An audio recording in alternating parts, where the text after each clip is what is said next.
We're starting, guys. This is the first game. Suomi versus Heresy. T90 with me. And now we are getting into the game. We're gonna start very soon. And T90, we are about to start. 7, 8, 9, 10. Let's go. Mr. Tristan with me, guys. Battle of Africa. Crazy series incoming. And hopefully we are going to enjoy all together. T90, look at this map, Arabia. Let's introduce the teams, the pockets, anything you want. Let's go, man. Well, man, it's your show, man. Go for it. You do the introduction to the teams. I'll talk strategy after the fact. Okay, let's see if you can really talk about the strategy. Oh my goodness, man. I wanted to let you be like the main caster, but no. You are... Go for it. Now, we have the Hans here, the Max as a green, as a pocket, and I will ask you a lot of things. Hans or Franks, T90? Can I say it depends to every question you ask? Because it kind of depends. Difficult, man. It's difficult. No, but in general, what do you think with Franks? Is better now than Hans? Well, the thing about Franks is over a best-of-5 situation, Franks are less adaptable. So you can't use Franks on maps that you could otherwise use Huns, right? So I think using Franks here is a solid choice because it's one of the best pocket civs for Arabia, and you wouldn't necessarily want to use it elsewhere. I'm surprised, man, that they don't pick Indians, because Indians seems to be a pretty solid counter for Franks, don't you think? Yeah, it could be decent. The win rate for Franks is a lot higher than you might think against Indians in 1v1s at least. But, okay, so Max and Miguel pocket, we kind of predicted that one. And then the flanks, it's Lan, who's Vietnamese on the right side, and then he's going to be up against Zupi, who's Chinese. And then the other flank is Dogal for Heresy, who's Mayans, and then Velez is Britain. So just most likely, man, straight archers for the flanks. I doubt we'll see deviation from that, and then scouts and the knights from pocket. Yeah, definitely. Well, I'm just checking if there's gonna be some lame. Also about the matchups, of course, this Archer Civilization is a must. We are watching pretty much all the time the same one, but Mayans facing the Britons. The range from Britons or these Mesosiv Mayans that can be really, really amazing. Yeah, it's tough. I think nowadays people probably would prefer to have Britons slightly more than Mayans, whereas before DE, I don't think people were using Britons as frequently, or at least in the same way. So Britons in early Castle Age is where they really shine because of their cheap town centers and also that extra range. So I think we really need to look out, especially Velez. Velez's flank play is insanely good. So I think Velez on the left side, being fairly close to the max, could be really good for Finland. Yeah, I completely agree in that. I believe that he will go there since he's that close. And Supi, let's see how Supi is going to perform. I like to see him playing more and more. Chinese and Vietnam. Vietnam top tier civilization now. Tristan, what is this? Vietnam will be in peak all the time now. Well, they are better now with the economy. The archers are also, well, they has been strong forever, but now they seems to be more solid. But I still prefer Chinese.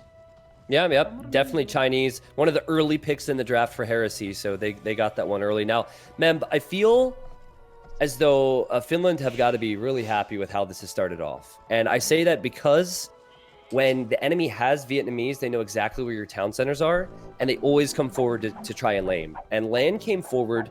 He was unable to steal any goats from Zupi. He was unable to steal any rhinos from Zupi. So Zupi has a start that otherwise he might not have on a different map gen or just in a different game. So he's clean. His eco should be good. Chinese better economically than Vietnamese as the game goes on. Yeah, and that's absolutely great. You know that China is really, really, really strong civilization, but it needs also a smooth economy. I mean, a lame over Chinese, it can be terrible, and it didn't happen. Yeah, so I'm looking at the maps here. If you look over to the left-hand side, just comparing Velez and Lan, we're expecting them to go archers, and I see the main gold and that 4-tile gold to the north of that for Velez. That's not so good. Whereas you look at Dogal's base, this reminds me of a few Viper tournament maps I've seen. Like the berries are a little bit vulnerable, but the wall potential there is amazing. The main gold's good. You have multiple wood lines to choose from. You could just turn this to arena, and I expect Dogal to have no problems walling this up. Man, doubt, man. You are thinking in secret already, man. We are starting to see your dark side. Ay, ay, ay, T90, doubt. What are you Did thinking I say now? doubt? I thought You I said say Dogal. doubt, man. You say doubt. I listen doubt. Whoops. Guys, Sorry, did he say doubt? He say doubt, right? Thank you He guys paid, for the support. To be honest, he paid me $10. He just doesn't like when people forget about him. Doubt. What? I wonder what you are gonna call him when we are in secret. Okay, let's see now the battle. A small battle here. Purple and blue. Yellow is also coming. Look at those times. I mean, so damn smooth and very, very close all the times. Yeah. And going for the meta, right? Yeah, however, Frank should have a better uptime, and also these are good engagements for the scouts for Heresy. So I noticed the scout was quite weak for LAN, but Miguel came over, and this is perhaps already a sign, Mem, that Miguel is going to focus with his scout pressure on Zupi's side and leave Dogal on his own, which makes sense, right? Because if Dogal can wall, I think Miguel should probably be accompanying LAN on the right. Let's see, because we were talking that maybe green will go to the left. Mind that green is going to the left to teal, and then yellow is going to purple blue. But this is one of why I have to tell you that I decide 3 versus 3 for Battle of Africa. Because for me, personally, it's just my taste. I love 3v3 more than 4 versus 4, because in 4 versus 4, potentially you see more walls. Many times it's 2 versus 2 also. While here, you really need to take more and harder decisions. Yeah. Well, it's also the maps as well. Like, the maps are very open. You can have 3v3 on Hillfort or... Okay, I don't want to talk about the map pool too much, but... Please not. Like, you could have... Because we're I not think... going to get started on that, but, Yeah, but like... I think we you think the have same, open right? maps. Yeah. We probably see eye to eye on that one, but you have open maps, then it promotes aggression as well. But where the pocket goes matters so much, and already we have Miguel attacking the villager from Zupi on the right. He'll come close. I don't think he'll kill the Vill, though. He killed one. He will. He killed in the house. Okay. In the house, he lost it. And then militia from LAN. So it's actually man-at-arms into archers for LAN. A lot of pressure on Zupi's side. Yeah, the problem also for Zupi is look at the goal, look at the stone is forward. The archery range is now behind that resources, so his map is pretty exposed at the moment. And with the early aggression, will you make a tower there? I think I will do a tower because both stone are also forward, man. Yeah, I think ideally you want to avoid the tower, but it might be a towerable gold indeed. Fortunately for him, he spotted it and got the quick walls up. Unfortunately, losing one Vill sets him back. But this is just what you'd expect from LAN and Miguel. Great coordination. Now, I see Max already has 2 scouts over here, and I don't think the man-at-arms upgrade's even going to come in for LAN, so he just figures it's not worth it now. Yeah, he's going back there. I feel that the green is a little bit closer to blue. That yellow is to well, it's similar. It's similar distance. I was just checking the distance. Yeah, he's doing now the tower, so he kind of listen. Honestly, he's okay. He has Chinese, great civilization. It's better to secure the spot. I'm really looking forward to see the Max and Miguel performance here, because the Max, I don't know you, but top 3 pocket for sure, and Miguel being away, so important this situation. Yeah, I'm interested to see how they perform for different reasons. Miguel, we know that he has the talent. Will he return to that talent or potential? I don't know. But this is an expected cleanup for Max as he clears out militia. He probably won't lose any scouts. And still, Miguel is not with LAN. Like, notice how LAN, he has his ranges, he has his archers at home. And Miguel, instead of trying to fight at Zupi's base or fight alongside his teammate, he's hoping to go into Max's base. Look, he's gonna be... Oh, he need to wall, but he can't. Also, you cannot make, for example, quick houses. Something bad for Hans. Because there, he could make a house, and now he couldn't. And one player down, the scout's gonna raid now the Lamberg. Okay, the goal is in front. He wall it, but he lost some player, and it's not the ideal situation. Anyway, let's see what they can do. Kinda team wall between teal and green. Yes, not complete, but seems to be Heresy taking the initiative in the game. Yeah, amazing game sense from LAN. He knows that Miguel isn't there to help him, so he's pulled 2 extra villagers to wall this up to the right of his ranges, just as Max and Zupi were going that direction. So LAN is completely walled up, and already Miguel has look at the Max! Eco lead. Look what the Max did! A small gate there to trap those scouts, but even like that, he couldn't kill a lot. All right. But like you said, they are all walled completely and safe. LAN is playing, man, better and better each tournament. Now he will Titanic today, you will see, but... Yeah, I mean, we'll jinx him in some way. But then back over to the left now, Dogao has moved out for the first time in a while. The walls are up, so maybe he can harass the berries and that will be it. Eventually, there will be a big ball of archers that Velez will send forward, and there's still that army from Finland kind of knocking on the door. Max has scouts outside of Miguel's base, and then there's archers out there for Zupi, so a lot to focus on still. Yeah, I was just checking again the quick walls here for the mask. He got everything from Miguel, but they need to make some damage in Miguel because Miguel never was touched at home. Do you see that scout though? It's bugged into the pallet. Did you see the scout was bugged into the palisade wall? Never mind. When Max quick walled it, the scout got stuck in the palisade wall, and Max had to delete his wall to kill it. I move it on the north wall. Definitive edition getting a bug. What a surprise, right? Anyway, thanks to you.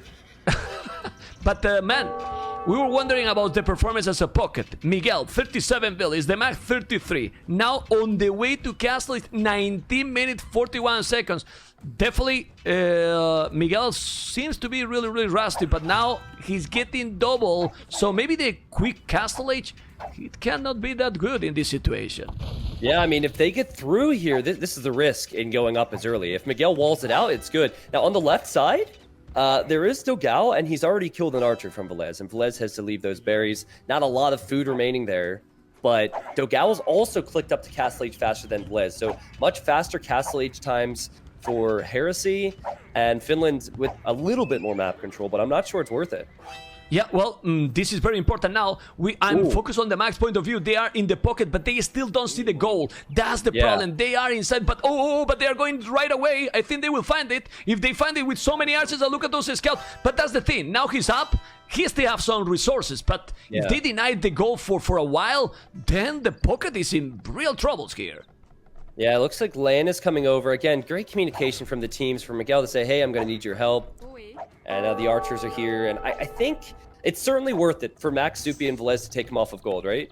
And a bit sloppy for Miguel to lose that villager. But I think with this army arriving, Miguel should be able to transfer villagers back onto gold, and he will have knights soon.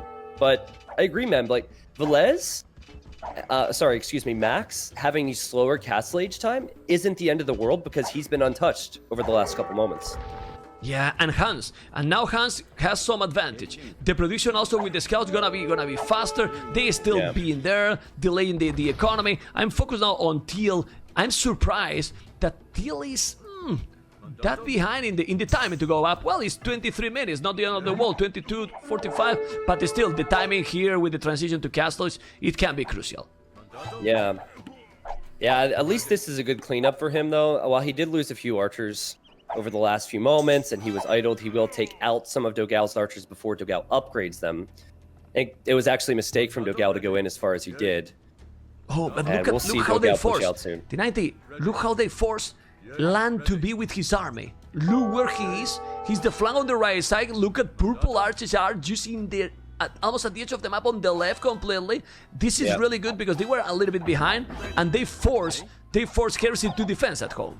Yep. Yeah, now at this point, Finland are dictating the fights, right? Because if there was a point where Brazil, or I keep wanting to say Brazil, Heresy started to chase, and if they continue to chase like this, there's just areas for Tobok and Prod all over this map. I think Zupi and Max will be happy with this. The only thing, though, is as now Zupi is losing some of these archers. But the only thing that worries me for Finland is Dogao is a big lead over Velez. Like, he already has crossbows in against Velez. Oh, but the Max is coming from the other side, man. Yeah, he's there. I'm there with the knights, with the archers, and he cleaned everything. He cleaned absolutely everything. This is the Tristan I want to see. Hype completely. Stop, man. You need to the break. You did the break already. You took a rest from your channel. Now you are here. Let's go. I want to see you motivated, amigo. Now you are starting to be hyped because the game deserves it. And look at the population. Miguel, 53 villages, Tristan. 53 villages, already 12 more than the max. As a pocket, Franks, incredible. Yeah. Now I wonder. The downside of that, though, is I don't know if the Heresy team has a lot of military control now. If you have less economy, but you have more military, it's not the end of the world, and I think that's where Finland sits right now. A Zupi with a lot of crossbows on the right, and then a big force on the left. Exactly, but look now, T90 now. Lan, that was forced to be there, now that timing is perfect for him. His health is 3 army versus 2, because Zupi is just far away from there. So if they take advantage in this battle, being 2 versus 3 can be huge. They have the hill. Who is getting this fight? Yeah, well, this should be a better fight for Heresy. Max is just simply running back and forth because he knows he can't engage. And Max has to back up, and maybe that eco's kicking in a bit. Miguel, it has that free bloodline, saving a few resources. Also got faster +2 defense. I see Zupi. Zupi will know that since Lan was on the left, he might not have as much on the right. He might catch that wood line out, man. Oh, but he went back. He's not. He's going back. He's dancing with the archers. Look at those blue archers. If he's doing the damage, there is so many archers. Let's see if blue is gonna be able to do the damage. Purple is gonna notice or not. How many volleys he will lose? 1 down, 2 down, 3 down. That he has ballistic. Let me check. Ballistics. Yes, he got ballistic. He did the damage in that area. Oh man, that's just bad. And then Dogao on the other side, he has 60 villagers. Or 61 villagers against Velez's 47. So there's a lot of imbalances in the team positions right now. I think Dogao, if this game continues like this, as he adds even another archer range, he might get an unstoppable force of crossbow. So I don't know what direction this game's going to go, man. One pocket's stronger than the other pocket, but then many of the flanks are imbalanced too. Well, I have the feeling that at this point, the Max need to make some magic. And I feel that he's starting to make some magic. He was, remember, 10 villages behind 2 minutes ago. Check now. Yep. Adding a 4th TC as well. Yeah, so Max will likely add a 3rd and a 4th stable over the next 2 minutes and just put his foot on the gas. And it's really important for Miguel to do a similar thing and make sure that Max doesn't overwhelm those archer numbers for Dogao. Okay. Let's synchronize. Keep those archer numbers high. Let's synchronize this, T90. What minute you are right now? I am in 27:45. All right, I'll catch up to you. We're just like 5 seconds behind. I'm at 27:50. Let's go 28. I am 28 now. Just put 10 seconds faster, and then we will see. Because some people was telling me, T90, I think he's a little bit behind. I am on 28:15. Let's try to get there. I can pause it even if you want. So yeah, it's fine. Just pause at 20:15, and then I'll get there as well. I'm 28. I'm 28:30. Right now, pause it. Tell me when you are there. Okay. Yeah, pause there. I'm almost there myself. So you're so hyped you're getting ahead of me? What? My computer, man, is I don't know, man. It's getting ahead, man. You can do a countdown or whatever. I'm at 28:30, so we can start. Okay, 1, 2, 3, let's go. All right, there we go. Okay, we are now I'm checking here. Look at how now Zupi, Velez, and the Max all together with the 3 armies. The games, man, look at the village number. They seems to be ahead, Heresy, but I can't go calm mode activated. The Max is now ahead in village to anyone in the game when he was behind, but Lan, it's on the way to Imperial Age already. Yeah, Lan's on the way up, man. And Zupi, excuse me, isn't that close to clicking. Velez might be. I just wonder, can Heresy hold this hill? If there was no hill there that Finland would clean up, the only reason that Heresy feels like they have a shot there is because of the hill bonus. Check out the numbers in military. Zupi got T90, 47 archers. Sometimes being faster to imp is great, but maybe in other situations like this one, maybe it's not. Zupi has 120 population, Lan 95 population. Population is much better for Zupi. And I don't know, man. I don't know who is winning this one, because look, with all the army he got on the left, he's also able to have army on the right side, Zupi, but the problem is that Lan with potential Arbalest going to the Max. Oh my god! Yeah. And at the end, Velez Imperial Age already. Yeah, so there's some concern here if you're Finland, but if you catch this army of crossbows out on that right side, they're hunting it down right now, man, and they will catch it out. Like, if they catch that right before the upgrades, this is massive for them, because then Zupi will have similar, well, he's going to hold and maintain more numbers and be right behind Imp. Miguel's also arriving. Miguel doesn't have anyone to accompany him, though. Damn, no, Miguel this will game lose. is so close on both sides. Yeah, man, but now I feel that Suomi, Finland, or whatever you call it, they're taking the lead. Look at the Max on the left. Look at the Max on the left. Tristan is taking Dogao all army. They are getting a brutal coordination right now. Yeah, now Zupi will push to the right side, realizing that he needs to secure the map a little bit before Land gets those upgrades. Mem, how important was it that Max put his foot on the gas with production and with the eco? That was amazing play from Max. It's incredible. Man, he's doing no pressure, but no, what army, how much army Zupi has? Zupi has 51 archers, or like I like to tell, 20,000 archers. He's crazy, man. Yeah, so Velez will be imp in a moment. And Dogao will be later to the Imperial Age. I'm really surprised that Dogao's imp was this delayed. Because Dogao's map was perfect and his eco wasn't touched at all. And Velez was the only one who got damaged between the two of them. So that was something that I was not expecting. Plumed Archer switch will come in for him, and Miguel's got to go up to imp as well because Max is there, and those imp times should be similar. Wow, it's just great. I mean, super close. Oh, the Mangono shot, but those Arbalists now from LAN are doing the job. The timing is really helping. The score difference is just 300. You can see at the bottom right corner all the score. Arbal is going around. He's gonna take some. Oh, Billy's on goal. He need to move, or Zupi will lose some. He's gathering the goal in the mining camp, and now moving them. He might lose a couple of them because those Arbalists got great range. But who is winning this game, T90? The hard questions for you. Yeah, I mean, there's pros and cons for both right now. I think Velez's army on the left side is really going to pack a punch here. And it wouldn't surprise me at all if Velez and Max go straight towards Miguel, because at this point, Dogao's stabilized with the castle. He's trying to transition into plumes. That'll take some time. Why not punish the pocket player who has been outperformed by Max thus far? Yeah, and the Max also now need to take, in my opinion, some early advantage with the Hans. Hans now might be a little bit better than Frank just now.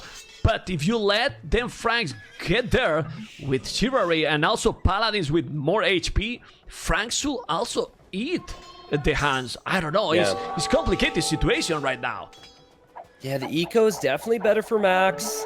And sometimes the best thing you can do is... Oh my god! Miguel's researching Cavalier in the stable that's being attacked right now. In that one? Oh, yep. That timing, man, that timing. He's gonna take it. No, but they're going back. Well, they don't know, man. That's unfortunate. It will be really good to kill that stable, but they are going back. Unbelievable, really. Unbelievable. They listen to you? Man, don't say that loud, Tristan. Miguel just knew. He's like, they'll have to run away. But why did they have to run? They had to run because Dogao sent like 20 units in, and Dogao ended up losing numbers as he had to address that. You know, I'm looking at this, and sorry, go ahead.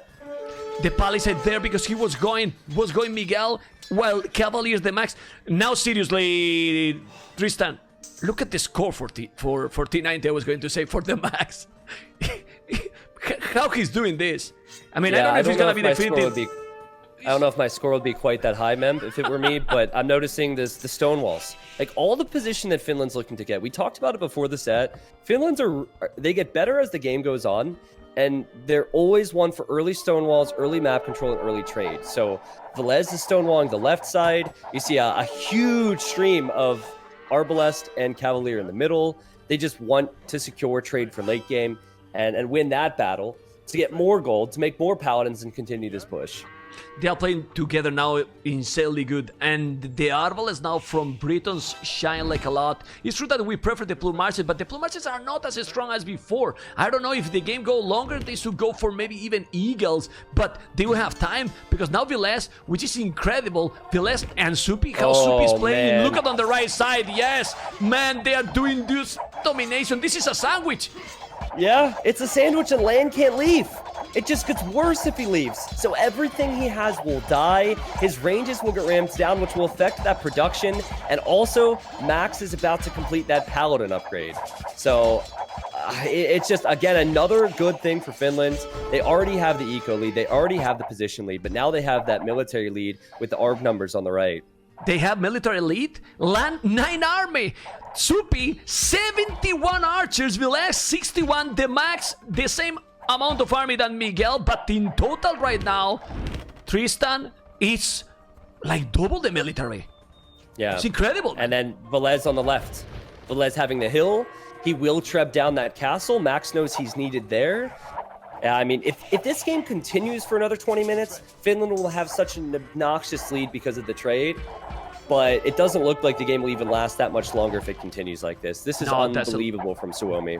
Yeah, that's a look. I mean, and remember, Tristan, that LAN reached Imperial the first, but with the amount of army Supi got, honestly, Supi 82 army, how you can stop in Definitive Edition 82 Arbalest? It's siege honors, man. The Arbalest are siege honors right now. And then we have some raiding from Max now, so the Paladins go into land eco. This is just going to make matters worse for him. I think this is either they win convincingly on this right side, or the Heresy team considers GGing, because there's a lot of Frank Paladins, full upgrades. It looks like it's a pretty good fight. Be careful. It's a pretty good fight. You said, how do you kill this much army? You make Frank Paladins. yeah. And he's coming, and the Max was a little bit idle there. I don't know, but now they seems to be coming back from the hell. It's possible, and the Plume Archers are also defending, but on the left, then he can push. But the good thing here, T90 is green is all over the map. He's here with a lot more paladins. The guy, look at the numbers, 55, and the Max is also on the left, camping in the hill, but ready to rumble. It's true that Miguel is also there. What the damn game is this? Amazing one. Yeah, again, Finland, just as a reminder, guys, Finland's still adding trade. So it's Max's production is great, but he's also queuing up trade carts out of his markets. That is not the case for Team Heresy, and Zupi even is going to go as far to his stone wall, that right corner, just to block off those trade spots. It's gonna get worse. We have rats in archers. But on the left, that battle is an old paladins. I don't know. It's a lot of Plume Archers maybe, but Britos, man, he got a lot of archers as well, and he still have the hill advantage. Even if he's coming, this will be okay for Suomi. I don't know anymore. So many paladins now from Miguel. Yeah, I think it's worth it. You take the castle out. That's not the first castle they've taken out either. There's no way that the Plumes and Paladins could push this if Max arrives with more, and you should expect Max to send Paladins, so I don't see them yet, man. No. And the right side is still... Yeah, he's on the right side. So the right side, like... Heresy is just swinging back and forth trying to stabilize. When they stabilize one side, the other side just gets pushed back further. And that's how the last couple minutes has gone. Yeah, but now this has been a really, really good battle. Now Velez, no army at all. Now they're dominating Dogao with a lot of Plume Archers. They might take that hill. And the Arbalest from Velez just disappear. And Velez is now bye-bye in terms of military. Yeah. But on the right side, T90, like you said, when they take the advantage in one side, they clearly seems to be losing the other. Yeah, I think... And I know we've been praising him so much, but the difference there was that there was no Paladins in front of the Arps. So, like, having the faster producing stables and being so close to Velez, I think Max was really needed there. Rams are coming in now for Dogao, so I think they need to focus those Rams down, keep that hill, because, remember, if they lose this hill, it's possible that Dogao could just break through the walls and then raid the finished trade. So, yeah, and that's difficult. That's a concern. Yeah. That's really difficult, but they're still pushing so much on the right side. They are getting more and more the corner. Like you mentioned before, I'm taking the trade. This is incredible. The Max, 30 trade card already. Yeah. 30 trade card, while Miguel, 3. Yeah, we're about to hit a point where all the villagers that Miguel has on gold, they're going to run out of gold. So it says he has 25 on gold for me right now. There's probably not a lot of gold remaining wherever he's collecting it. So it's important, if Heresy has any chance in this game, they either get into the trade or they kill a lot of army. And I think you almost need to do both. And here they're close. Here they're close on the left side. There's Plumes and Rams going for that castle. Yeah, but thanks to the trade, now the Max is going to be there with the Paladins, and they just need to hold that castle in top of that hill. On the right side, we still see a lot of Arbalists and Paladins, and I have the feeling, I don't know if you noticed too, that they can have 3 corners, Suomi. Yep, very important in these team games. Those markets need to be as far apart as possible for maximum gold income. I'm still looking at the gold count for Miguel. He's the big one. He's actually been raided by some Paladins, so some of his farmers have gone down too. But it's going down, man. He's not going to have gold.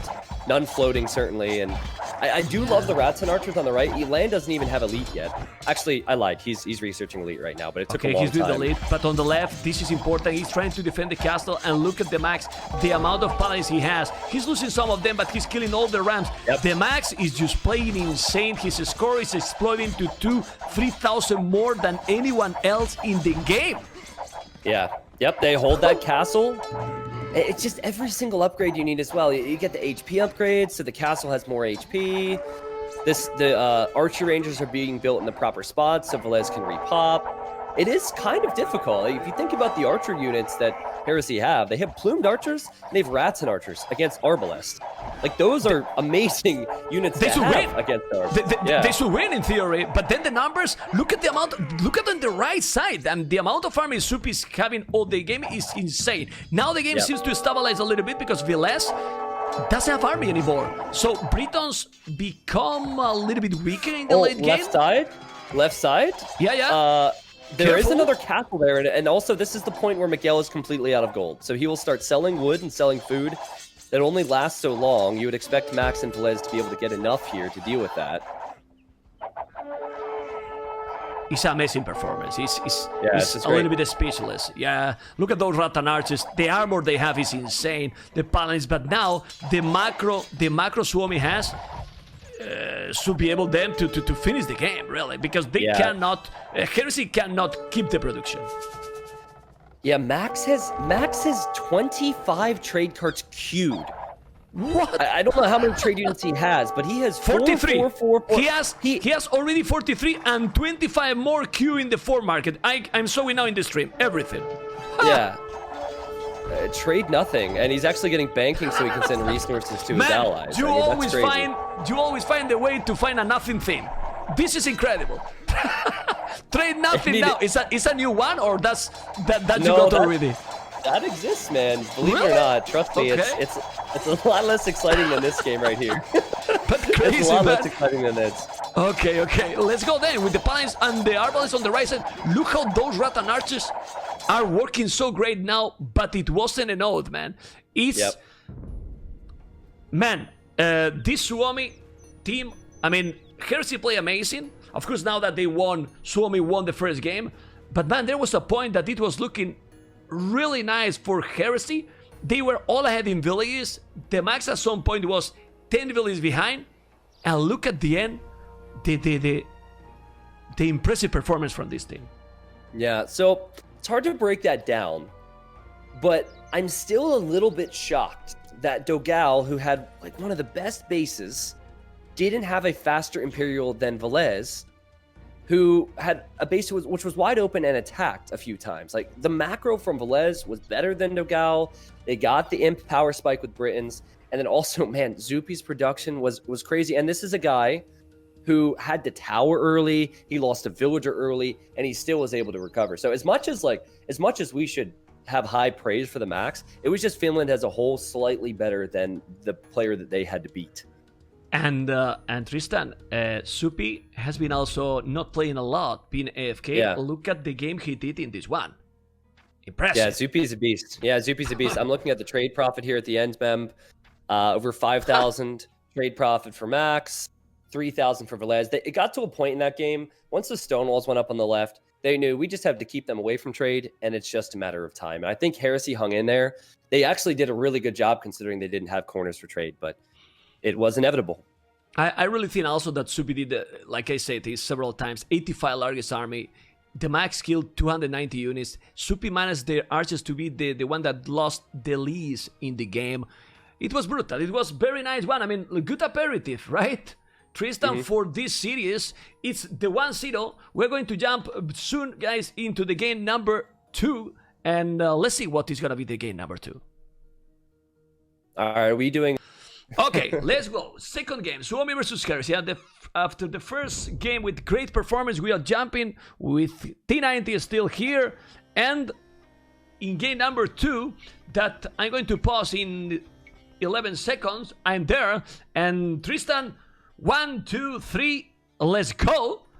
And we are going here together with a crazy and brutal map. Because we could say that this map is basically Tristan arena, but removing all the walls and spawn the players a little bit closer into the center of the map.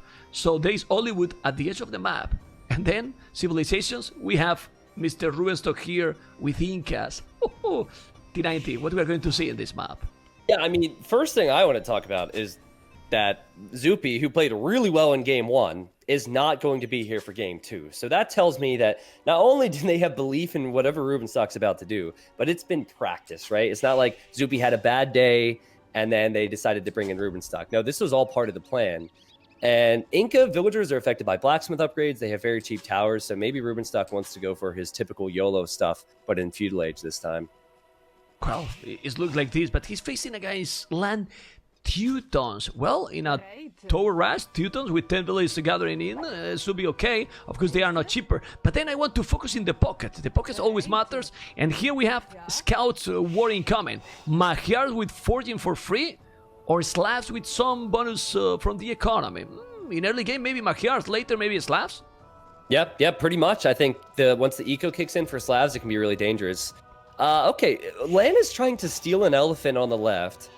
Let's see if Rubenstock can deny this. That elephant was really far forward for Rubenstock, and if he wants a fast feudal, he's going to want that food. To me, players are so close. A player of Lan's caliber should be able to steal that. That's 400 food more for Lan now. Ooh. That hurts Rubenstock big time. I think we'll need to run back to his base. Wait! The Oh, elephant! he went back! He went back, the elephant! Oh, he's gonna take it, and now is Rubenstock gonna see? Rubenstock see it! Rubenstock can't see it, and in the last second he's coming back, and now he might block it. We will see. No. You need to block now. Block it. Keep blocking, man. We block it, man. Elephant, go home! Oh my god, that's so good for Rubenstock. I mean, obviously he couldn't take the boar at the proper time, and Lan can still take all of his res, but that's beautiful. Yeah, well, the lack in this kind of lane, I was talking before with Lidakor, the lack is needed in the lane, in laming purpose. Yeah. I think it's elephants are harder to predict than boars too. I mean, we'll have to ask MBL because I'm not the biggest lamer, but I think that sometimes it's hard to know when your hits on the animal register when it's not a boar. So certainly helps Rubenstock there, and the players will go into feudal age even. Now, Mem, I personally, as much as I love the Nobu rush and the Inca villager rush and believe in that strat, I don't think that it's a good strategy to go all in with villagers. And I'd be very surprised if Finland does that. I actually see a barracks here for Rubenstock, and this is before he even builds a mill. Yeah. So it looks like maybe a drush and something other than the Vill forward. Or if you go with villagers, don't need to go 8 like in the previous series. Also, you will need spears at home. I mean, you need something. You cannot go, like I like to say, naked with the villagers only in a 3v3. In a 1v1, okay. But in a 3v3 that it can come army all over the map, I don't think so. Anyway, we need to still check the matchup on the right side. Ethiopians, always great civilization, facing the Aztecs. Yeah, so I'm wondering if we'll see Dogal make a barracks here. It almost looks like after that house finishes, he'll make a barracks and go men-at-arms into archers. I think this one's pretty simple. Aztecs probably a bit stronger early feudal, but once that plus 100 food and plus 100 gold gives Ethiopians an advantage to faster fletching and the archers mass, I probably prefer Ethiopians as flank over Aztecs. I was about to say exactly that. In this map, Yeah. for sure, man, that open, I feel that the early game, Ethiopians should shine a little bit more than the Aztecs, really. Okay, Memb. Rubenstock's getting loom. He's bringing militia forward, and he's bringing a villager forward. He is going to wall in resources, and he's going to drush. This is like typical of Rubenstock to just make the game messy for the opposition. But he's not going that crazy like other times. He's going like, like a Drash, but he's still in Dark Age. I think the timing, what's going on? Look at the stone for land. Oh. Man, but he overreact. He think that he's coming with 10 villages, and he's saying, what the hell? Well, because Lan is the one who is going YOLO strategy now, sending all the villages forward, man. You see? Yeah. It was so funny. Lan wanted to go to the stone to tower rush, and Rubenstock's like, okay, I'm just gonna wall that in real quick. Villager's running back. And also the militia are on the wood line. Now Lan has loom already, but that one villager's exposed. This is good strategy so far for Finland. Yeah, but I see here one problem. Rubenstock is not even close to go up. Look at his resources. And there's a lot of villages. There's gonna be towers there. Now he needs a great coordination with the max. Or what do you think? Oh, he's hitting the TC also with the militias. Look at this. Losing the militias. But I wanted to ask you. He should send a lot of villages to fight that. He don't want to see towers on his face.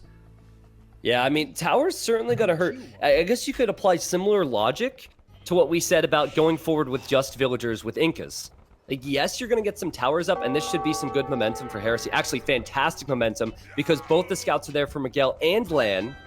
But will there come a point where Lan not having military will be an issue for Heresy? That's possible, but why Rubenstock is that behind and unable to go up? I don't see why that's that behind. Did he god limit again the elephant and we didn't notice? It's affect that much that you are that slow taking the first elephant? Because at this point, this is looking so complicated, and now we see Menatam Arbrit for both, for Biles and for Dogal on the right side, and we need to see what to do here. But like you say... Oh, this is more momentum for Heresy. They have more men-at-arms on the right, and also those are resources that Velez really wanted to take. So he doesn't have much food underneath his town center, and while Max will be making scouts in a second, Dogal could even pressure the Max. And one player who's not being pressured at all is Miguel. Miguel is living the dream right now. He's accompanied with scouts where he's needed, but apart from that, not a lot has happened. Do you see that Lan is running to the north of Max's base with those vills? Yeah.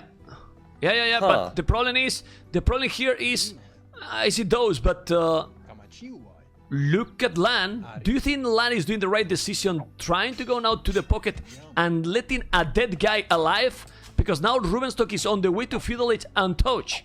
After being, he could be able to get towers all over the map, and he just got a tower on the berries. It's true that he's gonna make a tower on the wood, but man, the Max can't move that lumberjacks. It's true. If Max notices this, I mean, there's still a scout there, and Max doesn't seem like he's preoccupied, right? He's being attacked and harassed he's by... he's walling. Look at T90, he's walling the village inside, and now, like you say, the Max didn't notice and he troubled the village with the gates. Ay, that was disaster for the Max, T90. So it was exactly about your topic, man. What a play. Max was so distracted. He was so distracted, and now, not only, like, even if that gate goes down, villagers have died, and the rest are idle. He's not chopping any wood right now. Wow, whoa, man. But that timing and that speed there for Lan did amazing, really amazing. So, what now Rubenstock should do? He's gonna be up with some good economy, food and wood. No gold, but he's mining stone. He's gonna go towers all over Lan completely. But I think now they did the damage on the Max, because yellow... Wouldn't it be... It's free booming. Wouldn't it be funny if Rubenstock does the exact same thing to Lan right now? Like, he obviously has less villagers, but Lan doesn't know that Rubenstock is building that tower.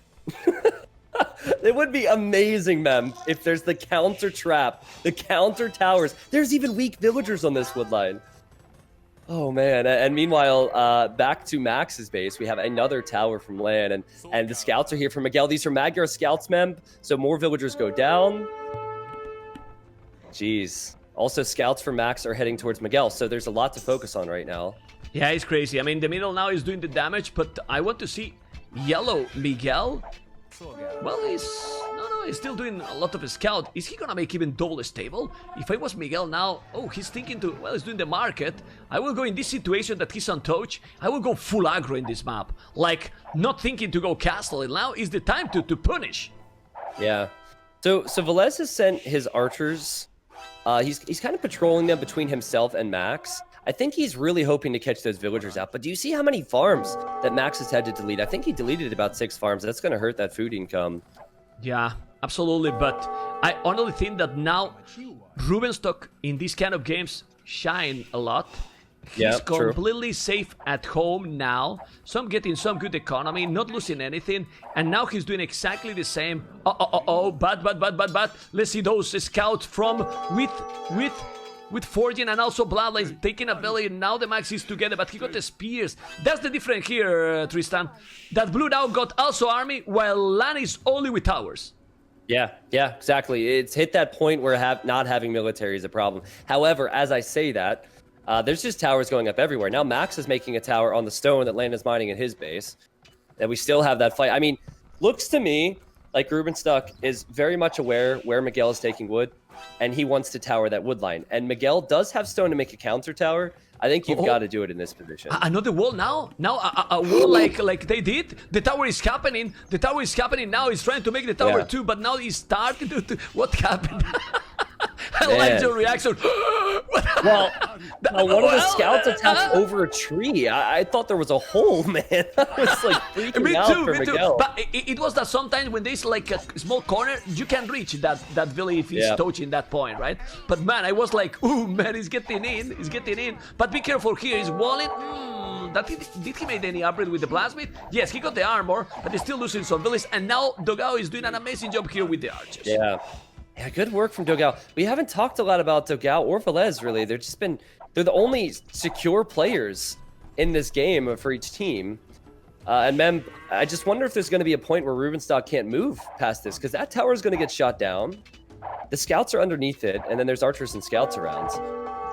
It's unbelievable. Look at Rubenstock walling in the main gold from land.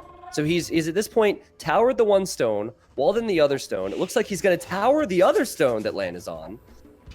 Rubenstock thrives in these situations. Just imagine in this situation when they are in TeamSpeak, Discord, or whatever voice chat they are using, they should be talking and flaring constantly. Like the communication should be 200%. Big fight next to Dogao's base. Next to Dogao's base, Dogao has a lot more scouts. He has bloodlines and he has armor, which means Velez will have to say goodbye to these archers. This is exactly what Heresy needed.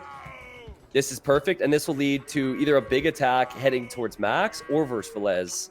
And now Dogao is gonna get what you were demanding in the previous game, that Dogao was Castlage, or Imp in that case. Look at Dogao economy on the way to Castlage. This is looking great already for Heresy now. Looking so good for Heresy. Because imagine now the crossbows, what they can do. Go. Yeah, I feel like at this point, even though Lan's taking losses, he's kind of switching away from going for full-on towers anyways. Like, he is, funny enough, attacking a stable from Max with villagers, but like, you know, he is not... He's trying to add eco and just trying to stay alive while Miguel and Dogao do damage. So it's not a big deal if Lan takes losses. It's really just, can Finland deal with the pressure that Dogao's going to have in Castle Age? And I'm not... Max hasn't clicked up. He's not close. He's creating scouts. And Velez is so difficult. Pretty far away too, so... Yeah. And we have Miguel up already. Miguel is up already to Castle Age. This is the equalizer, man. And honestly, it's because Lan in this game was Rubenstock. Well, the position that he gained on that woodline, he out Rubenstock in a way. Like, I think the quick wall on the woodline was sick, but also when Max had to delete 6 farms and you're going scouts and your slabs, like, that really hurts. He's just now got up to the farm number he had before. But yeah, compilation of things, and it's looking really good with Miguel's position now. Yeah, now he has a lot of farmers, but man, they have 2 players almost in Castle. I really believe the score is still the same, almost the same. So, which is something that I can't really explain, but you know that the score sometimes is pretty tricky. And what is okay? Teal is on the way to Castle Age now. If he hold a little bit with Ethiopian archers, they might be okay. But the problem is not only now the Ethiopian archers, the knights. The knights incoming from Magyars, +2 attack. Yeah, and if Velez is gonna hide behind his town center with those archers and wait for upgrades... No, sorry, look on the left! The scout from Miguel on Rubenstock Wood, man, massacre, this is the game! He break, I don't know how, and taking all the villages on the left. I'm sorry, man, but and look at Dogao is just gonna move right over to the Max. It's like, okay, we still got a good position here with some towers. I'll take your farmers, I'll take your stone miners. He's just shifting right over there, because Velez is still waiting for Castle Age. But yeah, Rubenstock doesn't have a wood line now, so now he knows how it feels. He lost all the villages, man. He lost all the villages. Just look to the north of Lan's base for a second and try and make sense of that, man. Just for a moment. What is that? What is this, man? Oh my god. That is, I don't understand. Is that a construction site or something? Like, what is going on there? Sim City?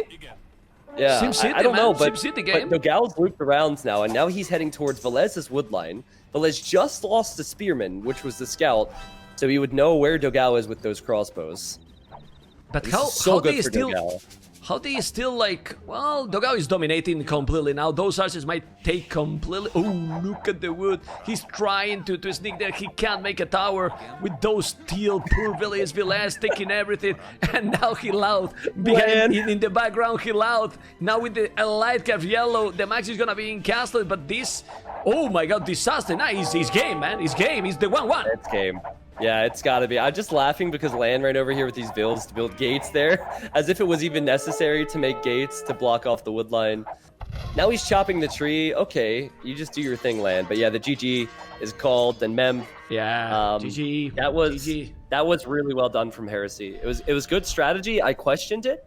I feel like the YOLO moves from the flank can be dangerous, but I guess it's not so dangerous if you're up against a person who's gonna go YOLO anyways.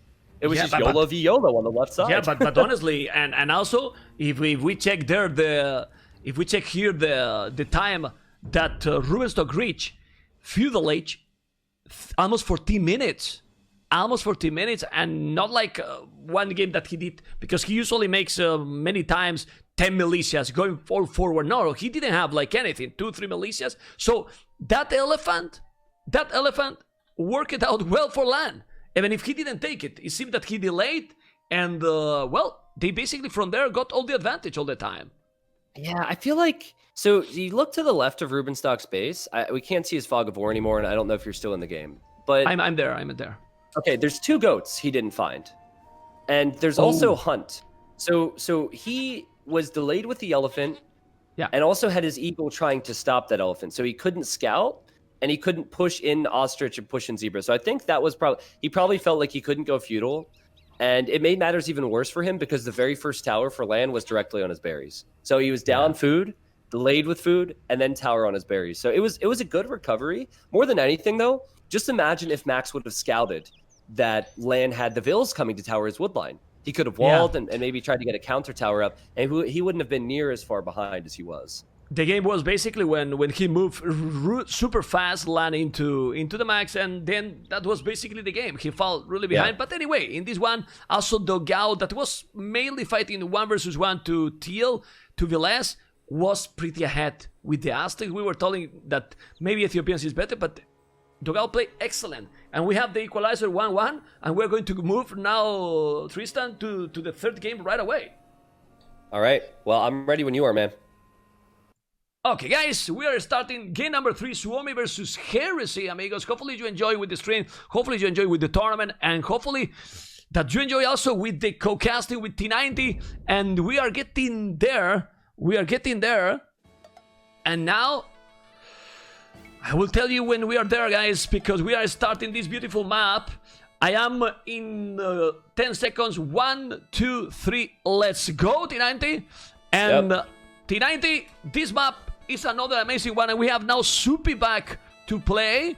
The Max Villas and Supi versus Miguel Dogalan. Miguel Dogalan will be all the time, and the pocket now is not the Max. Look at this. Interesting. Exactly. So, of all the players on Finland, who do you think is best to go for sneak villagers and forward Mangonel pushes? I agree with the decision he take. Exactly. Yeah. The Max, like good choice. He's gonna most likely, at least the strategy I've seen with Celts on flank, is Max, since he's Celt, will have the wood bonus, chop through. He will try and wall so Dogao cannot break out, and who knows what the other players will do, but I think that's the logic here, Mem. But one big thing is that Heresy does have Mongols, and there's a lot of hunt in the middle, and right away, Miguel is sending villagers out there to take advantage of that hunt bonus. Which is great, absolutely great. Well, let's analyze a little bit the map. We explain how is this map. This is, you can see, guys. I don't have to explain. You can see all the food in the middle. The Mongols is great here. Real quick, Mem, not to interrupt. Dogao and Max are fighting with their scouts. And winning. Dogao. Dogao wins. And here's no restart, amigo. Here's no restart. Yeah. And in 2 minutes, without the scout, now the Max. And remember that the food in the main base is basically none. The 4 ships go from the start, and you need to go to the middle. Otherwise, big promise. Why the scout is a big loss here, Tristan? Because you also use the scouts to block those elephants that are super far and try to lure as much as possible. Also, the exploration that is very important. Anyway, stone. Also, you need to the trees at the back go through because the stone in the middle, 0. Why? Yeah. Because we want to avoid tower rush. Yeah, so let's break this down a little bit. We obviously have the Max on the right. He's Celt, so we think he's going to chop through. So I expect Max to wall the front of his base anyways. Just full wall that. Velez is the pocket player, and normally that's the supporting role. So we could see scouts from him. The wall potential is there for him too, if he wants to go FC. And then Zupi on the other side, as he's actually fighting against Lan with his scout, trying to bring in an elephant, excuse me.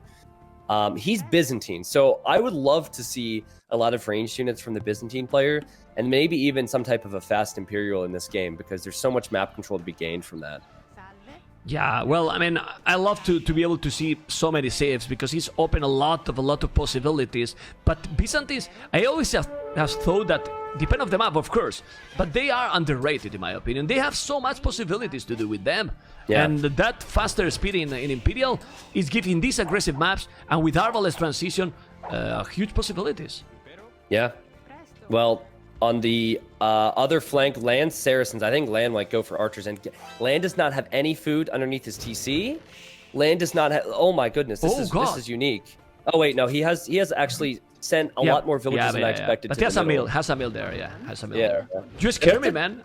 Strategy, I guess. Like Miguel, I've seen this map quite a few times, and I've not seen a non-Mongols player send that much to the middle.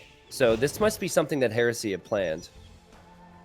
It's risky, you know? I mean, it's pretty tricky to see those, because the Mongols is worthy 100%.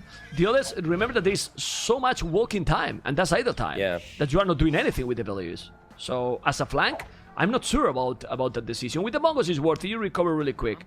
But the other, well, we will see. Anyway, they might know because they might practice already, and anyone going up soon, I believe the Mongols will go soon. Well, this is what I'm thinking.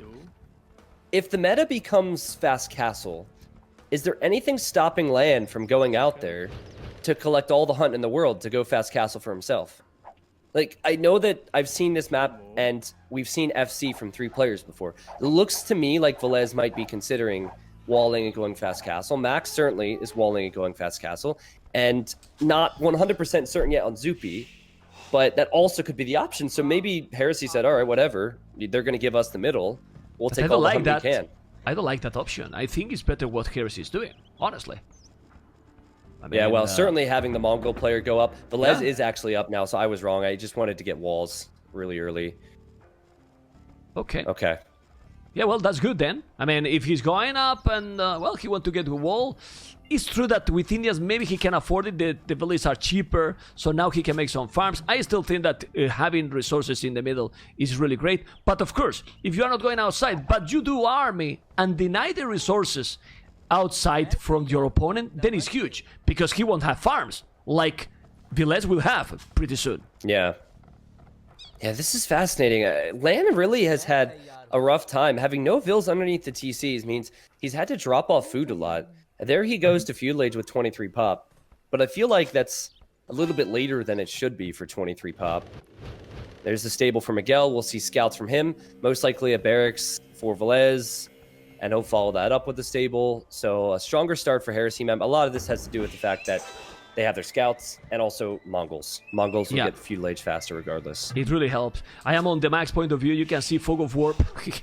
The exploration he has sadly is ridiculous. It's ridiculous, but he's about to cut already. Also, that helps with Kells. You can see how the Max is gonna try probably to be the, and I put in quotes, the Rubenstock in this game. He will try to go behind the forest and try to make all the damage. Now we need to see blue what? Byzantines, he will go. Oh, but he's gonna go. No. He's going archers and then a scout. So blue and green are playing standard, the same as purple and yellow, and then red is going for the fast castle. Dogal? I wonder. Yeah, so it's fast castle from the players on the right, and I wonder if Dogal expects this. Does he just go monk defense? Because I think Italians get redemption. Yeah, if you're expecting a siege push, do you, instead of going archers, which might be a mistake, or instead of going knights, which might be a mistake, does he have the game sense to just go for monastery? That would be an interesting counter to the siege. But it's too much. It's a lot of investment. Wait a second. Right? Wait a second. He has a villager in the middle of the map. He has to have a plan for this, right? So Dogao wants to do something. Or a misclick. Or a misclick, because now she's heading back home. Yeah. Can be a misclick, man. I don't know. I mean, well, it's good to have the village there, but too much walk. He doesn't need to be together to their teammates. But I like they are getting map control in the middle.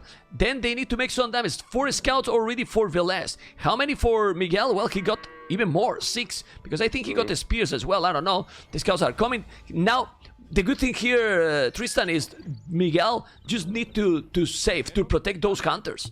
Need to protect those hunters with the help from Purple. And if they do, the Mongols will shine a lot with that hunt. Yeah, I also think you've got to think beyond the farms a bit. Like, never mind. Maybe you can commit. Like, there's a point where the hunt runs out or it's too risky. And if you don't have farming eco, your food eco will suffer. But I see Miguel going for a fast market. So it almost looks like he wants to go for a fast step behind this with buying some food on top of the hunt. Or maybe Velez is on the berries here. There you go. Velez is attacking now those to land. How many villages he's gonna take? The scouts are coming. He's gonna take... Wow. Maybe not. Maybe one only at the end. Yeah. He's gonna kill it. One villager only. It's not big deal. Only one villager. It is okay. Well, he ended up losing the second one behind the barracks, though. So it's 2 villagers down. Okay. And what bothers me about that is the fact that Miguel was there, and Miguel was really concerned about protecting his hunt, so. It's happening like in the previous series, but now it's the Max, and honestly the Max, no offense, the other teams is a much stronger player, and look at the Max arriving into Dogao. Dogao Wood is denied, like we were expecting, right? But the Max is gonna be almost the same time with Dogao up. This is gonna be very interesting, but I want to tell you something. I mean, the Mongols is not doing like any damage, but he has a lot of scouts in the middle. This is the advantage to have the Mongols here. Look how many scouts he got. He can now buy the resources and go Castle Age as well. All right, so is Max going to be able, and he should be able to do this, to wall Miguel out as well? He might even, he sent 3 villagers, Mem, so he might be able to get a single villager behind everyone's base.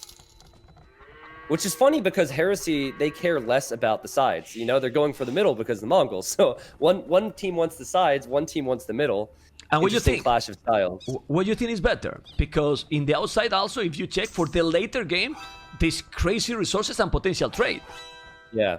Yeah, so it's really, tricky, right? Early game, yeah, it's tricky. In early game, and having Mongols and amazing uptime for Miguel. He's already clicked to Castle Age.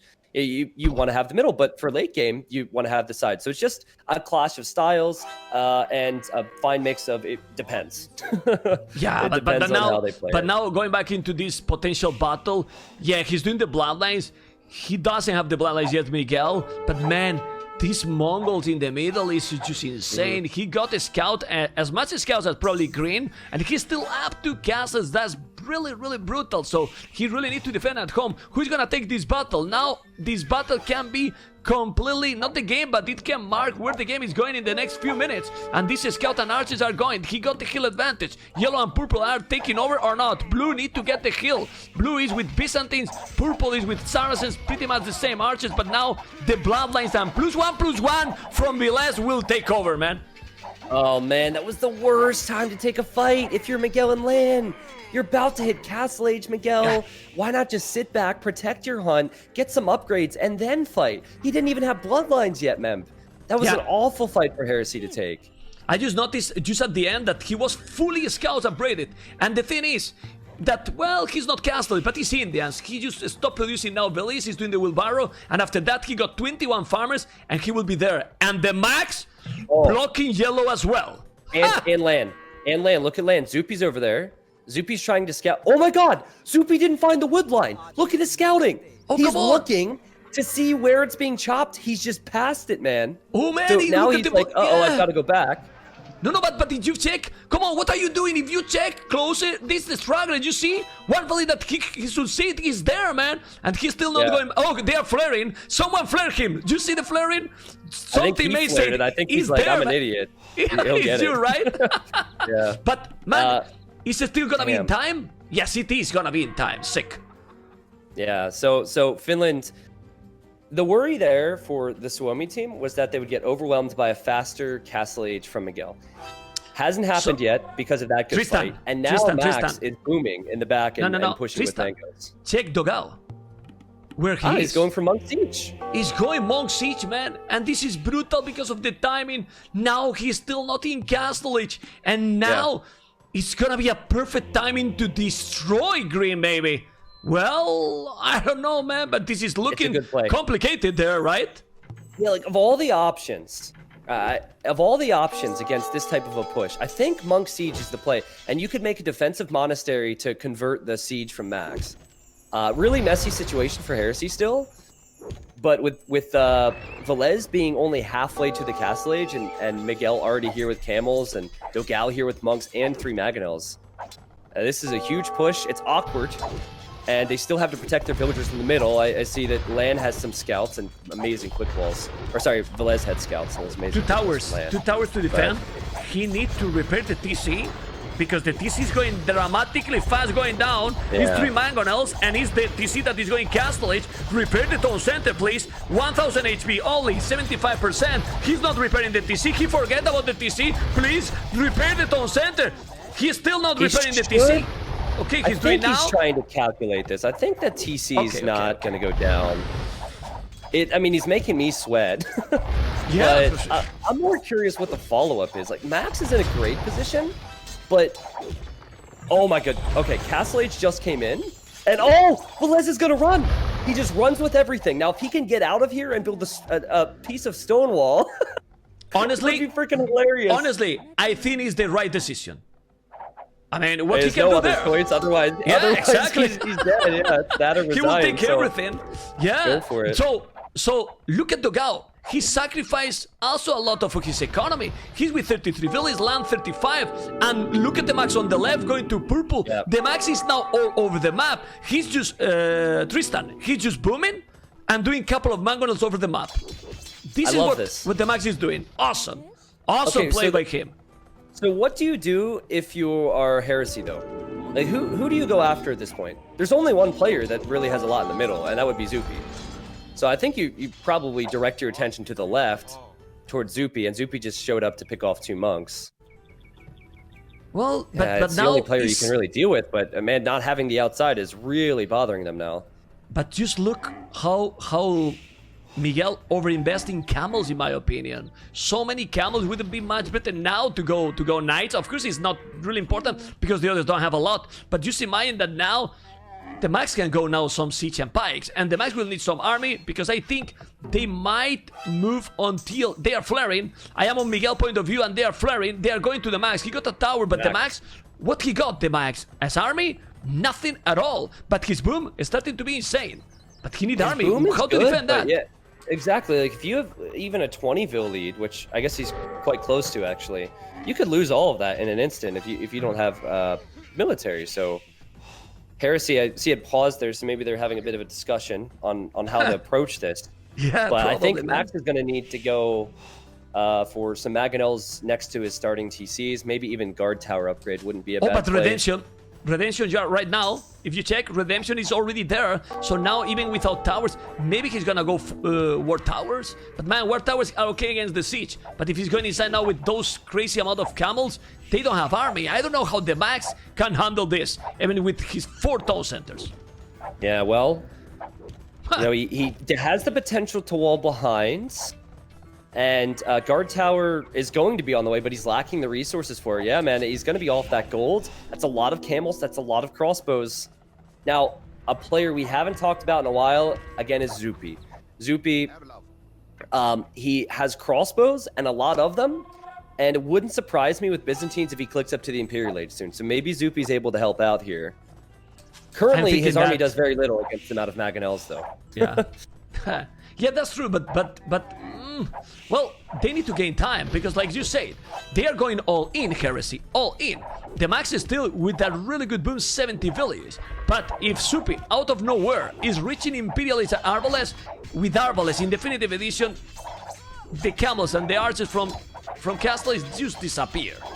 Yeah, but he hasn't clicked up yet, man. But that tower goes down. Yeah. The other tower's denied. He's frantically building gates now, Max, and he's losing villagers.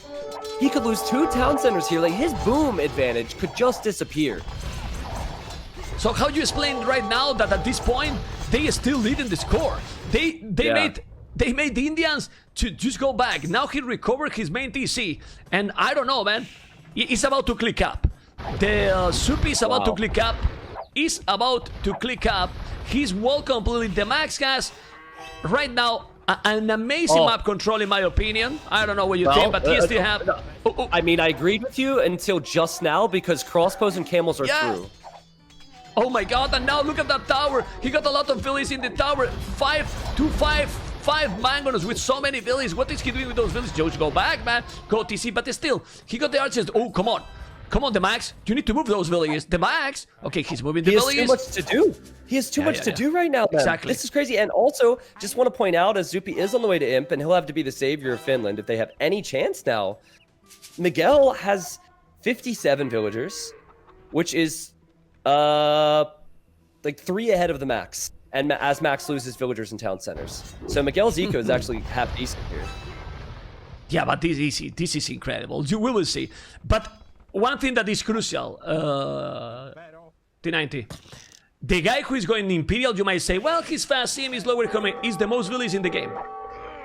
Yep. So, and that's brutal. I mean, can go Arbalest. He can even make a castle. He has a stone to make a castle. Where you will make a castle if you were Soupy right now? In the middle, maybe? Or where?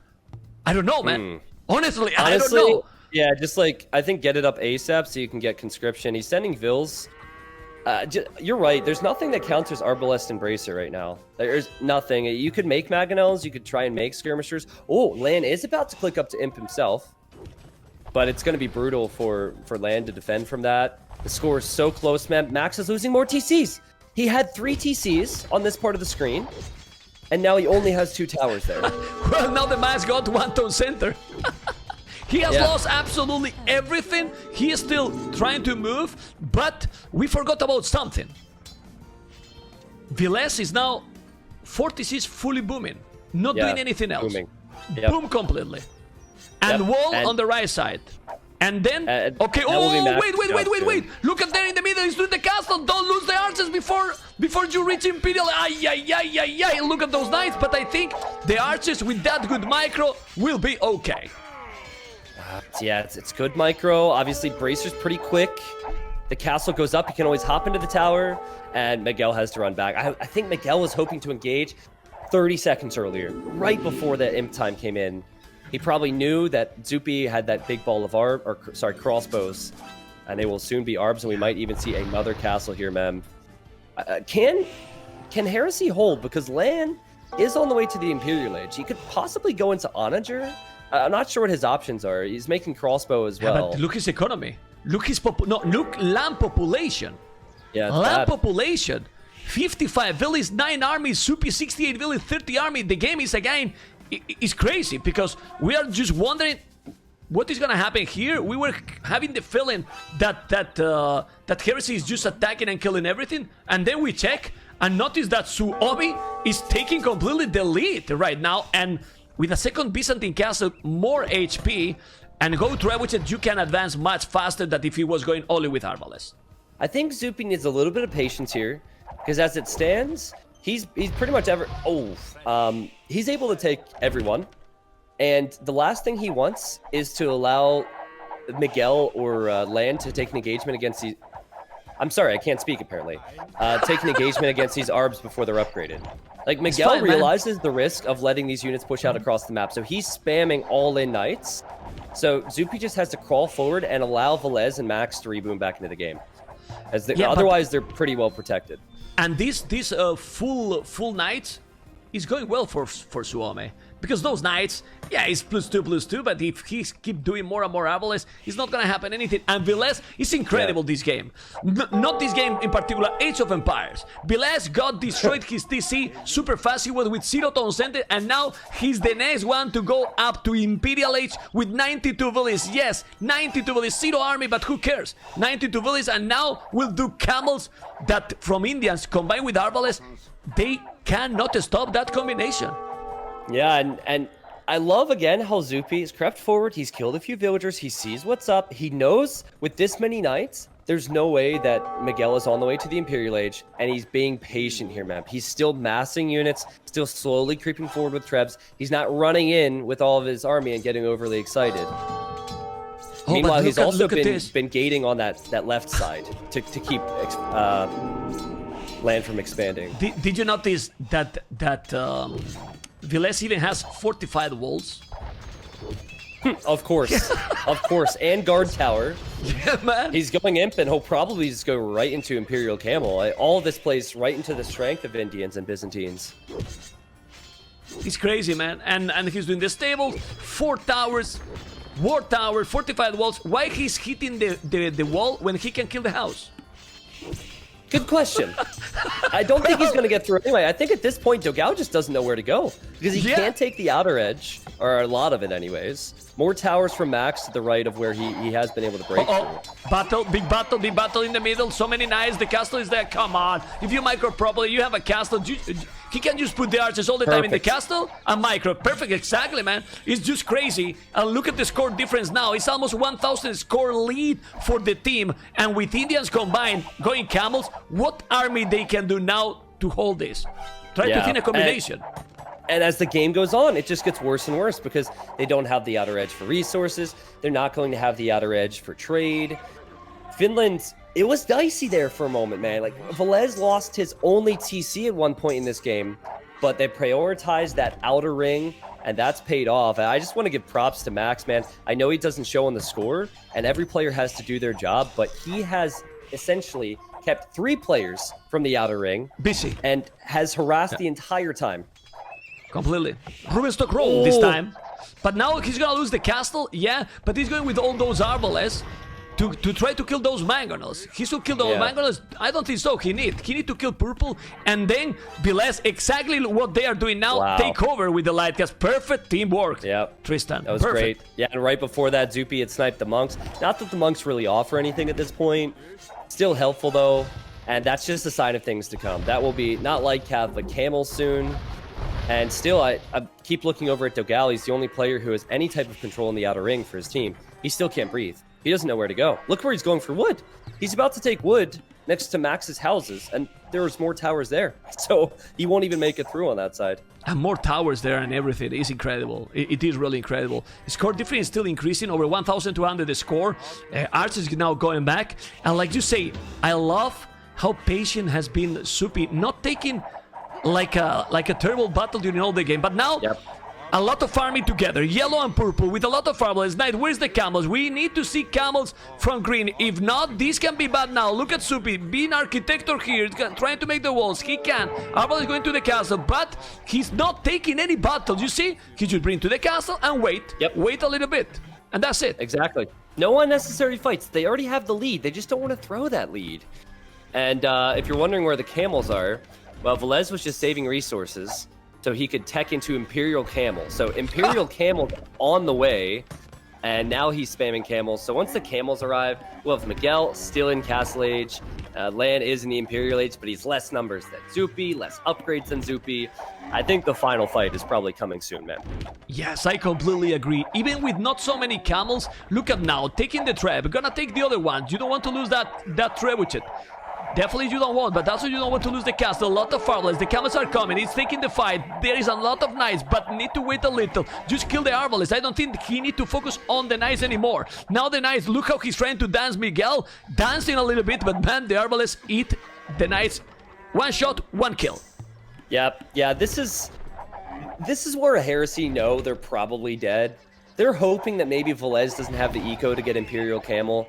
Once you even see an Imperial Camel, you're thinking of calling the GG because it's too hard to come back, especially as Mongols. Even if he had Magadai, it would be impossible to come back here. And they are not. I mean, the population is 140, Tristan. 46 farmers, crazy. Good amount of gold miners, but the Imperial Camels are coming. It's 160 HP, special bonus against the Knights. And now what? It's +5 armor. It's just, I mean, almost unstoppable. And now Supi is going to a Slink.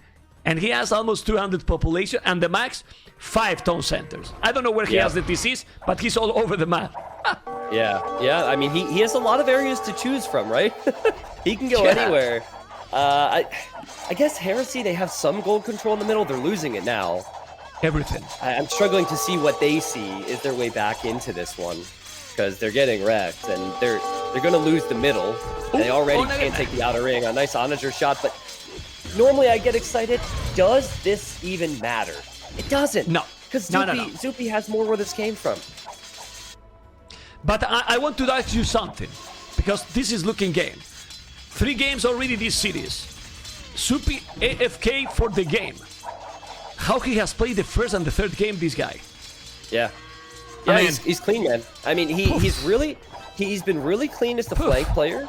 And his eco, his game sense, his awareness, his micro, everything that you need to have has been exceptional.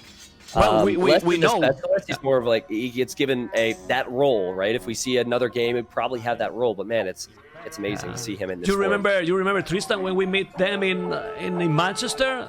That he likes like a guy that he panic.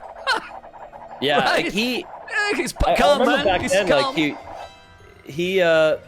like back in Nations Cup, it was one of the first big team game tournaments, I casted. I remember how dominant he was. Had a bit of a different role there, but man, uphill fight for Velez and Zupi if they want to clear out the army that Miguel has. Miguel is about to hit the Imperial Age, so maybe he wants to get Cavalier. Yeah, but those Cavaliers Still, don't you're even fighting have into camels. they don't even have the +4 armor. So the Cavaliers is not gonna be even super strong. The Imperial Camels eat them for breakfast. But even like that, instead of telling, okay, we are going to finish the game, man, he's still calm. Look down, he's killing all the No, Miguel! Like, it's already gonna be bad, but he just lost so many of his knights. Jeez. Nah, it's completely over. It's over 3,000 score difference, and the game is GG right now. Honestly, this is a spectacular game from the Max, even if he's the lowest score. Yeah, I agree. You see it pretty frequently with Finland players, right? Where you have one player to harass. That has just been the theme of this series so far. Having one player do really well to lead up for success for the teammates. But Mem, we compared the outer ring and we compared the middle, and here we stressed the importance of Mongols and having Hunt and making the middle count. There was a moment, if you bring up the statistics and you look at the Castle Age times, look at the Castle Age time for Miguel and compare that with the other players. Now, obviously, Max won FC, so he was around the outer ring. But 1830 Castle Age time for Miguel, 2230 for Velez, and they took that one awful fight right before Castle Age, lost all of their army, all of their control, and Finland were able to hold on. And once they held on, the outer ring started to matter more and more Crazy. and more. I look at the Castle Age times, and that's what decides it for me. I think that there was potential for Heresy, and they threw that potential away. And Miguel was 18 minutes with so many scouts that he wasted. He could do even light cast or whatever and dominate from there. Then they lost. It's true that they went to the max. I mean, Heresy never went passive. They were super aggressive. If you check here in the timeline, I'm there. You saw how the max, but even the max lost population. But if you check the timeline, he never dropped crazy. He moved it, and basically the max lost, some villages, but mostly buildings. But then he kept them busy while Zupi transitioned to import. Just look how the line from Zupi just increased all the game. Super smooth. And Velez lost at some point a lot, and then the boom was huge and recovered super quick. Well, this team is amazing. It's been a great series. I'm hoping Heresy can bounce back here and take us to game 5. But just one more thing here.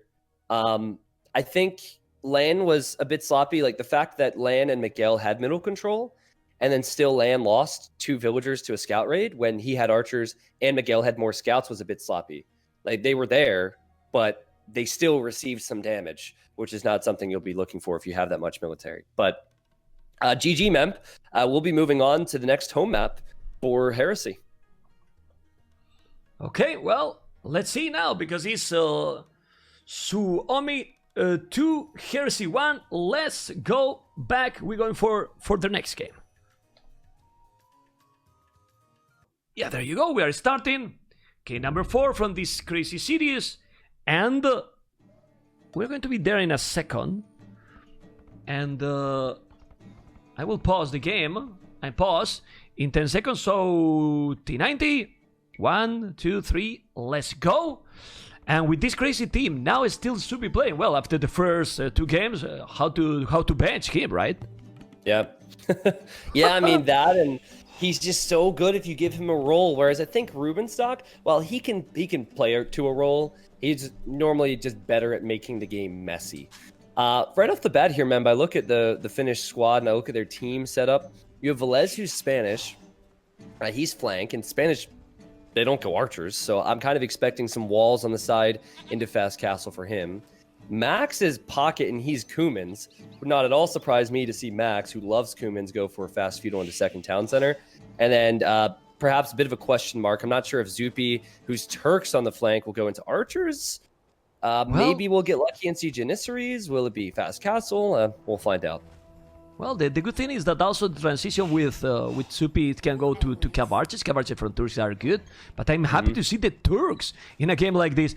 But I want to tell you something. Berbers, Castellis can be very solid, but in this situation, I really think that the Kuman's pocket economy can be great for this map, because you might have a second TC in a smooth position here, and it might shine a lot. I'm worried really about Malay versus Spanish. Spanish going Kongs is okay, but the transition with Malay to Imp as well, because of how this civilization it is, it can be so solid, and the archers is still very strong. Yeah, I think so. Malay versus Spanish, you'd expect Malay to have a bit of a lead, but the pockets again, man, like Kuman Boom is so insane. Now, I hate to bring it back to this, but in the previous set, it was ROR versus AM. ROR picked this as a home map, and then Kumans was globally banned by AM. So they realized, at least if you're using AM as an example of a team that knows what's going on and knows the meta, they realized that Kuman Boom could be tough to stop. And you literally, that's the problem. You literally can't stop it. Like, you can't get units over there. So I think... And also, what I love with Kumans... on the flanks for Finland. Yeah. Sorry, man, but what I love with the Kumans also is that it's not only a knight civilization, also add camels. So they are perfect to counter the Berbers, that they are cheaper knights and camels, right? Yeah. It's a good position. All right, so I'm thinking with that in mind, I wonder, Lan has picked Burmese. Is Lan going to go for walls and Fast Castle into Arembai? Maybe we'll see Conquistadors and Arembai in this game, because Burmese is another flank civ where you normally are not seeing archers because they lack all those ranged upgrades later on. Wouldn't surprise me at all to just see straight Fast Castle on the flanks, have Miguel go for Fast Castle in the middle, and have Max go Fast Castle in the middle as well. Yeah, I think they are going to go... the flanks will go Fast Castle. At least the ones that are trying to wall, you can see how Lan is now walling. And Burmese, well, you can go men at arms. They have +1 attack, but honestly, in this map, I'm not sure. The thing is, look at Zupi. He's not even going any greedy. Like, if he's walling, he's going to wall smooth on his base, not wasting any time. But he's doing the loom now. He's going to, well, he's 17 population. Yeah, because he's going to wall. He don't want to get any surprise for a scout maybe coming. No, he's not going to make any uptime. I think he will wall. Red is walling completely, and now Teal will wall as well. So both flanks on Suomi will wall. Castle, I think all are going Castellage, and except probably the Max, that he will go double TC. What do you think about the walls, though, from Zupi? Like, why not go forward? You're a Black Force pro. I know that, right? And is walling forward not really important for position? I mean, but this map is completely different. Because, to be honest, why you really want to go forward? His goal is Kut. He made the Lumbercan on the right side. And he want to go to the middle. Why to waste time to go much ahead? It's actually delay himself. He should make as close as possible. He's still pushing the Severance. And that's it. And then focus in the middle, because let's remind to the viewers that this map is completely different than the previous one. There is a stone outside, yes, but now in the middle, in this cracked terrain, that the buildings, T90, the buildings here die like crazy. That cracked terrain is made like, I don't know if it's 40 or 50% more damage with the siege, so they die super fast. And all the gold and relics are in this area. So the battle is gonna take in the middle. I don't know, man. I'm just thinking it all depends on what Lan goes for here. But if Lan goes for Arembai, you want to make sure that you have a lot of walls against Arembai. And I'm a bit worried if Zupi doesn't have a military out, that Arembai could go through those palisade walls and then be right into his economy. But you're definitely right. Like, you want to be central focused on this. It's not as much about the sides. It's kind of the opposite. You start on the outside and you want to move to the inside instead of what happened in that previous game. Yeah, but then Max the is next the only question. person, and sorry, Max is just going to build the second TC now. The next question I wanted to make you is, will you go Castle and Janissars with the Turks if the other one is going to go Kongs? You want to have two unique units because even if it's strong, it's also delayed a little bit your economy because you have to mine a lot of stone. It's not as smooth if you go 2, 3 TCs and archers, for example. Yep. Yeah, I think Janissaries they're just slow as well. They're slow. They're not as tanky as Conquistadors. So I doubt we'll see Janissaries. I think going into archers is good. You still have the gold bonus. Turks do not get Arbalest, but you could go crossbow or straight cav archer in Castle Age. Cav archer is a little bit risky, but it might, if you're expecting Arambai from the Burmese player, maybe that's the play. There's still no sign of what Land's going to do, actually. He has yet to even go on gold. Oh, nope, as I say that, he's building the mining camp, yeah. I think is... oh, you are behind again, because I am in 1025. I'm at 1025 too. Okay. Yeah, I just noticed he placed the mining camp, so he's on the way now. Okay. And Max is doing his boom, and we'll see. I guess we called this one, Mem. Right? We're not sure the exact units the players are going for, but probably Arambai, Conquistadors, some form of archer for Zupi. Look at Land. Ooh. He's walling already. He's walling already, the wood. Interesting. All right, so he must have microed his lumberjacks, or maybe had a few less woodline there. Yeah, but he's not expecting maybe that blue is about to be out. Look at this. He's walling here and he's gonna see it. Purple need to see it. Land need to see it and he will see it. It's going. Oh! Come on, really? Dogal's got to spot that, right? Surely Dogal's going to see the tree. Yeah, Dogal sees it. Okay, and here comes the Ville. Yeah, so that's actually really close. Okay. There's 50 wood remaining there. And we have Miguel, we have Dogal, and we have Land. The whole Heresy team is in here with their scouts. So this is a bit of revenge for the previous game. It was Stonewalls for Max in the previous game, but here it's Palisades. Well, it's kinda, I don't know. I mean, it's difficult Max situation. Could get the Ville. Yeah, Max could get that villager. That's huge. Yeah, because now it's only a small palisade. Oh no, he walled it. No way. He killed it. He killed it in the last second. I'm losing my boys, man. I'm losing already my boys. But Green can go outside already. And, man, the Max with the micro, man. The Max with the micro. I like how Max gets Loom. He's like, uh-oh, pain is coming my way because he's just chopped through. And so Loom, a great Loom timing here, 14 minutes. Max has so many villagers. He has 35 villagers already. Kuman's power, Still man. pumping them out of 2 TCs. Tristan. Yeah, so who do you favor here, Mem? I love the Kuman's choice here. Yeah. I really love, but it still help. It's, I mean, it has to be played. It's also true that for me, Turks and Spanish, I want to see what they are going to do. I'm not sure. It's true that look at Purple, how he walled there, but then he just could and he has 17 HP. So there's, I don't know. We need to. Yeah. This map is really unpredictable, and I don't know why they are not going like MBL in the previous series, going aggro with Feudal Age. It's really easy to break the walls, man. Yeah, it is. MBL did have Saracens, though. I feel like having Saracens was a huge help there. It's kind of a counter to the walls. We'll probably see more of that from AM in this tournament. Like, AM's the type of team, it's interesting. They're probably going to use similar picks in all their sets. It's just they're so good that they're able to make it work every single time. So Miguel is now in Castle Age. Miguel couldn't build the second TC in Feudal, but he's building his second TC now. And also he can contribute with a few knights as he's cut through. He might even go for a third town center on the gold mem. Yeah, he's going to the middle. And we'll soon see Arambai once those castles are completed. He's going to the middle, and he's gonna make the castle on Arambai. I'm really still wondering. Now he's gonna go Janissars, man. So unique units, but I'm not a fan of this strategy. I honestly don't think that this is a great strategy. But say that since they have the mags, maybe they are thinking, okay, we go Kongs and Janissars, and the mags spam nice for us with better economy, and maybe they can dominate, but I'm still really not sure because we will see Arambai on the other side, and then we have archers with Dogal Malai, and honestly, Malai and Touch economy, he will reach Imperial is supposed to be really quick. I mean, or quicker, faster than the others. It's a difficult situation here.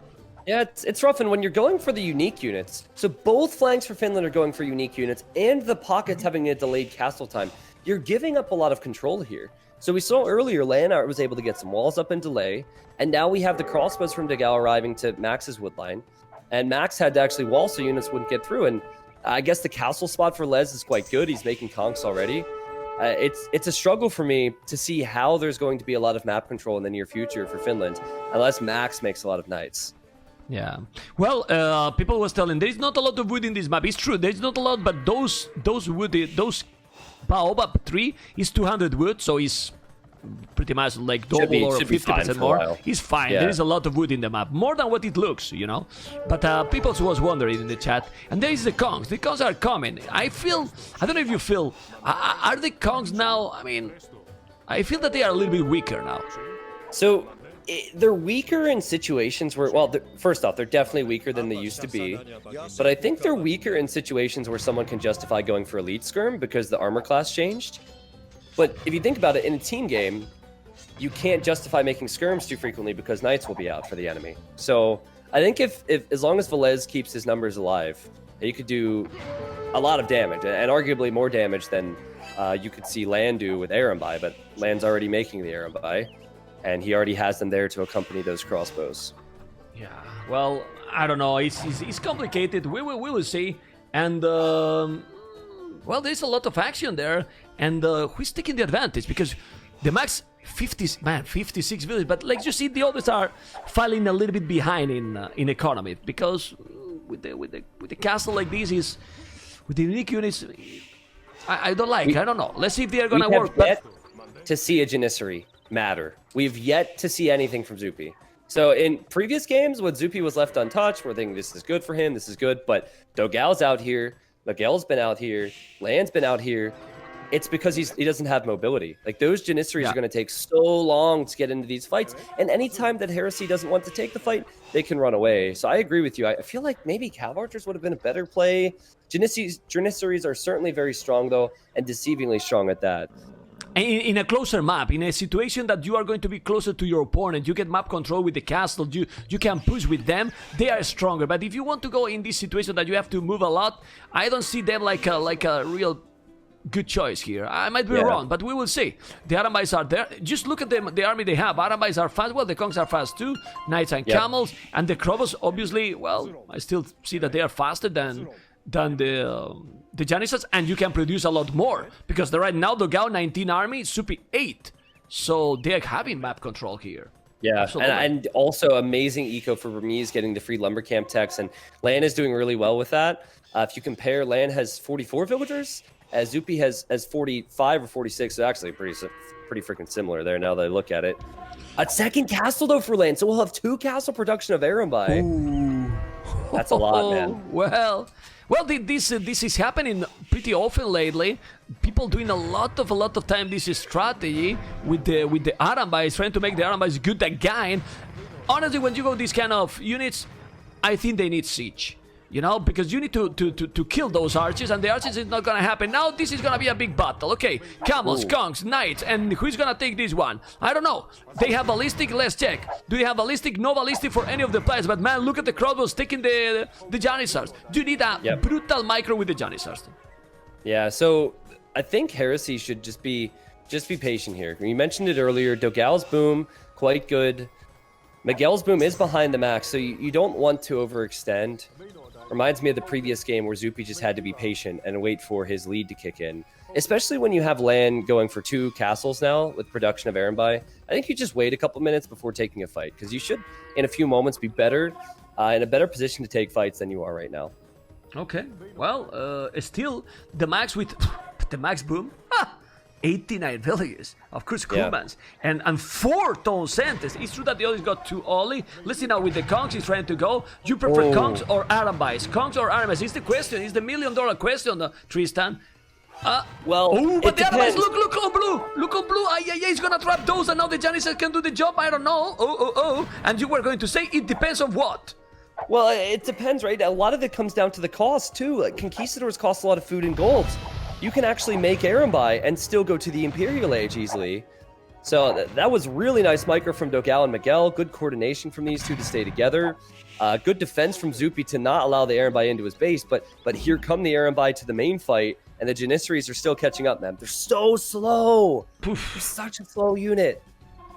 Yeah, well, it's true that they're strong. They have 8 range. The units, the Arambais, they don't have great accuracy. They don't have any armor. They don't have... Oh, look at that. But they are fast and unpredictable, like you say. They are going back. They hit them back. There's a lot of army now. And who has... Well, this is Rainbow Fight, man. A lot of colors here with a lot of army. And look at Green now doing more stables. Spamming. He's going to go up to Imp the max. Well, 122 population. But the others are, of course, behind in terms of economy and anything. I don't know who is getting the advantage here because both teams got a lot of army. Yeah, props to Miguel. He did have some shaky moments in some of these games today, but he has done as well as you could possibly do to keep up with Max. Max had the 2TC boom in Feudal. Miguel's boom is looking good. The amount of farmers he has is good. Like, he's about to click up to Imp himself. This is quality play from Miguel, and also I've really loved how Lan is hitting the right spots. Dogao isn't making any big mistakes, I say, as he needs to be careful. Yeah, immediately realizes, man. Like the Heresy team is playing really strong right now. I was there. I saw that you were playing with that bang on a shot, but nothing happens. Nothing happens right there. Now they are chasing the Arambais. You can see, and the Janissaries never catch up. He's gonna kill some villages. Well, they are trying, but now there's some good amount of farming. If they lose those Arambais, be careful. But he can hit them back all the time. Look. Okay, I believe that he has the husbandry. How much can he kill with this? It's not worth to lose the army. And the quick walls from the Max! He's blocking, and now the Janissaries do the damage there. And he can afford to lose some villages, because the Max got 112 villages, and he's on the way to Imperial. But like I told you, Tristan, the Imperial Age here for Dogao should really dominate. Yeah, not to mention Miguel. Miguel was actually the first person to click up.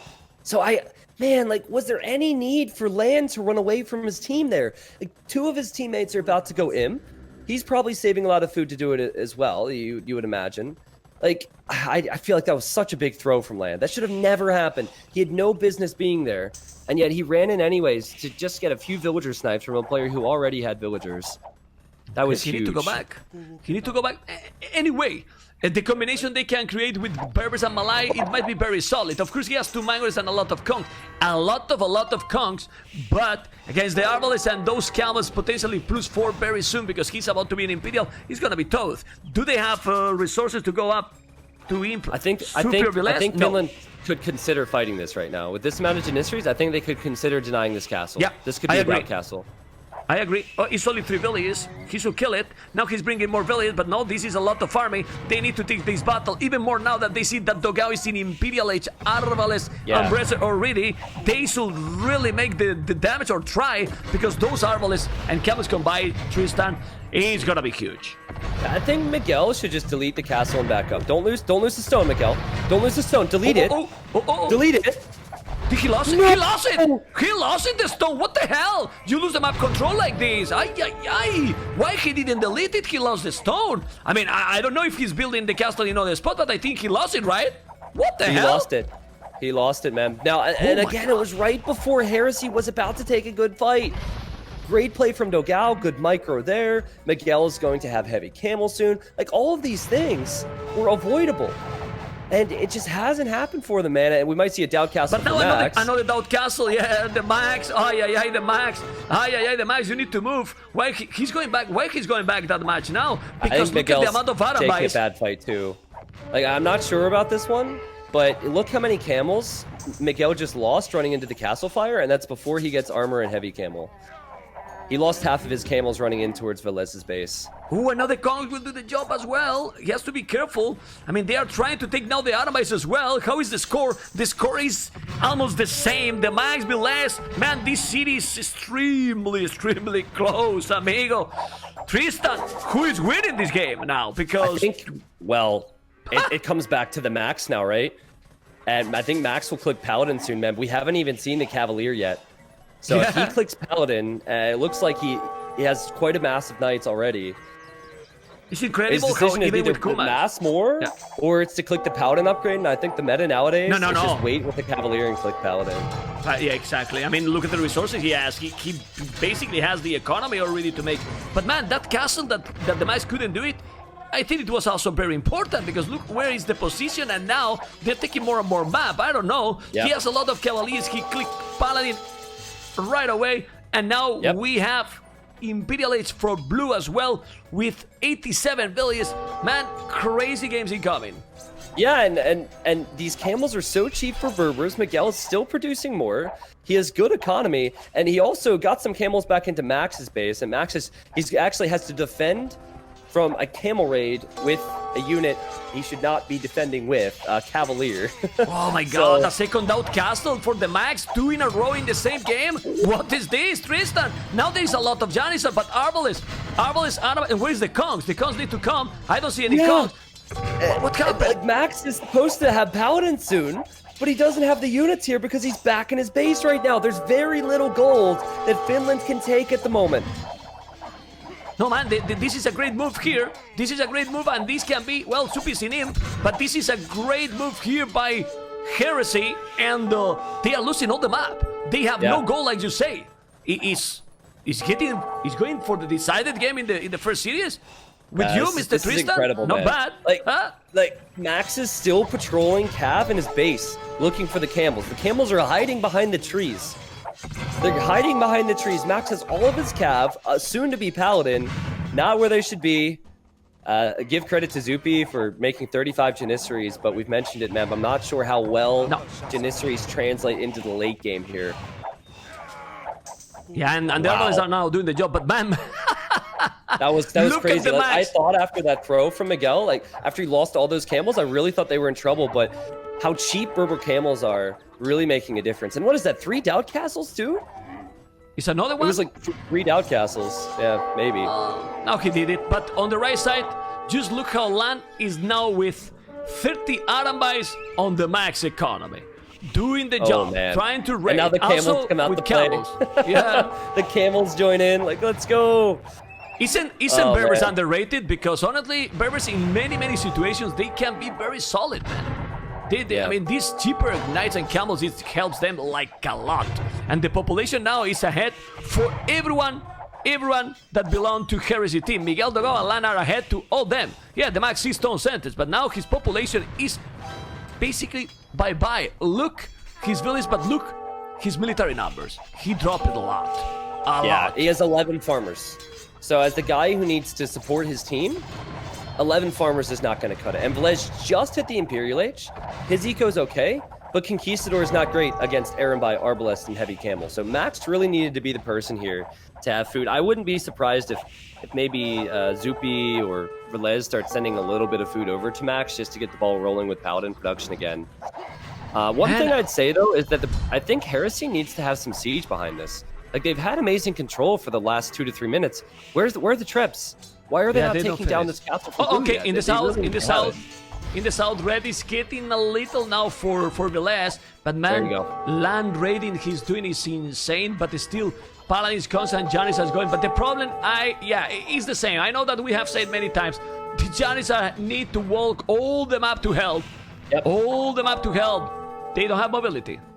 Yeah, and Lan, knowing this, will run with the Arambai. It pulls more military from Max back into their own base instead of pushing. And Velez has lost the castle in front of his base. Dogao is running with camels to raid.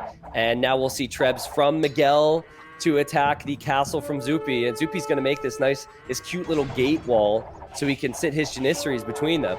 That's great, but that castle's still going to go down. And there's just very little gold that they're going to be able to take, Team Finland. No, they don't have any gold now. Like that TC close to Velez Stone Center, only the one from the Max, and that's it. He's the only one. He's the only one, and they are going pushing. No, this is decided game, Tristan. This is decided game. Also, Lan has been doing all this damage with Arambais because Arambais, Tristan, don't need Imperial Age. Yeah, this is true. They don't need. Yeah, he's going now Imperial Age. Yep. So Lan had excellent support. He bought excellent time for his team. And Miguel sitting at 190 population. He's already getting caravan, thinking about trade. Mem, you're right, man. We're going to the 5th game here. There's no way that Finland come back from this. Nah, it's impossible. They have almost all the maps. You can see the score is exploding. We're getting into the next and last game in this series. And guys, don't go well, don't go anywhere, man. Anywhere, because then it will be Secret versus Mr. Yo team. YinYang. They changed the name, but now we still need to finish this series. Bombard Towers for Dogao. I love to see Bombard Towers from Malaya, really. But hey, I don't think we will have time, because this is looking now so bad for Suomi. They keep trying. Those Janisons are doing the job, but now with the Arbalists, they will clean it. Yeah, I think it's just a matter of time here. Like, as they might feel a little bit of confidence killing these camels, too many of the Janissaries have gone down, and now more of the gold spots are getting pressured. I think Bombard Towers, it's a nail in the coffin, but it's a coffin that's already had way too many nails in it. There's absolutely no way that they can come back here. Yeah, it's pretty much like Finland to try and find a way, you know, like they're good in late game. Maybe they'll hope to trade, but GG after they see land goes in. GG. Anyway, oh my god. Ay. Well, 2-2, guys. 2-2. We have decided game that I think is gonna be Canyon Lake, and that map is incredible. I have to double check, but I think it's Canyon Lake, and we said from the start. Now I feel proud about you and me. We were a little bit not really confident about the civilization choice, and we have to say, and we have to be proud, Tristan, that I think we were right completely this time, because normally I'd be proud, but I feel like that's a pretty obvious one. It's like that's true, man. Like, well, not about the Civ. Yeah. Oh, not on the Civ, yeah, on the call and how it would play out, yeah. No, exactly, because Turks, if he went Cav Archers, maybe he can spam with Cav Archers and Ballistic and can do a much better job and can reach the Arambais, because the Arambais, they are great against the buildings, but if you have good amount of Cav Archers, you can deal with them more or less properly. Yeah, I don't hate the Turks choice. I really don't. I just think going Janissaries was what confused me. I think Cav Archers, it does take a lot to mass, but it might even be slightly better than having to build a castle to make Janissaries. But I don't want to say it's just down to Civs, because Heresy's positioning and the fights Heresy were taking, the fact that Miguel was able to stick with the Max, who had a 2 TC boom. Remember, there's nothing they could do about that. They couldn't even attack the Max. So I was really impressed with how Miguel performed in that game. Dogao played his role, just more together as a team there, Heresy. Mem, it is Canyon Lake. I'm really pumped for Game 5. This is going to be a heartbreaker either way, but it should be good. Oh, well, I like to see you hype, man. I like to see you hype. Look at Miguel economy. Miguel economy was brutal. Was absolutely brutal. Unit kills, also Miguel the most unit kills. And guys, we're going to the decided. Don't worry, we are not going to take so much time. We will get the games and bam, for the last game. Let's go, guys. Decided game, which makes even better. It makes even better. I will stop the game when we are there. And then T90, we are getting ready to rumble. 1, 2, 3, let's go. We are all together, guys. Welcome everyone to Battle of Africa Decider game from this crazy and amazing series with the Max, Velez, and Supi. The match with Lithuanians. The other pocket is who? Miguel as Malians. As of flank we have Red, who's Vikings, ooh, amazing one, Japanese facing, and in the other flank Tatars. We see Tatars always here against Portuguese, and with me Tristan, T90Official. Man, thank you for coming. Hopefully we're going to enjoy. What do you think about this incredible matchup? Well, I want to start first with the pockets on how they're going to approach this. Since you start with 150 more food as Lithuanians, you can afford to send less to food and more to wood early. We saw a game earlier where I think Daniel was Lithuanians, and he tried to chop straggler trees and then go for an early dock. Max is taking a similar approach, only instead of staying on the straggler trees, which can be pretty inefficient, he's built an early lumber camp. So only 2 on goats, sending 4 to wood, and the villagers already arrived at the shoreline to dock and then make fishing ships. And I like this because that means that he'll be able to consistently produce fishing ships after the dock is up. Whereas I think Daniel had problems with that. But you have a similar approach with Miguel. All of the wood buildings from Malians are cheaper. So Miguel will probably go out there to dock as well, Mem. Yeah, I really love this way how the Max is doing. Maybe he's not gonna... No, look at this. He's gonna make the fishing ship right away. He's built the dock. He did the fishing ship already. Now Lumbercan, perfect damn Darkish execution because, like you said, 150 foot more, it helps you to do this strategy with the Lithuanians. And then what? Do you think they should commit a lot and try to go to the water 2 players, or just 3-4 fishing ships at Lithuanians and then try to go a scout? I think it's hard to predict. I know I'm doing all the hard questions, but man, it's your job today, man. I mean, it's tough to say. I think that we'll have 2 Finnish players go to water, and I think that we will have one of the Finnish players go only on water. So, and I don't think that it's correct to have the pocket player fight for water. So I see Zupi already as he heavily damages Land Scout, sending a Vil. Maybe Zupi will dock, take some fish, and then in Feudal Age go for a 2nd or 3rd dock and win water. I think it's important, Mem, because it's not so much about the food economy lasting to the Imperial Age. It's about the food economy giving you a stronger mid game, which gives you a stronger position going into the Castle Age and Imperial Age. And Heresy will know the importance of that. Here comes Miguel with his scout.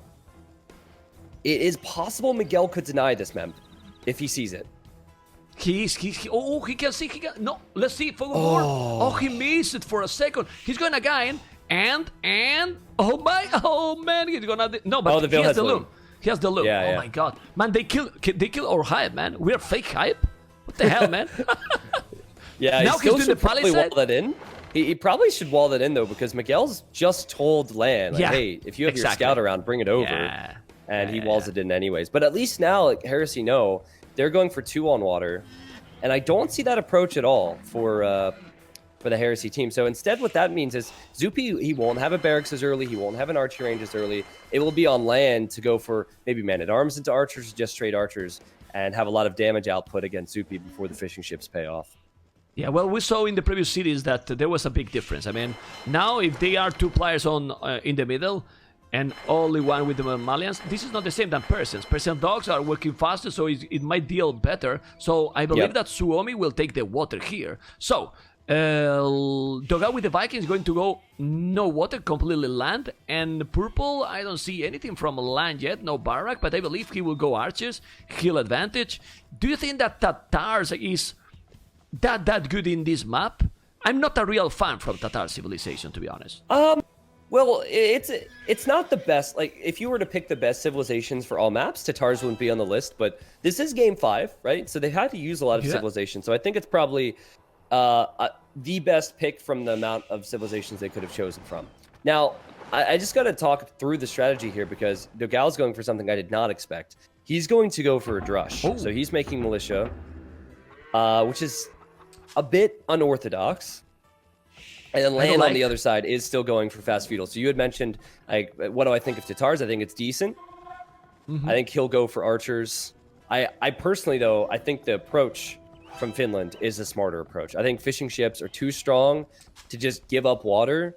And I think having the pocket player going for water, if that is indeed the play here for Miguel, I'm not sure, could be a big mistake. Like, regardless, I don't like Heresy's chances if they lose fish early. Well, Miguel is going to make a second dock. I like that choice. What I don't like is that the militias are coming from Dogal. I mean, I will go maybe man-at-arms, but right now, just look. Teal is walling completely. Velez is absolutely walling completely. We have the gold for Velez, and now he has the militias, which is going to be much better because he's going to be in feudal age, and then he can go aggressive. I don't understand why Dogal is doing this. What he expect here? Okay, he's not going up, but... well... Yeah, I think... I'm curious to see how this goes, because this is actually a counter to Man-at-Arms. It's Drush into Archers. It's not Drush FC. Oh. He's in the TC, man. Almost hitting the Tone Center. He lost a lot of HP. I mean, all the small details right now, Tristan matters a lot. It really matters a lot. And now, the militias for Velez, look at that. He's taking everything. Yeah. Good micro from Velez, has 2 militia remaining. And also, I think it's a good idea for Velez to not get Man-at-Arms. Because if he got Man-at-Arms, it would be a mistake. I think Dogal will love that, though. He's killed 1 militia, he's weakened another, and then he just sniped the scout from Velez. Oh, that's good. Memb on water, here it comes, though. We have 2 docks for Max. And God. Miguel it's basically Three. Miguel's job to fight against Max and also clear out the fish from Zupi. So this is not going to be an easy task for Miguel. Yeah, but he's with 3 dogs, investing a lot in the middle, and I don't know, he's 2 galleys each. We need to focus and see what is gonna happen. But the water, we have seen how important it can be. I mean, even if you don't take the water, what you can do is to lose super fast. I mean, you have to force them to invest something else, because if you lose instantly, then there's big problems. Yeah, I mean, if Miguel's able to clear out the Max in the middle, he's also clearing out Zupi. So this isn't a bad situation to be in. Zupi is making archers on his side, and we have scouts actually from Land. So Land's going for a more mobile option. It's not the norm to see scouts from the flank, but Land sent that forward already. There's not a lot of areas he can pick off fills, though.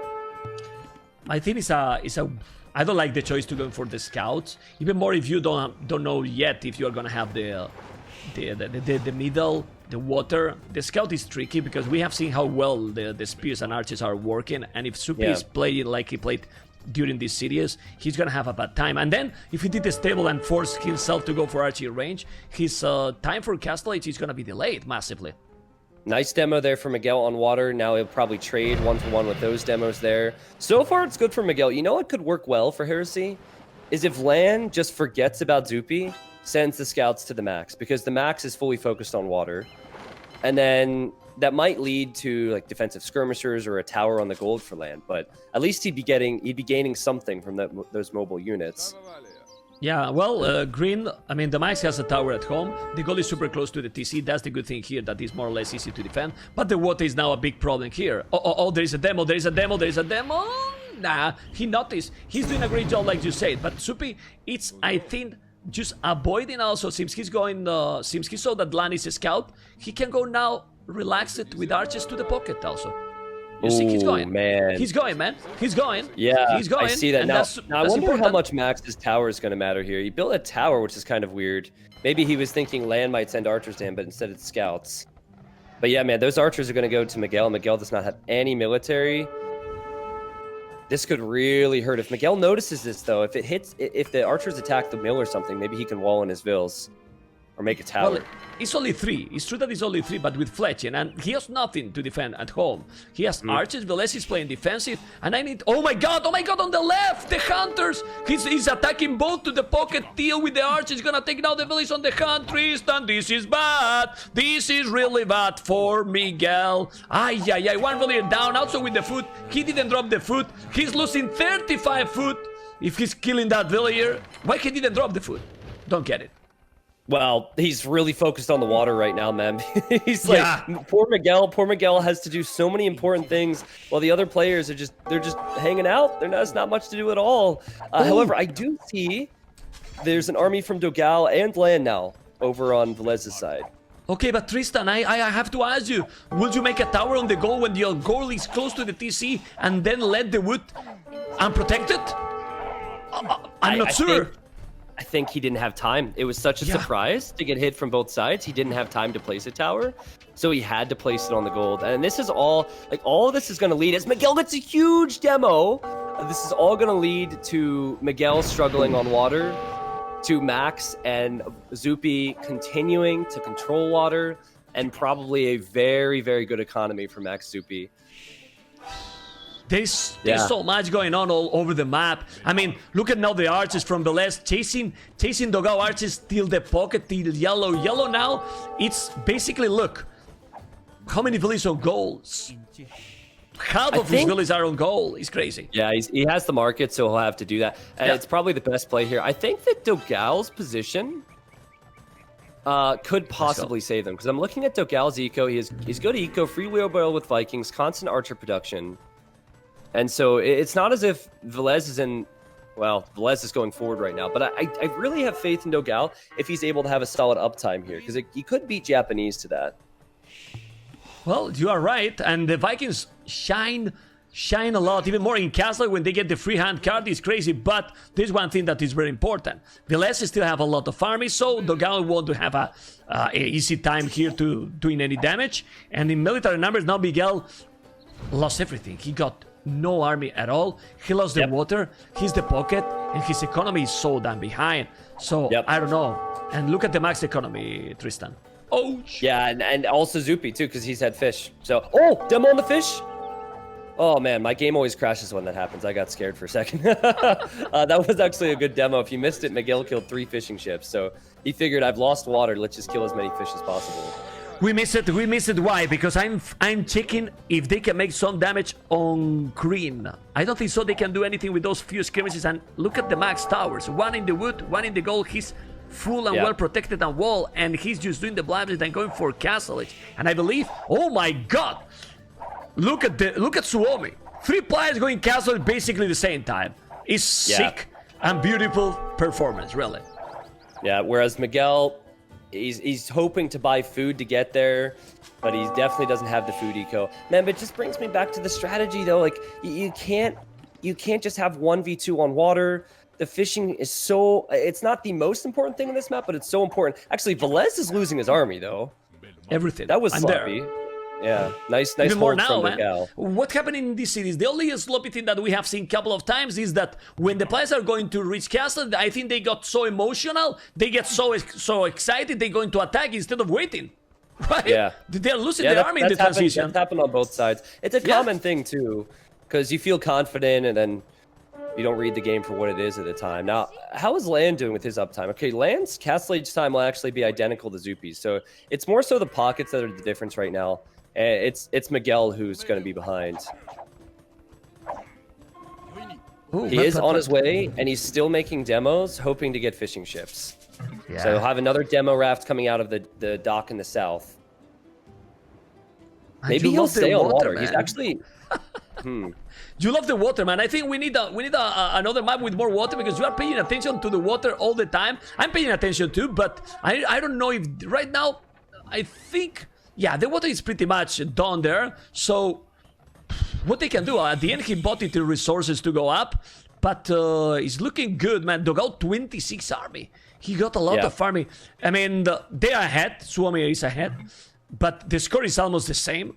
And Dogao need, in my opinion, to dominate. Yeah, so Dogal's got to carry a bit, and Lan too. I think Lan also needs a solid performance here. He's actually switching into Knights, and I don't know if Zupi did see the Archer, and so he actually has not confirmed what exactly is going to be the play for Lan. What if he's confident to push forward and loses all those crossbows? Because these will be +2 Knights. That's what I was to ask. I mean, if he's doing +2 Knights and going aggressive, I agree. But I'm a little bit surprised, because you get Tatars to get advantage. Of course, you still get heal advantage if you get some good engagement with those army. But man, it's not what you see usually with Tatars, right? Maybe trying to make a mind game here. Look at Max's town centers already. 3 TCs at home, because he has the food income to do it. And he'll actually just be supporting with 1 stable Knights. So I think Heresy are going for the correct approach to really go aggressive on the flanks. And Miguel will hopefully be able to keep up with the economy and the production, but he doesn't have a stable even, Mem. So it's just hoping that his 2 teammates can do enough to get him back into the game. He's doing a monastery, man. I mean, the Max is booming, man. I mean, how much confidence do you have in your teammates that you are playing like this, without army and just booming, and with the water in the middle? It's incredible, in my opinion. Yeah, it's solid play. It's clean stuff, and it's really what you should do. You already have the fishing ships. Extend that lead with more villagers, and early monastery is smart as Lithuanians to get the relics, get that extra attack. Eventually, he's going to flood more knights. But for now, he could just use 1 or 2, and he'll have more than what Miguel has, because Miguel is on 0. He doesn't even have a stable. Yeah, but Miguel, being behind, he got raided. I have to point out, 3 town centers already. His boom is pretty close to the max. Miguel is playing amazing also. I mean, they are... I don't know how they recovered that fast. It's incredible, really. Yeah, it's good. It's really good play, and I think it was using the market to balance. And also a little bit of prayer, I think, is needed. Because he's just hoping, he's doing what he can, and his teammates have to hold. You know, notice how defensive Velez and Zupi are playing. They know it's game 5. They know it's at stake. Tristan, Lan is raiding. Lan is raiding the Max. The Max instantly did a stable and we didn't even notice. And he has already 4 knights and monks. And he's holding. He's gonna wall in the wood. No, he's inside. Oh, what? Look at the walls here by the Max. He walled super quick and now and again. Oh, that's some good wall in there. Impressive. I think he loses his monk though. Oh, he loses 2 monks. 2 monks, He tosses away 2 monks. That's actually pretty sloppy. But again, man, I think he's going to have the eco to make a few knights to deal with this. Great defense from him, and also a great defense from Velez on that on the left side. He has a Mangonel here, and Dogal, this isn't the first time this series he's had to fight against crossbows and Mangonels. Chooses to not micro against it this time. Probably too risky. Yeah, we need to check. Now, Ballistic for who? For Velez and Dogal. Both are with Ballistic. It's the same. Of course, they are the Vikings who shine with a great economy. Japanese, it's great when they go for fish, but they are not on fish. And now the Knights are behind TL economy. They are trying to make the damage. They are playing together, but if you check the numbers, almost the same values. The games, the series, incredibly close. Tristan, for decided game, yeah, great series so far, man. I think Miguel, he's finally at the point where he can contribute with camels and knights. I'm really surprised that we got to this point. A big shot, or close to a big shot anyways, with that Mangonel from Velez. Knights from lands over here. So we do have knights and archers. It's just the opposite flank is here. It's crazy, man. Yeah, but do you know what I'm feeling then? What is Supi doing? Don't be so surprised that we see Supi going to Imperial Age very soon. Yeah, Man. Yeah, he's been on 3 TCs untouched. He might actually need to send some support over. I think that Miguel needs to make his first stable and get some knights out. You could just try and boom to imp, but I think it's too risky. You've got to get some support for your teammates out there. Yeah, I mean, he's doing a great boom. If you notice, he's 78 villages. I mean, he's now catching up in economy, but this battle is teal against red, purple. Now the Max is coming. Where's Supi? Where's Supi army? Is he going to attack? I don't know if he's coming. Where's Supi military? He's still at home. So right now he's just sitting at home. Yeah, and he is going to imp, and obviously that's going to be fantastic. But what's that, Mem? No, Are you reacting to imp or fight? I'm reacting exactly to imp. Exactly, but but look at Dogal. Imperial, it's almost the same time with the Vikings. I was going to be scary for Heresy, but I can't be scary anymore because Dogal can make the same damage that Supi can do in the other side. So now, again, the pocket is going to be so crucial. Yeah, I'm really surprised Max doesn't have more knights out here. I've been waiting for an amazing micro from Dogal and from Land to take out the Mangonel and push in here, man. Mem, when I saw the water was lost, not gonna lie, I felt like there's no chance for Heresy. Miguel's not gonna make knights, Max will make knights, and Dogal, what are you doing? Again, man, on the way to Imperial, exactly. I mean, again, when he's going to Imperial, Tristan. Crazy. What is this? Well, my concern for Lan, as he's on his way to Imp, is will he have military that can deal with Arbalest? His military is on the other side right now. So it has to be enough support where Dogal takes a big lead against Velez, and it has not been that yet. That's my concern. And now you see Miguel on the way to Imp. Velez is the only one who hasn't clicked up, but he's close. It's a lot of crossbows from Zupi. Yeah, everyone is up. Everyone is up to Imperial. A lot of crossbows from Zupi. Again, like you said, I'm not convinced about Cavaliers. He's gonna go Cavaliers with Tatars. Remember that Tatars got great upgrades for the Cav Archers.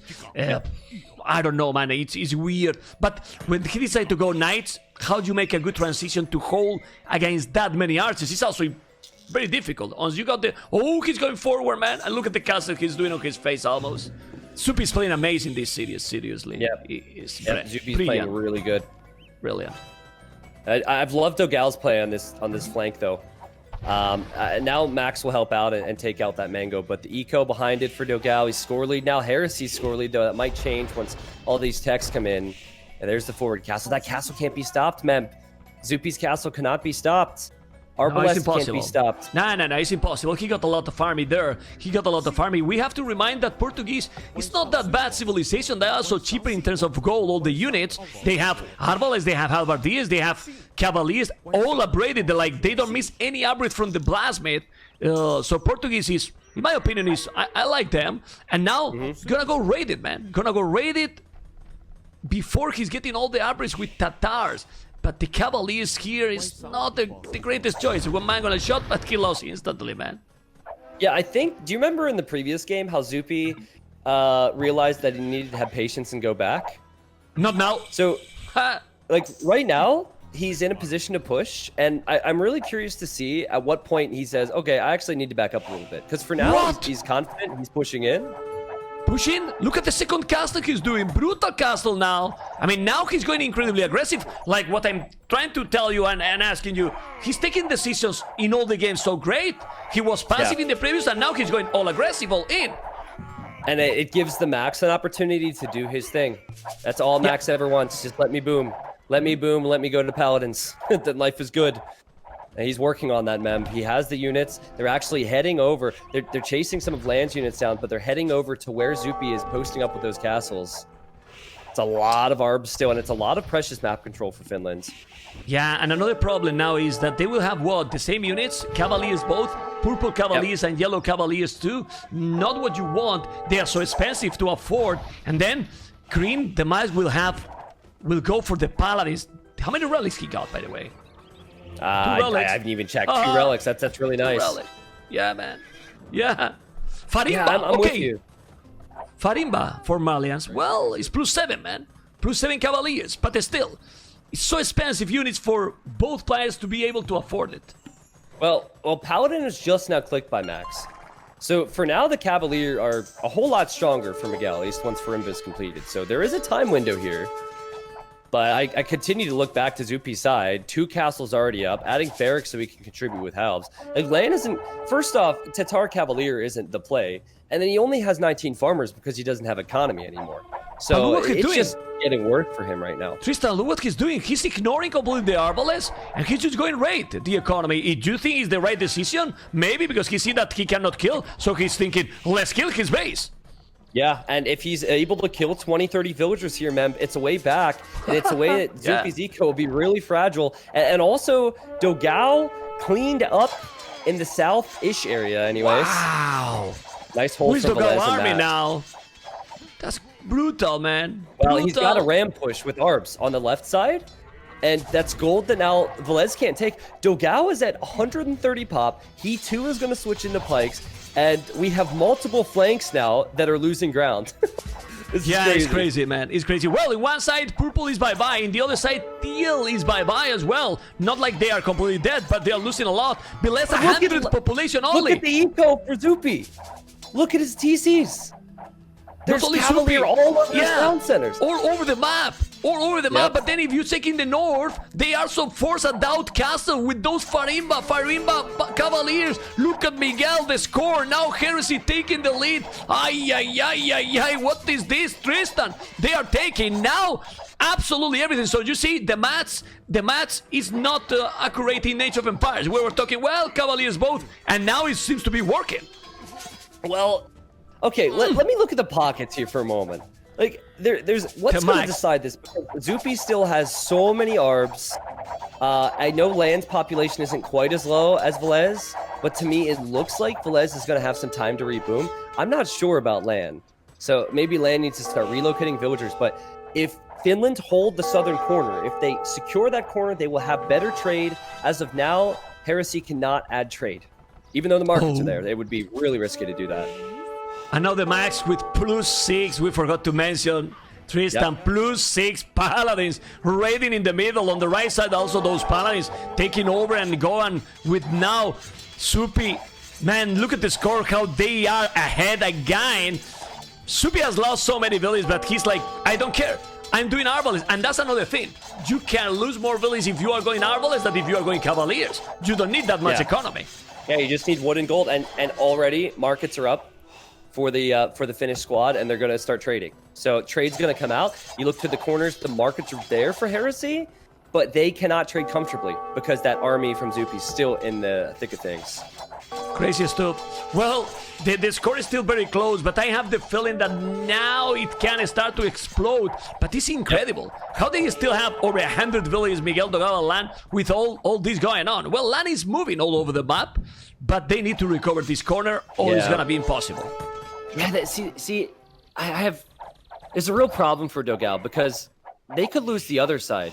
So Miguel and Dogal, like, they need to be here, but Miguel and Dogal also kind of need to be in that northern corner. So they're choosing to stabilize the south, which is the correct play, but they're just losing more and more grounds. And yeah, because it just doesn't seem like this is ever going to get better. It's not like Lan is going to get Paladin himself. He can't get Paladin with Tatars.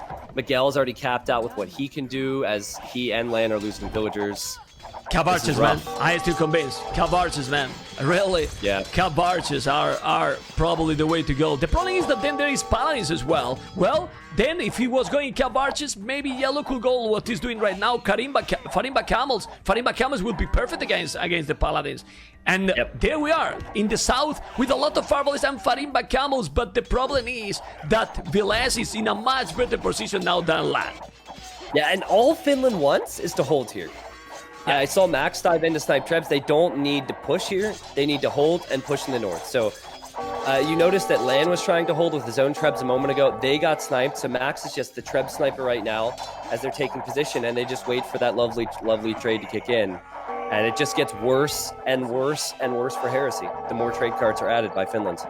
Yeah, population for Lan is starting to be ridiculous. It's starting to be so low. 78 villages, 10 army, and this is getting closer and closer to be Suomi. Suomi taking probably the decided game in a spectacular series. Yeah, it's been amazing, man, and they have to try because it's been so close. Like, I think at this point maybe you need to try and trade even if it's not long distance. It's hard when Finland's playing so perfect though. I love the map control they've been able to gain. I love the compositions. I think we'd have no question there over what units they're going for. And Miguel's still been able, I don't know how, to make Camels and Cavalier on both sides, man. It's crazy. And here's Dogal with 2 Trebs, soon to be 3. Almost he keeps going. Velez's castle. The pity here is that maybe, I don't know if you agree, the only choice here will be, but that's so complicated to do with the Vikings that he was full Berserkers. They have bonus against the units, but being Arbalists and Camels, you can beat Paladins +6, and the amount of Arbalists he has as Japanese. Yeah, maybe. Oh man, Zupi's moving in further. They have taken out that land castle. It's so bad for Lan that he's actually using that town center in the north. They probably aren't expecting that, but that's his best eco right now. Yeah, it's GG, man. This is gonna go right towards Miguel. I like to hype, but Tristan, I like to hype, but there is a point of no return, and that's this point in this game. Now they have cleaned completely. Lan, he's almost bye-bye, and we will have 3-2 for Suomi, and they will get 2 points. But remember, this is important, Tristan. They still get 1 point because a 3-2 it reward the performance from the loser team. So in a close group and the group of death here, this 3-2 can be really important for the future of the group. And honestly, it wouldn't surprise me if we see a similar situation in the next series, because you could argue that YinYang and Secret are even closer. So like all the teams in the group of death are strong, man. GG call. GG. Oh, well. We were talking already because come on, I mean, it was looking like this. Ah, man, the Cavaliers, they raid, but the Cavaliers, double Cavaliers, because it was double Cavaliers, not a fan of this. Yeah, that, and just the fact that Miguel was ever in a position. Now, Miguel played well, but the fact that he was ever in a position where he wasn't offering any support with Knights, and he was straight booming in Castle Age, all stems back to the pond. So I've seen it multiple times now. I don't know if there's a meta forming or what, where in Dark Age, 2 people dock, the third does not. And I think that has won every time I've seen it. So maybe some lessons will be learned here. Heresy will maybe see some of the other games. Maybe Team Secret or YinYang will choose the map and do a similar thing. But you mentioned it throughout the entire series, Mem. There's no question these teams are close. On a different day, it goes 3-2 Heresy. I think they have a lot to be proud of, and fortunately, they still get a point. Yeah, crazy. Also, people was telling in the chat, and I kind of agree. In the 3 wins, Soupy killed. I mean, they played great all, but Soupy, it was the one who killed completely his opponent. He dominated. 97 largest army, man. I mean, doing that 97 largest army in these kind of games, it's complicated. I mean, 97 Arbalest, basically. It's insane. Yeah, he did really well. I mean, there is the fact that he wasn't threatened because Lan went scouts and just passed him, and then went knights and didn't end up hitting him until he had cavalier later. So he was less threatened in those situations, but the fact that he could come in here, make that much military, have that good eco, and even was sending some resources over to Velez when Velez needed it later. I don't know if you caught that. So I think Finland will be very happy. Rubenstock might be a little bit upset because now he's suddenly not the 3rd best player in Finland anymore. Yeah, man. Yeah, Zuby was a beast. But we have to admit, I mean, I love Rubenstock, but Soupy at this level, it's probably close to the max, like the max in pocket and Soupy in the flank. You know what I mean? Like a roll. Yeah, I also think, I don't know. I also think Zupi, because of how long they played together, he's almost like he and Max might be co-captains, so to speak. I don't know what the dynamic is when they're in TeamSpeak, but I remember back before Zupi took a long break, Zupi was kind of the leader. And so I think that might be it as well. Like, there's a lot of trust there and a lot of belief in each other when Zupi's in the team. I have to tell you, now that we have with a lot of people, Tristan, Zupi messaged me after the TT tournament that was like kind of so matches, and he messaged me, Memp, don't worry, I'm practicing for Battle of Africa. Good. Yeah, well, because he didn't play on TT. He didn't play a single game. So, guys, super hype, man. And Tristan, people is enjoying a lot with the casting. I mean, I'm enjoying with casting with you. And we're going to have now, to finish this pure fun, Secret versus YinYang. I like that, YinYang. I don't know if the pronunciation is correct, but you think I care? Not at all.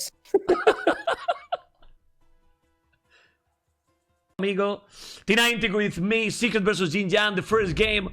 Amazing stuff here going on. And there we go. We are getting there. I'm gonna pause the game and let's go. T90. 1, 2, 3. Let's go. And we're going together. I'm sorry to do this. I thought when you said let's go earlier, I started. So go to 16. It's all right. We're gonna start off. What I tell people is we lower the expectations. All right. We lower the expectations, make a mistake at the start, and then when we're perfect for the remainder of the best of 5, everyone would be very happy, all right? So let's do a countdown. In what minute you are? I'm at 16 seconds right now, not minutes, 16 seconds. Okay, I wait you. I am in 50 seconds, and then I can check that the Viper, Dao, Tato, Leaks, Paladin, and Mr. Yo. Some people message me that they wanted to have this scoreboard here, so I will let this scoreboard here and you see the civilizations. And just stop in 50 seconds and we keep going. Okay, sounds good. I'll get right there in just a moment. All right, man. I'm good to go when you are. Okay. 1, 2, 3. Let's go. And now T90, Doubt as a pocket expected and Mr. Yo. Doubt with Hans. Mr. Yo with Franks. We have the same matchup again. I'm a bit surprised to see Viper's gone Mongol's flank. He's run forward nice and early to lame, though. He's already stolen 2 goats. Lix is aware. Man, I'm so excited to see Lix versus Viper on the flank. Oh my goodness. Oh boy. Lix makes the game so messy. Do you mean that you are so excited to see Lix killing the Viper as a flank? Is what you said?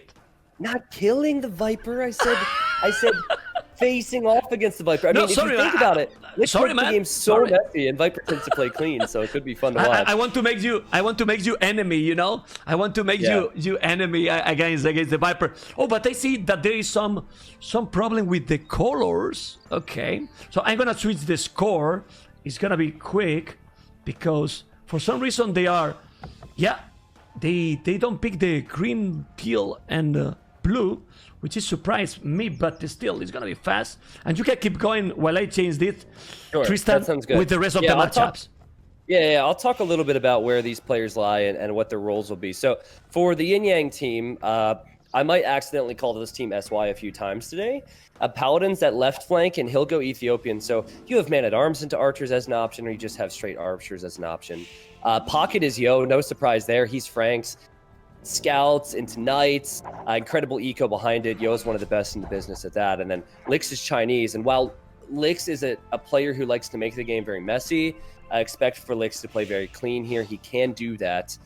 Viper having Mongols, I feel like Mongols can do a lot in early game, and then they don't really pay off.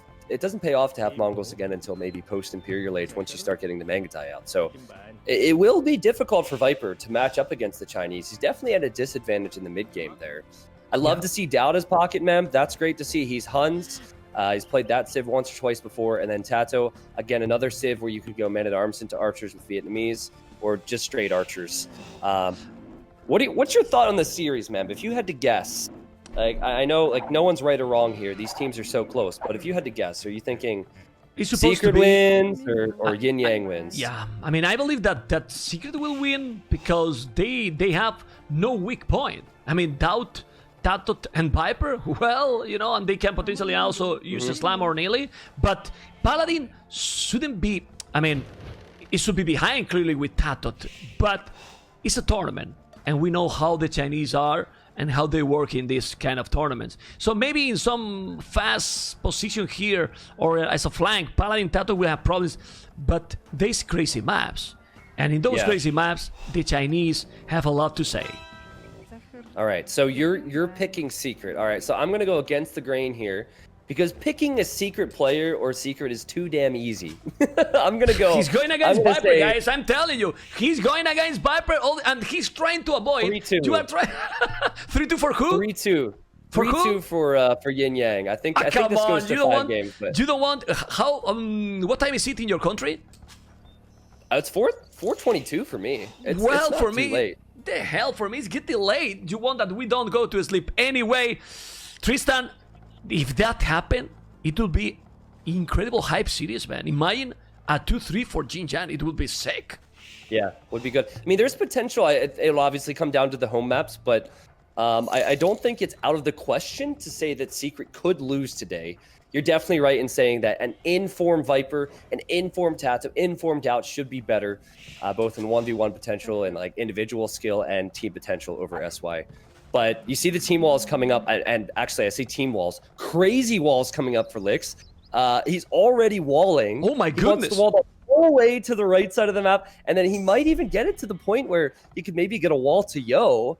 I see Paladin doing the same too. So Chinese walling, imagine that. Well, this bring me back to the old times, But I want to tell you something. I mean, Frank's Pocket and the current Mr. Yo. I mean, of course, Dowd is amazing, but Mr. Yo is amazing as well. He just come from the Red Bull winning 4-0 against the Viper, so he's in really top shape. And Frank's might be solid, Wait, like you said.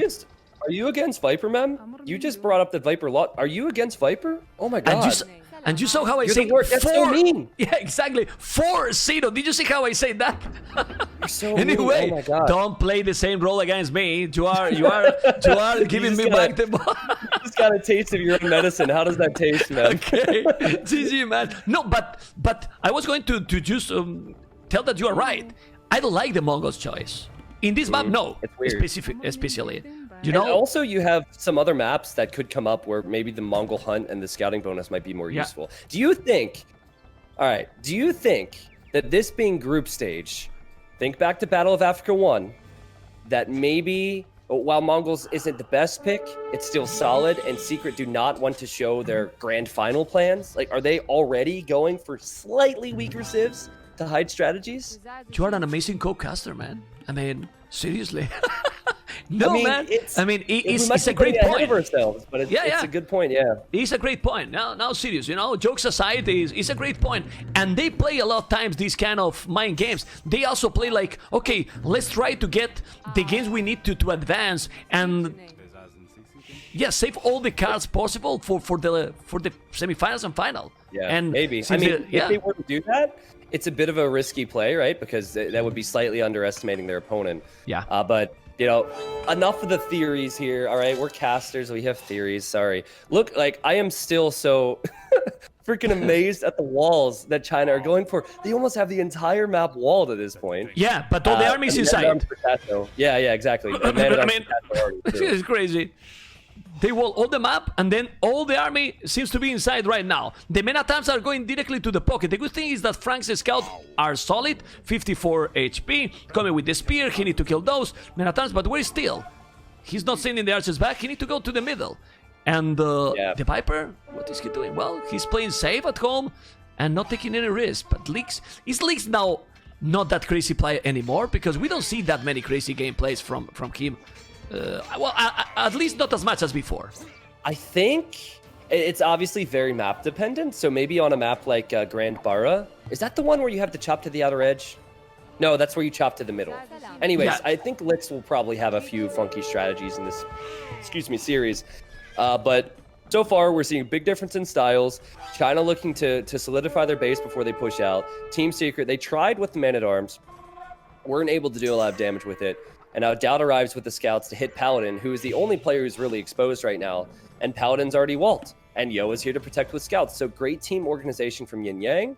I see Vipers pushing out now, Memb, with his archers, and it looks like he's also coming this direction. So a lot of focus on the left side. Okay, good. They're trying to go maybe to the, and I put in quotes, to the weakest point, because Paladin might have some problems, but the scout, the archers are there. There's a lot of farming. Now, like you say, Viper is coming. And Viper, it's also walling, and closer will be even on Doubt Vase, so they will have team walls as well. Maybe, I love that tower. I think that tower is definitely needed. Why to take a risk? Come on, man. Tristan, you just mine 2 villas on stone if you go castle, and then you will make a extra T6. But the tower will defend the goal when it's that exposed. And now you can even wall completely till that forest close to the edge of the map.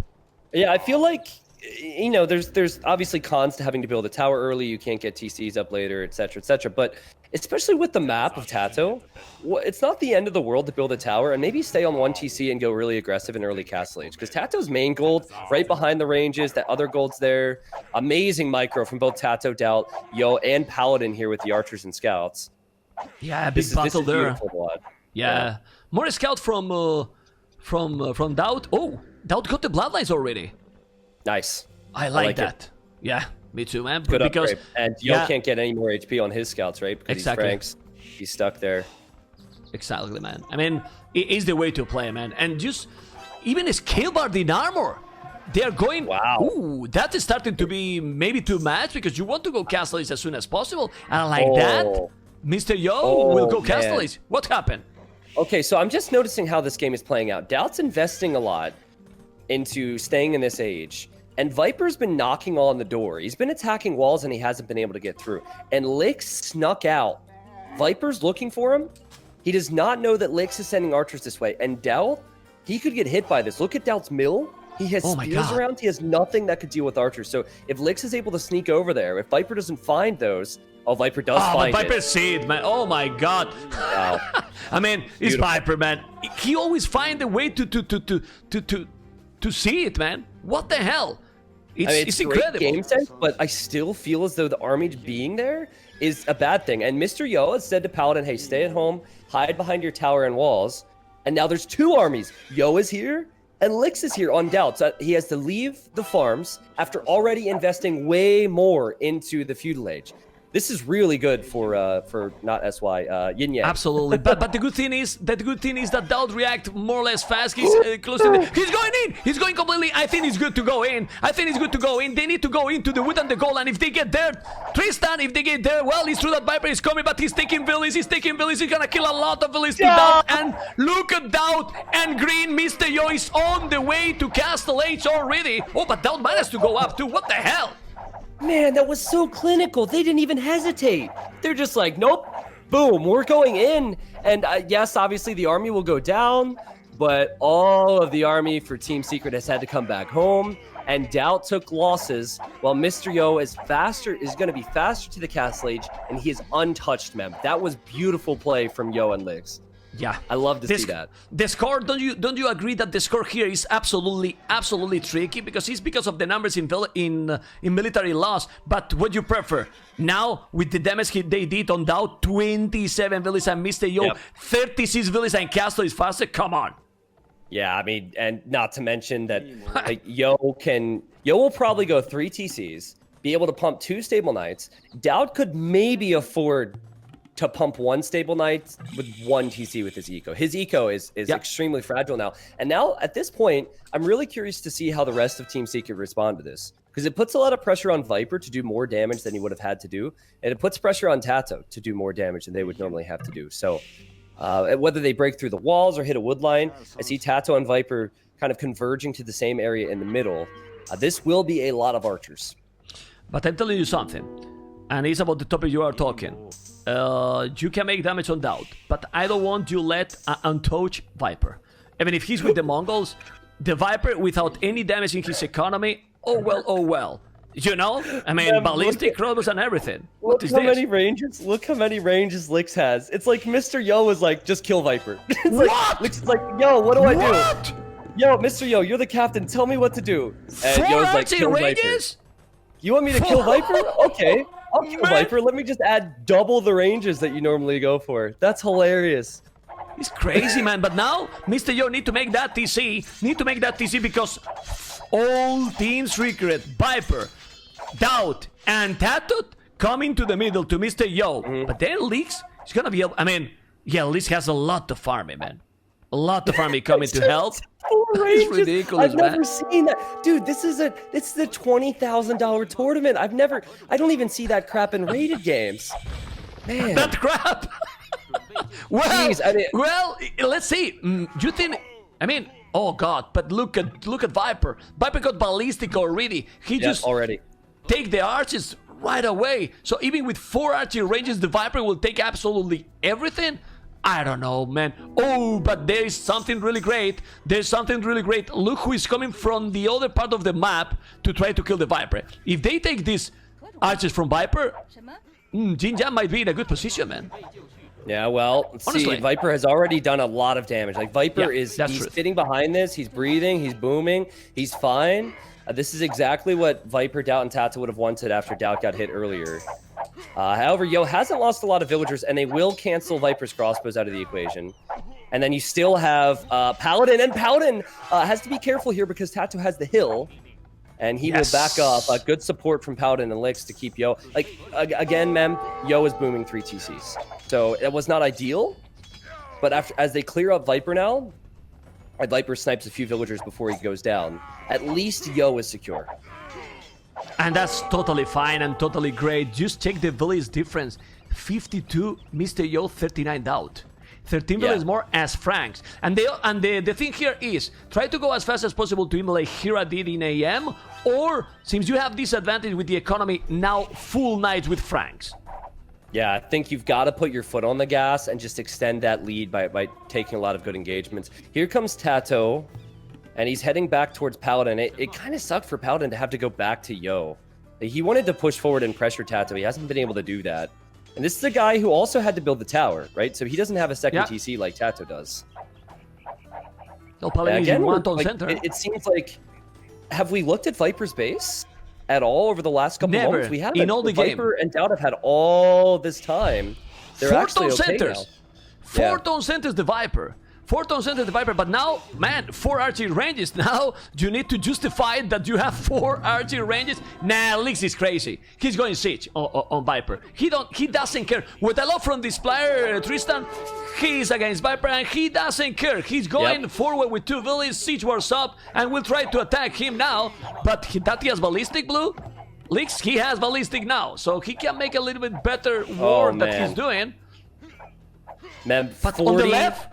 Crossbows on the left for Paladin, 40 crossbows. Now, I don't know how much you caught of that, but Tato actually killed about a dozen knights from Mr. Yo. So that was actually amazing play from Tato because he's doubled here. And this is bound to happen. And there's that siege push you mentioned. Viper he's pretty heavy on stone, so he'll be in a position to build a castle and maybe start making those Mangadai. Man, very close between those two on the right. But look at the army he has now. Paladin, look at the score from Paladin. Look at the score from the team. They are taking the lead now, and this is the perfect situation here, if you ask me, that Mr. Yo start to shine. Because now he has 68 villages as a pocket. Of course, Viper has 71, but what is easier, to spam Paladins or Knights or Mago Knights? Come on, man. Yeah, exactly. You need a lot of time to the Mago Knights, and right? someone's going to pay the price. Like Viper having to pick Mongols and make this transition means that he won't have military for a certain period of time. Dowd was already weakened before. He doesn't even have +2. He's just now adding his 3rd stable, and it looks like everything from Teal and everything that will be arriving from Mr. Yo might go right to the Lord. Oh, wait, Tristan, he's gonna notice the outcaster from Viper. The Mangle is coming. Ay.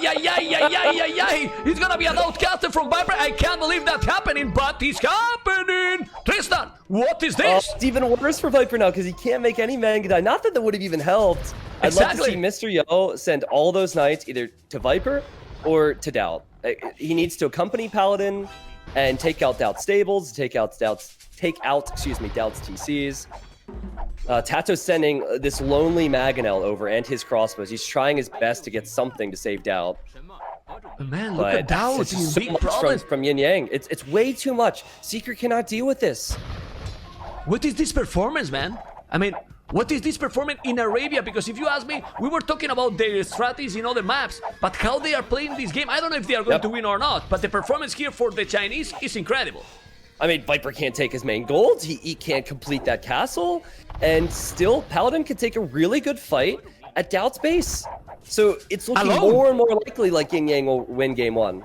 Yeah, and alone. He's there alone. And Mr. Yo now, 85 villages. Let's go to Mr. Yo point of view. No, he's spamming Knights. So much. He's spamming Knights 4 stables. Spamming Knights, of course. He's sending the Knights there. They're going all together. And the Viper is suffering. He's going with the Mango. He's gonna lose the Mango. No! He's gonna lose. No. But the caster man is too. Man, Lix is playing crazy. I mean, the good thing here, Tristan, is that even if the Viper is ahead in villas and so on, is delaying the Viper to be like a smoothing imp, and then Mr. Yo can... Lix is micro! Lix just killed the Magnet. Lix just doesn't care, man. He just doesn't care. Viper who? He's just a snake. He's stepping on the snake right now. This is Who is the snake? He's rammed! He's gonna ram down the castle foundation. No, he deleted. He has to delete the castle, and now Viper is gonna make it the back, because if he's not doing the castle at the back, he's gonna lose even Tom Sentes. Now he's going all in with the Rams. The castle will be up, but man, this is incredible. And can you tell me, Viper goal? Even if he's doing the castle, who cares? He can't take any goal. Zero villages on goal, Tristan. Yeah, and again, we're just looking back to Dowd's base, where Dowd has been struggling to get production up. Maybe it's Tato. Maybe Tato's the only person that can save them now, because Tato's halfway to the Imperial Age. So with Bracer and Arbalest and a few good engagements, maybe a Maganel or two, you never know, but they're actually going to fight before Tato makes it to Imp. Tato will have the hill. He also has a lot less Arbalest, and Dowd has a whole lot less Knights than Mr. Yo. Well, this is incredible. I don't know. This there Dowd now with so many Knights is now moving and trying to get the hill. But the thing is, you didn't check. You didn't check also that Paladin. Who is this Paladin? Who is this Paladin? He's on Tato's base. Tristan with archers raiding and taking farmers, taking absolutely everything. The battle is gonna be brutal. The first game is looking just amazing for YinYang. Man, look where Lix has placed his castle against Viper. Just take a look at that for a second. Where? What? Disrespect! Disrespect! You don't hate Viper. Lix hate the Viper. He want to kill the Viper no matter what. And Lix, with not a great economy, 74 villages, Viper 104. Who cares? Who is on the way to Imperial Lix or the Viper, Tristan? Yeah, Lix is, and so Lix knows, I just need a few trebuchets, take that castle down so Viper can never make Mangadai, and we will be golden. I'd like to bring up again that Tato is in the Imperial Age now, but he's lost so much, man. He's lost a lot of his eco. He has 2 on food right now, so he could barely afford his upgrades. It certainly isn't going to have Arbalest, and he also lost a lot of his numbers in that earlier engagement near Dowd's base. Well, Lix is doing an incredible game, but we have seen some of those games probably more than one time. But Paladin here is the surprise. I think Paladin's always been an interesting player because he plays so many team games, been so solid. And I think for a while he was kind of on the, from what I heard anyways, he was no longer going to be playing on the team. So I don't really know what goes down between them, but certainly has shown his quality here. And I think this is just straight up GG. Viper is on his way to Imp. But when they see that Lix is in the Imperial Age with the ability to make trebs out of 2 castles, I feel like they've got to consider even calling it. Yeah, it's incredible, man. It's incredible. And we have to remind people, if the gaming is for young people, do you know how many years Paladin has? Wait, what was that? Do you know how many years Paladin has? Like how old he is? Yeah, how old he is. I think he's mid-30s. I think he's close to 40. 35? Close to 40, man. He's close to 40. He's daddy, now, you know. He's He's older than incredible, Dad. He must man. be really old. All right. Oh, man. Again, like, these players don't care. Another care, forward man. castle. Paladin's like, whatever. Whatever, Chato. Jeez. Hell, man. Well, Actually, he doesn't care, He's and he has to deleting. delete because he didn't care, man. Yeah, he does care a little bit. That was All too right. much, right? Okay. Man, but the Viper is still in castle, he's doing masonry, and Viper has 4 military, 120 villages, yes, but now gonna take that castle. I really think it's now time for Mr. Yo to dominate with Franks that is faster than the hands of Curse and make them cavaliers. 40 knights he has right now. 40 knights. It's crazy. He's on Doubt, as is Lix, with some arbs, and those arbs will eventually go down. But he's on Doubt, and he's also on Tato. This is all before he gets his upgrades, too. So it's actually a bit risky to be taking the fight right now. Because I actually hate the fact he's in Tato's base, because he'll lose a lot of these. But his eco is just untouched, has been untouched. We very rarely looked at Lix's base, or Yoa's base, or Paladin's base throughout most of Castle Age. And incredible defense now, that started off, Mem, and now from here, it looks like they'll close this one out. What is Viper going to do? Skirmishes, man. He can't do anything else. He's in Imperial and he's doing elite skirmishes. If you have to go elite skirmishes as a flank, you are dead. Yep, and Doubt GG, wasn't man. on his way to Imp. Well, the GG is called man. after they say Yo is in the Imperial Age, and YinYang wins on Arabia. Pog. That's amazing. I mean, it's incredible, I will say. Not incredible, but man, YinYang did a brutal game here. We're gonna check now the statistics. Military. Poof. These statistics, 4 archery ranges is the new meta. Another emoticon T90. 4 archery ranges. I mean, and did you not? But I like how you call me mem. Like, just quiet, mem. Look at leaks. And I was like trying to see some towers or something. And then I check. And I was like, what? 4 archery ranges, you know? That was sick, man. I don't know. Like, I don't know if he had that much more production than Viper, so that's what makes it kind of funny. Like, it was kind of a waste. But at that point, you know, so it all stemmed from the engagement they took against Doubt, and from there it was always going to be good for them. Tristan, do you want to know something even more fun? He did 4 archery ranges. Did you check largest army for leaks in the game? I'm looking now. Check now, please. Probably low, right? Yeah, less than Viper. 24 largest army. So he did 4 archery ranges and he did basically 6 archers each. Bam. That's it. Worth it, man. Incredible. On the other hand, we can see Paladin with 68 largest army. 68 largest army economy. Mr. Yo, obviously brutal. I'm impressed and surprised with this game. Tato 70 villagers. And then 1-0 for YinYang. Or, well, how do you say YinYang? Come on, YinYang is how I've been saying it. Yeah, I mean, okay, so fine. I prefer SY, but we'll stick with YinYang. It's fine. Yeah, okay. Well, guys, going for the game number 2.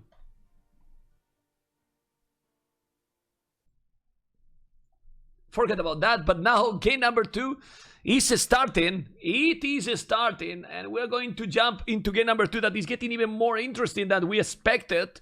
And I'm gonna pause in 10 seconds. There you go. I pause it. And now 1, 2, 3, let's go.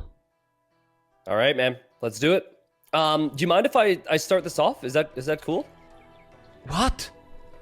What you mean? I mean, yeah, go for it. Okay, so the first thing I want to talk about here.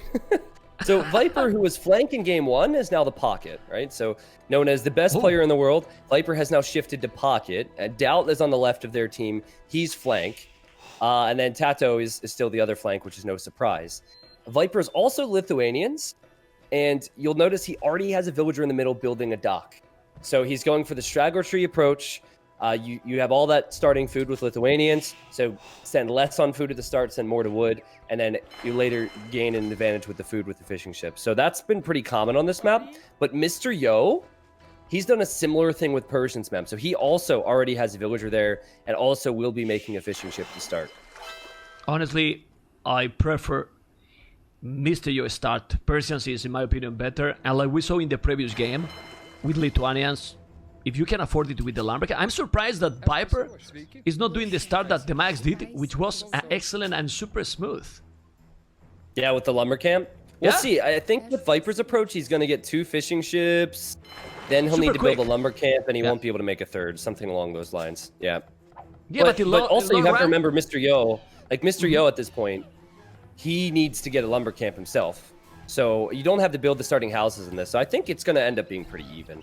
Yo's not going to be able to create fishing ships all the time either.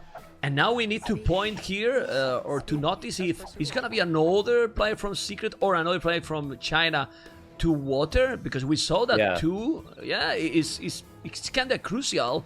I vote that doubt as Japanese because of the fishing ships who go there. What do you think? I agree. Yep, I think sending Japanese to water, both for their flexibility with fighting on water, but both in the strength of their fishing ships makes sense. I'm really curious, though, will we have 2 teams fight it out on water? Because in the previous set, Heresy went for 1 player on water. I think they lost the game because they lost fishing access, and they gave up a free fish boom. So maybe if you had to choose, Mem, would you prefer Paladin as Tatars go to water, or would it be Malay for Licks? Malay, no? I mean, being Malay, also, in mind if you get the water control there, you can go even fish trap with infinity food. In long run could be strong. Also with Malay, you can be in better position if you have to go slower to the next age, because you're gonna catch up with that civilization. And Tatars with Licks, just focusing what he do the best, annoying everyone in the map. Yep. Well, keep in mind, everyone, this is pre-recent patch Malay, so it's no longer bugged. They have all their bonuses, very stronger, and that would also apply to Persians. You know what I think is important here for Team Secret? Not only if they get this win, will they tie it up, but also they'll eliminate really strong civilizations. Tatars are not so strong, so that's not a big deal, but winning against Persians, when Persians is arguably one of the strongest picks for the opponent's draft, and Malay would be huge. You're seeing it now, Mem, though. We see Viper docking, we see Doubt docking, you see Licks docking, and you see Yo docking. We see more dogs here, not only 2 and 1 player from the other team. They are, man, how important can be a small lake in a huge map? Because if you think about that, what can be this? 5-10% of the map? And look how much investment here from both teams. It's incredible how important can be the fish to boost your economy for the later game. Licks went out there without Loom. Doubt also didn't have Loom, so now they're trying to fight here. But Doubt could lose his scout. Lost it. But now Viper's scout is here. Yeah. Okay, Viper wants to get the villager. That's good play there. Good work from Viper and Doubt. And what you prefer here? Because scout, honestly, at that point, and when you are Malay, I prefer to have the scout alive. I can't, the other player can explore for you, but it's better to gather information more and more. I prefer to keep the scout than the villager, honestly. I mean, obviously it depends. I say here because you're expecting Licks to go water anyway. You're expecting Doubt to go water anyway. There's not a lot you really need to see. So I'd say losing the scout is probably fine. If it was a situation where they both weren't going water and that wasn't already established, then I think you'd need to have that scout. Yeah, well, let's see. Man, you have emoticon for depends too? What the hell, man? I will copy you, man.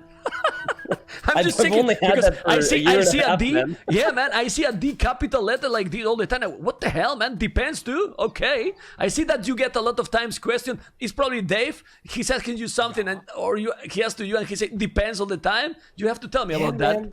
I'm thinking of we should make a tutorial video, and then what's the best tip for Age of Empires? And then you just answer depends for everything. Depends. That's it. Play versus AI. It depends. Okay. I was not the only one to say that. I think any pro player who ever gets a question ever is going to use that word. Yeah, man. So Viper's going FC, man. That's what it looks like, anyways. He's not going for Fiddle. Yeah. Do you think it's a good choice here? Oh, no, wait. Okay, shut up, man. Shut up. Why I'm asking you? Why I'm asking you? Depends. Depends, Well, of course. I'm gonna explain it. So, like, obviously, if he gets to Castle Age, he can get to Knights and all the benefits of that. But there's also a risk in this because the other pocket players likely going to be sending out scouts. And you notice Yo, he's opting to stay on one dock and he's going to make a demo. And Lix has gone for 2 docks and he's making fires. So Yo's not going completely on water, but Viper was probably planning on giving up the fishing ships anyways. Dowd will lose the Villier there. But I'm telling you something. Even if Yellow is going fast castle, I prefer the strategy from China because they will have the fish. With Persians. He will get the resources to go up super quick and we have a crazy economy. And yeah, he can be Castle Age faster. But man, what is he going to do? Market and Blacksmith? Because I'm trying to find what is he going to do. He don't even have the barrack. If he's going market and Blacksmith, he will be in Castle Age and he won't do any damage to the opponent. No? Yeah, it's a bit weird. Like it's not like Team Secret to leave. It's definitely not like Viper to just leave the flanks, hang the flanks out to dry like this. Still no barracks. It's got to be Blacksmith Market into maybe some type of a boom. But for now, Dowd fighting on his own, on water, and then you'll have Paladin up against Tato on the right, and those 2 players are just going for archers. So pretty similar starts there. Man, but you can't go, in my opinion at least, you can't go boom game when you have the other pocket Perseus, Mr. Yo. Well, what if the scouts don't do damage? What if at this point, Viper has told his team, hey, I'm not going army, so you just have to play defensive. You look at Dowd's base, Dowd has already pre-towered. He has walls up. And you look at Tato's base, I mean, he is exposed, but he has some spears out. So, like, this could work for Team Secret. It could end up being really good play. Okay. Let's see. Let's see anyway, on the right side, let's focus a little bit on the right side because the water seems to belong already to the Chinese. Let's leave the water. I'm focused now on Tato. Mr. Yo is coming with the scout. Of course, he will try to make some damage on the Viper. He won't do too much because the wood is completely wall. 3 farmers, Market and Blacksmith, now doing the barracks, so I like that. The Viper is not going for the boom. He's going to go army. Yeah, it's a bit interesting to me how Viper went Market Blacksmith. Now is going to go Barrack Stable. I have to give Dowd a lot of credit because Dowd is continuously fighting on water. Not an easy situation for him to be in, but he needs to do it to keep what little fishing ships he and Viper have alive, and also to take Yo's fish out. So he's done a good job here. He's actually winning against Lix. Well, he might have just won against Lix and could clear out those fishing ships. And that's awesome. That's really great, absolutely. And this is why what you have to do. They were maybe overconfident. It was looking that they got the water, but not anymore. And now, what the hell?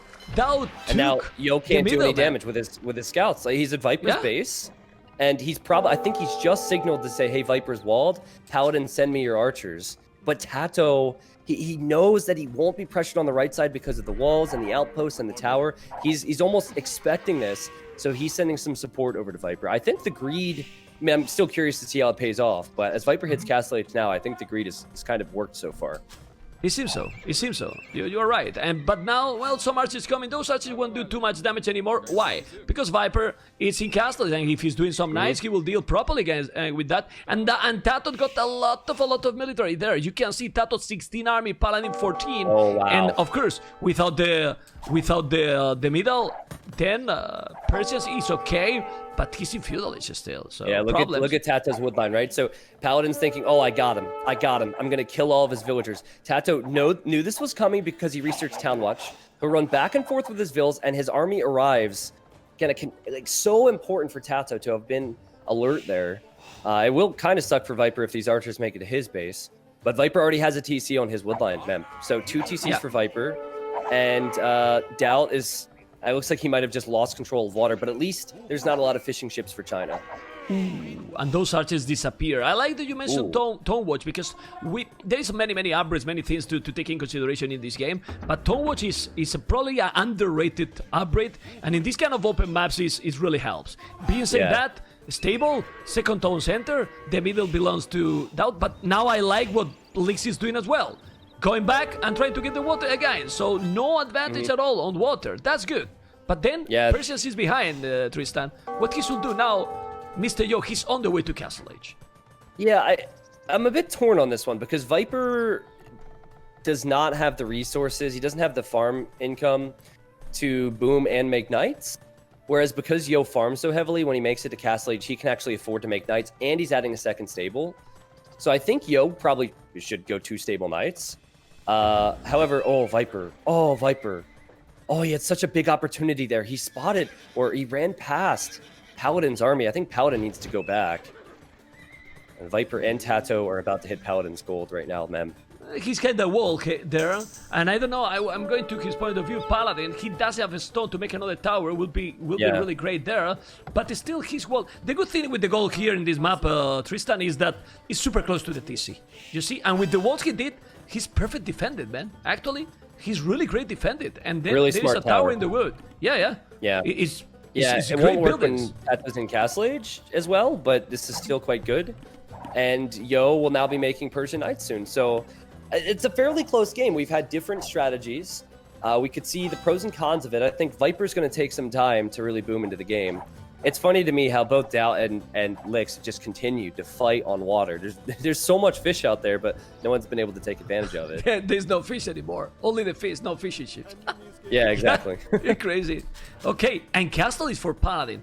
Yeah, Paladin, I don't know how this series will finish, but super solid. These Chinese are always solid, man. They might not be maybe in their best state that some people was thinking, but man, the performance here is just being so great. You can see now how Mr. Yo, look at the buildings for Mr. Yo. Look at the TC is doing on the wood, how he built the palisade, the small house, and he's all protected, great, without using too much resources, so he's still having a good economy, not wasting anything. Is this a boom fest here? Like, I feel like obviously Viper's going into attack right now, but there's in other games on this map, I've seen so much more when it comes to attacking. Yeah, Viper snipes a few vills, but Yo's still booming. Viper's booming. Doubt when he makes it to Castle Age, he'll probably just boom because he doesn't have any archery ranges. Any archery ranges? He don't even have a barrack. Right side. Yeah, no barracks either. So. No barracks even. Well, but I don't like that because it's still, for being with a great boom, there's still a way to go. And now we can see 3 town center for Viper, 3 for Mr. Yo. And yeah, Viper is ahead in villages, but Persian's boom might catch up. I think Tato's going to be really important here for Secret because his Viking economy, he's faster to Castle Age than Paladin, and he's going 3 ranges. So imagine if Viper's able to be bought more time by some heavy archer pressure from Tato. Because Viper it's 56 and Yo has 47, so there is a lead there. Plus I saw a monastery for Viper, so he'll work on getting those relics with Lithuanians. Close game though, man. Like, this is much closer than the other game actually, because in game 1, Dowd fell way behind early. Here the game could not be closer. It looks like this, but they are with completely different strategies. We see how Paladin is going with the crossbows, and he has 52. Man, Paladin has even more army than Tato, or the same. He's huge amount of army he's getting. And look at the population. It's the same population than Tato. This Paladin is just playing incredible, really. I mean, Yo's Knights. That's really sloppy. Okay, good splits to get away from that. That he has ballistic, Mr. Tato? No, that's why also he escaped. No ballistic, and Paladin with Thambrin. So if he's coming now and ballistic, he could do a massive damage again against Tato. Really, I mean, it's the same army, but not a single upgrade in those arches. It can be massive. And they're heading towards the snake too. They know Viper's been booming. Viper, it was kind of funny. He just sent like 4 or 5 knights out to random areas of the opponent's bases to Tato tried to quick wall that, but Viper was just sniping random villagers with a few knights. He definitely did not put his foot on the gas yet when it comes to military. Now he's doing it, Mem. Now he's doing it. So he's about to get his first relic. He's about to get chain barding armor, so he'll get that extra attack. And they know that Paladin and Yo are close. Yeah, but now they can do more damage. They have more army than Viper, Tato, than Dowd. It's true that Viper can spam some nice now, but let's see. A lot of crossbows fully upgraded still, while Tato, well, now with ballistic, okay. Are they gonna make damage to Dowd, to the Lord? Dowd got 0 army.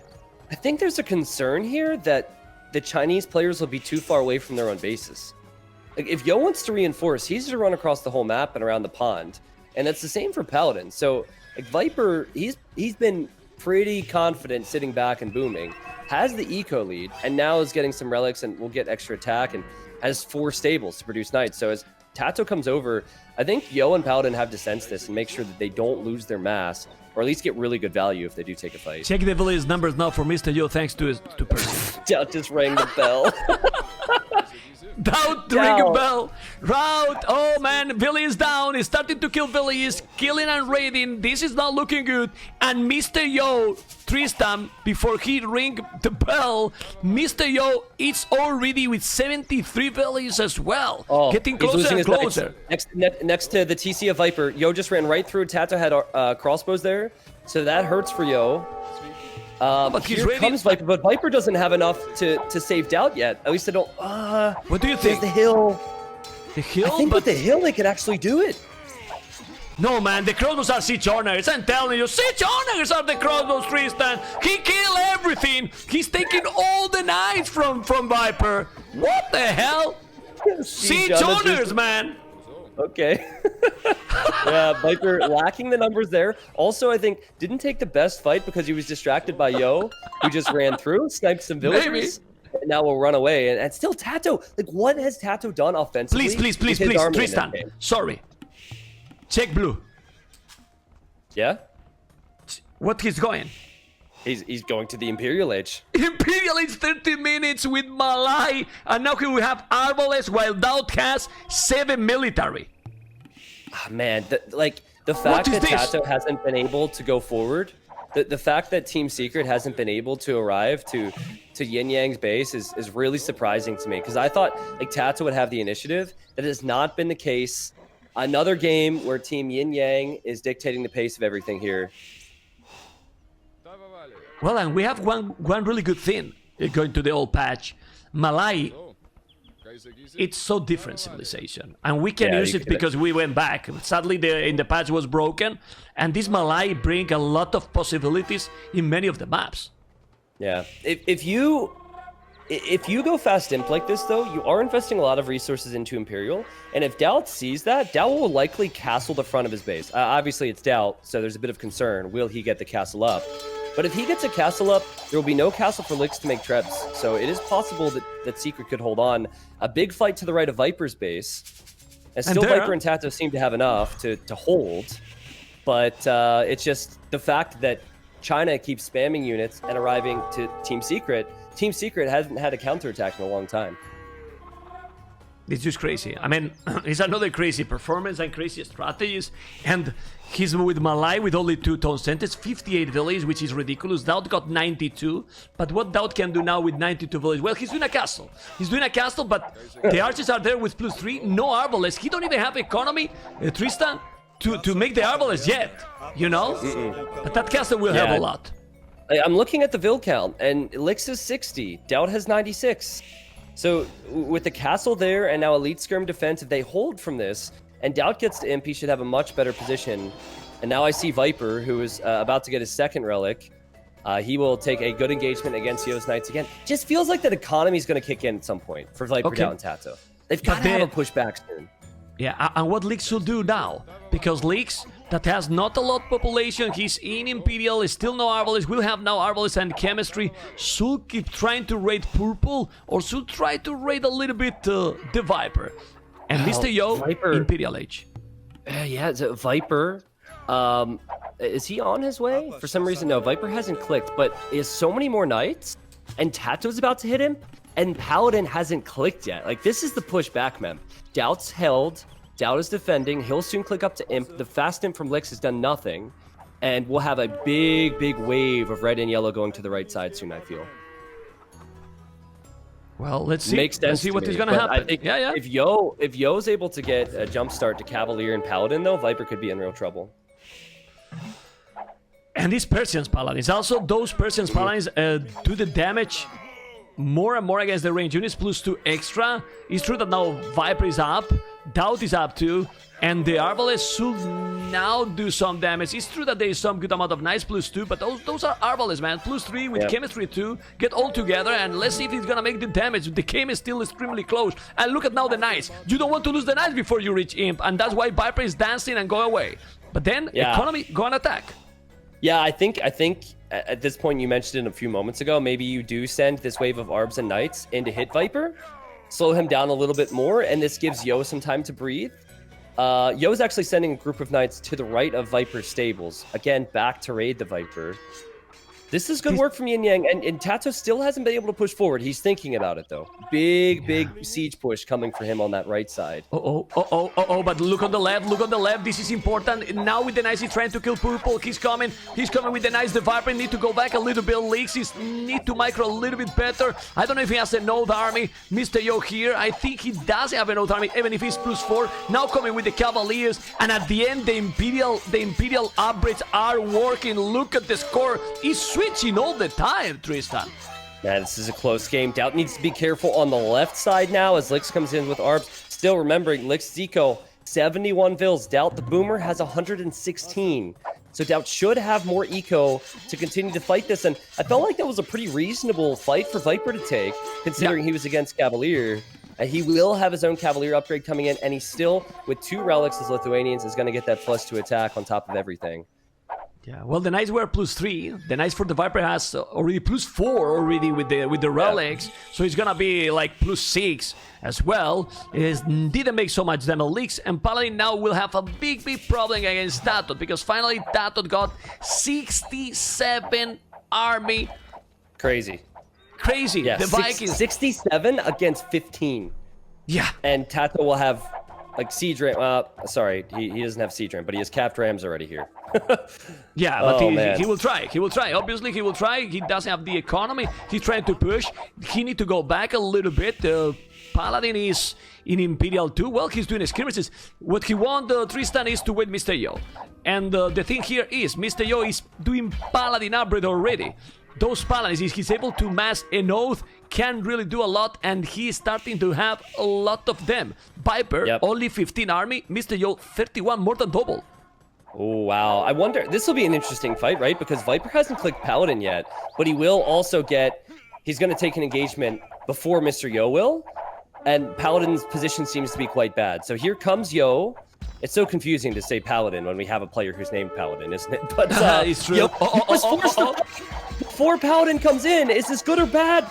No, he need to take it. He can afford it with Persian. He need to take it because Yellow was also there, and now Teal will lose everything. And since he got the skirmishes, he maybe can do the job. But there still is so many siege owners. Yes, I won't call them Arbalest anymore, Tristan. It's siege owners now, Arbalest. There's no Arbalest in the game. Siege owners is the way to go here, man. What the hell? Oh, man, that was such a heavy loss. That was such a bad fight for Yo and Paladin to take. And the Cav from Viper, he had so few of them, but he's cleaned out every single skirmisher.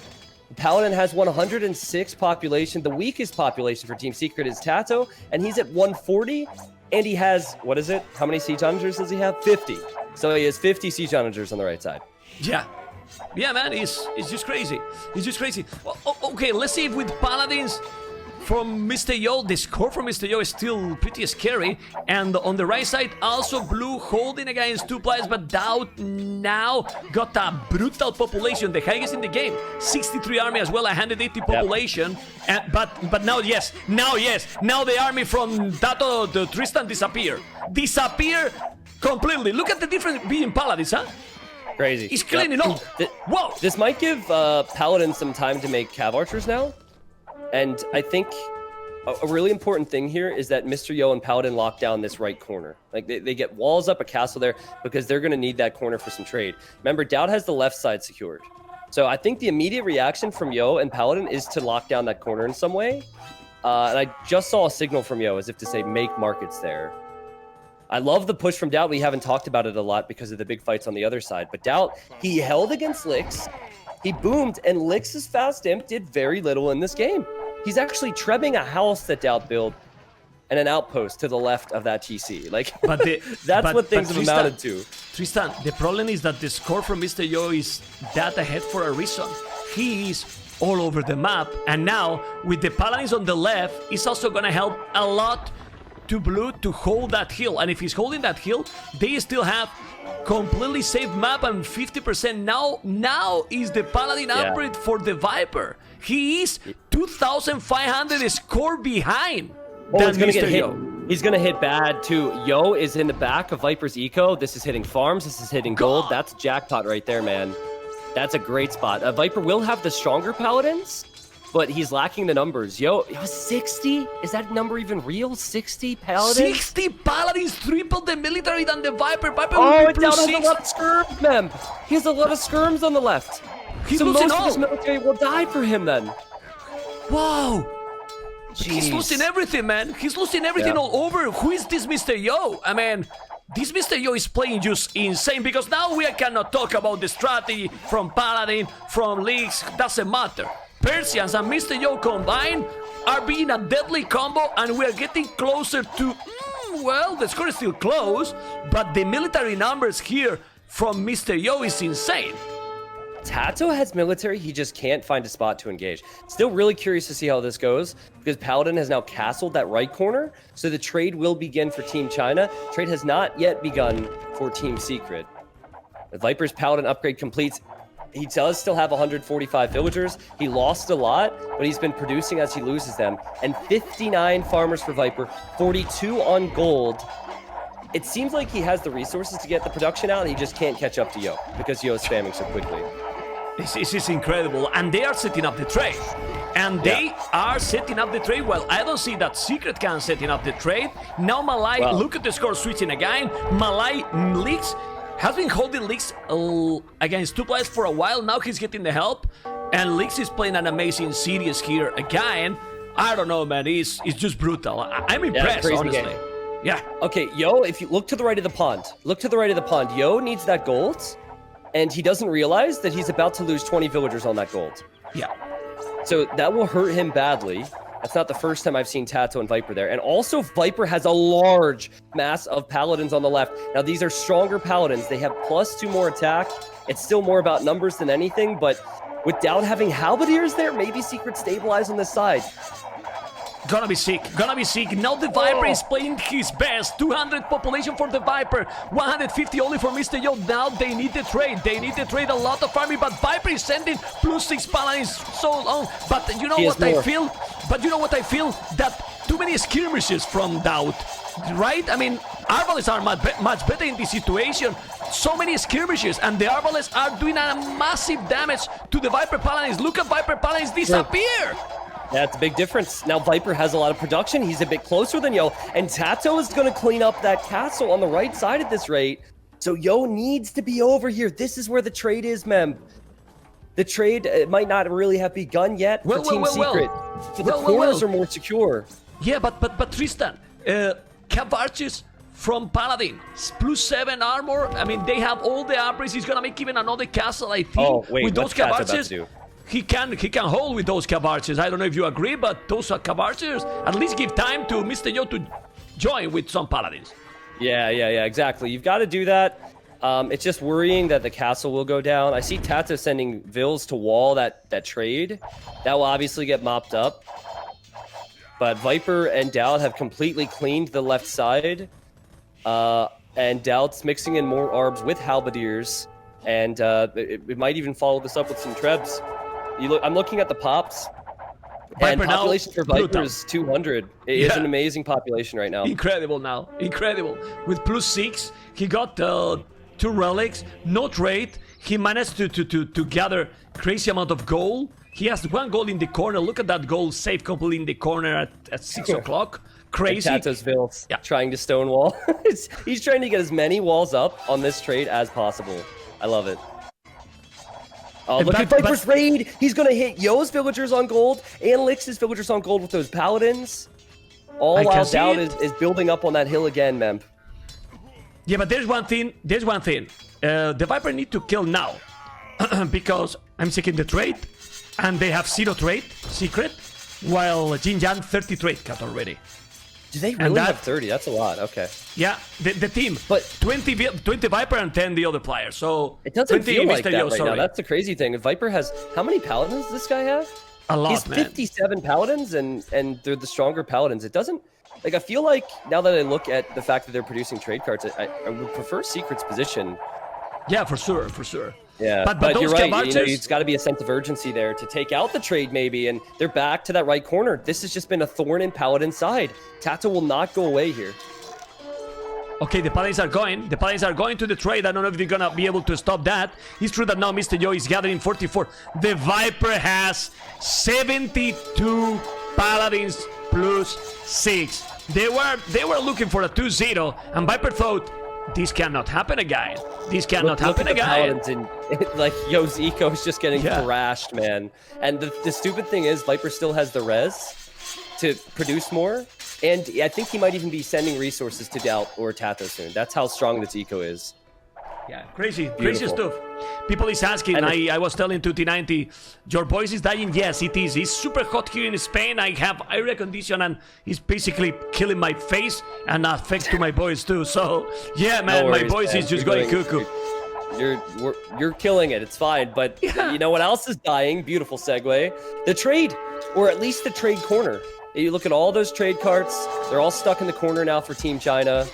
And Dowd has just been pushing Licks back further and further and further. He has those Yosama keeps behind wood lines. And it's 3 corners for Team Secret, which is so important in team games. It's just brutality, I will say, because, man, they were looking that they were going to lose the game, and from somehow the Viper appeared, Tristan. Yeah. The Viper greed appeared paid off, didn't it? Man, and clean everything, man. What's also interesting about this, there's a lot of gold piles. So I feel like maybe on this map you don't need to trade as early. Like Viper has 38 on gold, but I don't think he has anywhere near 38 trade cards. So I think that he's been mining a lot of gold. I see 2 separate spots he's doing it now. And so while trade is important, I think Viper maybe realized, let's push with our gold first, and we can trade a little bit later. Yeah, Viper has 10 trade card only. Now Doubt is building towers. This is looking like a lone cities, Tristan. Like a lone cities, because it's gonna be probably now the 1-1 since they are losing the corners. And yeah, man, 5 tons enters the Viper, 5 Doubt. Paladin is still now only 2, losing almost all the map. The population surprisingly is still okay for the Chinese, but yeah, it's impossible. GG, man. GG. Oh god. Yeah. Oh god. Unbelievable. What the game. So Viper's greed with the fast castle. We saw the weakness of it because he was exposed. He didn't offer anything to Dowd. He didn't offer anything to Tato for a while, but it paid off, man. Even against the Persians. If I think back to Mr. Yo making the scouts, I don't think they contributed that much. That might be meta. That might be what I was expecting to see, but the Lithuanian strategy worked for Viper. Props to Dowd and Tato in that game. Tato had to come back to Viper's base like 3 times. And Dowd also had to fight on water alone there, and he did really well and made sure that there was no massive fish boom for the YinYang team. If we check the numbers, we can see that definitely Tato not did great. Did amazing, 99, almost 100 military, which is insane, 99 army, Dowd 83. So at the end, and well, Viper 77 Paladins with the most kills and the lowest losses in the game. Mr. Yo did the better economy, the best economy. Well, no, like the Viper, basically. Close, yeah. Very close. Incredible. Well, Tristan, since it's getting late and we are casting and stream for so many hours, no more breaks, going right away into the 3rd game. All right, you don't have to ask me twice, man. No breaks. We are starting the 3rd game. Secret and get the 1-1, and we are going to see the number 3 Secret versus YinYang. And with me is T90. We're gonna make a small pause here in 10 seconds. And now, Mr. T90, 1, 2, 3, let's go. All right, so I'm gonna take the reins here to start this one off. Beachfight, incredible map if I remember correctly. I think it might have been Game 5 in the finals of Battle of Africa 1 2 years ago. Really interesting map. You have elephants. Oh, it's been changed slightly. So you have elephants, you have ostrich, you have zebra, and berries in the north and south of the map. And then you have gold protected by lions in the corners on the left and the right. That is always visible, though. And if you look to the players' bases, they only have so much gold and so much space to work with. I guess what I'll do, Mem, is I'll introduce Team Secret, and then I'll let you go for YinYang. Team Secret, after getting the last win, we're probably feeling good. but they put Doubt back his pocket, so Doubt is Slavs in the yellow. To the right of him, we have Tato, who's gone Malians, and to the left of him, we have Viper, who has gone Italians. Brutal Gaming comment, the pocket here, I don't know if he's gonna have a really good impact, but this last, you start, remember, only with the farmers. Mr. Yo with Teutons, another civilization with cheaper farmers, which is great. As a flank, we have Burmese, Paladin, Burmese, well, some crazy stuff will happen. Alex, I love this choice, T90, Byzantines in this map. Epic. Yeah, so it's really interesting. There's the goats on the outer ring are really important. You're seeing towards the left side, Paladin and Viper trying to find goats right now. A Viper snagged them, then Paladin took them back and said, no, they're mine. So that's actually quite important when you do only start with farmers. I think last Battle of Africa was very different because players could sling, right? So, I mean, here everyone's got to fight in the early game. Yeah, I personally really like seeing Doubt as Slavs because you get immediate benefit to that with the faster farmers. And Doubt's an incredible pocket player. Maybe we'll see fast feudal into scouts from him. And Viper going archers with Italians would make a whole lot of sense. And I think Tato going for archers or men-at-arms or really anything with Malians would make sense. Anything can do. Anything can do. I want to point out that the middle is a little bit bigger. Since there's not possible to sling, the resources is the same. There's no stone. We didn't mention, I think, there's zero stone in the map. Why that? Because if not, it would be a tower fest, you know? And without the stone, we are just potentially, you know, trying to make the players go for feudal aggression or even castles, but not towers. I'm not a fan with towers, and this map is just to avoid all that. All right. I mean, we can definitely agree on that one right there. Yeah. It's completely different. I mean, micro, also for the coordination. I mean, towers can be fun, okay, but I prefer other kind of things. And definitely, this is gonna help to avoid these kind of things because you need the market. And for that reason, maybe Saracens in these kind of maps could be also a good choice. Yeah, I'm wondering if anyone will be tempted to go to that area in the south because it's not all visible. You could sneak down there, but because you start with the farms and you bring in so many goats, I'm looking at Doubt Space now. So much food. Actually, might be sharing some with Viper. But I don't know if there's a real need to go to the hunt. Mongols, obviously being a strong pick here. Maybe a civ like Franks might be good. But since they're not picked here, the risk is not being taken by any of the teams right now. I see some walling starting to form. Mr. Yo walling. And if there's one thing I've learned watching competitive Age of Empires for half a decade now, it's that players will learn to wall any map. Any map. It doesn't matter what it is. No matter what. They could wall 4-0, man. They could wall that map minute 1. It'd be incredible. Yeah, because I forgot to say, and this terrain where the Viper Scout is going, you can't build anything there. This sand, like different color from the middle, right? Yeah. You can't build anything there. I'm not sure if you can build palisades, but not buildings. So you only can build in the visible area with the goal and in the middle. All the other spots, you can't build anything. So this guarantees you a lot of action in the center because there's definitely, I mean, no space to go anywhere, and you need to protect everything. To me, it almost looks like they're going fast castle. It's like, all right, whatever. No one's clicked up the feudal. We start with farms. They get goats. They're like right next door, but they don't seem to care. Whatever, let's go fast castle. Viper building a barracks.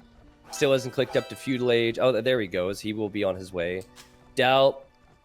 He hasn't clicked up to feudal age yet. It's just, at least it's more delayed feudal age than I would have expected. It's not necessarily everyone doing it, but Tato seems to be doing it. Doubt seems to be doing it. Lix is now walling. Yeah, I think Lix is going FC as well. Viper is the only one going to actually standard and potentially going aggressive because he's up 22. He's going a standard up. He's with the Italians. Okay, so I believe that he might go archers. You need to definitely know exactly where to use your stone because if you are doing some tower, then it's going to be very difficult to add extra town centers. Complicated. But Tristan, Byzantine's leaks. It's normal that he's going to wall that. He's going to go monks, man. He's going to go full monks, that's what I was probably. Thinking. Yeah. Well, I mean, you could go crossbow. Yeah. You could go FC crossbow pike, something along those lines. But Byzantines would be a great civilization. Even Teutons, something that Yo has. They'd be great civilizations to go for some type of a monk push. Man, I'm still So, granted, I have not seen any games on the new version of Beachfront, but I'm still a little bit confused by Viper because Italians, it's so cheap for them to go feudal. And he went for 23 population up, which is very late. So here he comes with Vills to the left. He's building his ranges over there. Okay, that was a bit confusing. Maybe he wants to build a tower behind the wood line then? Well, I mean, if you use the stone there, he's gonna get the gold and the wood, so maybe it's worth it. But he has another gold at the back. I wouldn't use the stone there. Anyway, what time you are? Because some people say that we are not synchronized again. Let's see. I am in. What are you at? 10:45 right now. Yeah, I'm at the exact same time. I think that people are being hypersensitive. No offense, but there's a lot going on here. No, I've been at the exact same time. We're good. Yes, but I'm really worried. Like, why did Viper wait so long to build the tower? And why there? He's not even taking the gold. Is it worth it? Yeah, exactly. It's just there's so many wood lines. I guess that is the only lumber camp for Paladin.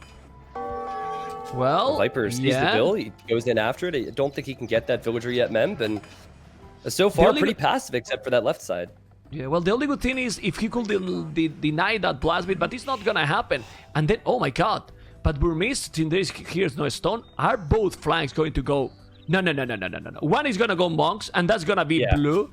And like you said, teal is gonna go fast castle and crossbows leaks. And then the pocket is gonna go full knights. Honestly, if we avoid some feudal aggression, but we have full castle age aggression, well, it's gonna be fine as well. Yeah, I mean, there is an opportunity for Viper to do some damage here, but the only way he can enter the base of Paladin now is if he runs into that tower. So yeah, I think you're right. I think we'll see... Well, you know what? I think losing that lumber camp is kind of a big deal. He's on straggler trees right now. Maybe the wood eco won't be good enough for Paladin to be able to go siege in monks. Well, I think he's gonna be fine because one reason, he's Burmese. He will get Bozo for free, so he will catch up. He's gonna be fine, I think. He's gonna be good. Also, he has the market. If he's needed, he can... he's 50% feudalist. He's gonna be fine. I honestly think that being in castlist and the Viper in feudalist for so long, it's gonna be bad. He will have the archers, but if he's just going some siege, or even remember the Teutos knights now coming and help there, I don't know. Of course, the Slavs is huge here too with the farmers, but there's not that many farms anymore for Doubt. Just look. What is Viper? Is he not going to make it through here? I believe he's going to break through. Oh, boy. I think Viper gets in before Paladin has anything. I mean, of course, Yo could send some help. But look at the panic walls now from Paladin. Palisade walls, these archers do have fletching. It's important that Viper does some damage with this, right? Because he's invested into Feudal Age while Paladin's gone for some greed here. Will Viper get some reward for this attack? He's actually working at the end. He's actually working. I don't know if he should make a siege works up there. He's doing, but he can't. It was open. This is disaster. Paladin was playing so great, but now he's gonna lose a lot, man. He's inside one volley, down, 2 down, 3 down, and now I completely agree with you. He has no wood with this attack. Yeah, like yes, man. He has a siege workshop, but he doesn't have the wood to do anything with it. So, disaster, and also added a few scouts just to get a little bit of pressure in here. Crazy. Good play. Now here's Yo. Yo will take these archers out eventually, but I think it's worth it to set Paladin that far behind. Yeah, that was avoidable, was it not? Though Paladin could have walled from his lumber camp to his TC. I guess he was overconfident. Yeah, I guess he was overconfident. He maybe could have. Well, he should have walled that out, and Viper will be very happy with how that went. Still, I prefer Byzantines as a flank than Malians, because Malians he will have archers +2. But if there is some potential transition later, there is not even +3 for the Malians. While Byzantines with the faster up to Imperial is much better. So now Knights and Mangonel, and the Viper, yeah, he did some damage, but he's still in Feudal Age, and the monks are starting to come. So. And in this map, Tristan, you are so close. So you can really make damage extremely quick. But if Yo had to shift to the left side, Dao and Tato could arrive to the right, and here they are already. That palisade wall will go down, and the gate will go down quick. Another thing real quick, man. Look in the south. Dowd has his second TC on the berries and the hunt with Taking food for free. So I mean, that's amazing, especially when you need this many knights. I'm liking this strategy. Well, that's a strategy. I don't know if you watch it. We did a solo match with these two teams, if I'm not wrong. And no, it was with YinYang actually. Wasn't secret. And Mr. Yo did exactly what Dao did it. Yeah, okay. Tactics in the and was just incredible because got huge boost on his economy. Look at the food that there is there. It's a paradise. At the man, moment, Lix can barely take gold. He's moving over to the right side. You're about to see an extreme YOLO push from Paladin, though. He knows he's behind. He's making monks. He's making siege. He's heading towards Viper, who's halfway to Castle Age. But it's the perfect timing. If he's doing now, it's the perfect timing because the Viper is yet not in Castle Age and another monastery. 3 monasteries, man. 3 monasteries. And the good thing here is, if he's going 3 monasteries, Dowd won't be able to help a lot because he's gonna try to convert. The micro, of course, is crucial. He's trying to hit the wood, but he can't. Try stone walls even for Viper.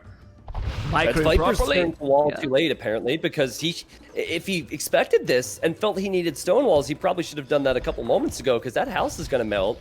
And here comes Mr. Yo. Viper is so exposed. Oh my god. He is extremely exposed to this, but here comes Doubt, and maybe even Tata will think about coming this direction. Oh, wait. Look at the monks. He's going to convert. He got 3 monks. It's going to be a beautiful move here for China, in my opinion, if he converted the knights. And he converted 3 knights out of 3. Wow, beautiful. A Viper goes for a fast university. Viper's getting crossbow and bodkin. Viper has a lot of microing to do.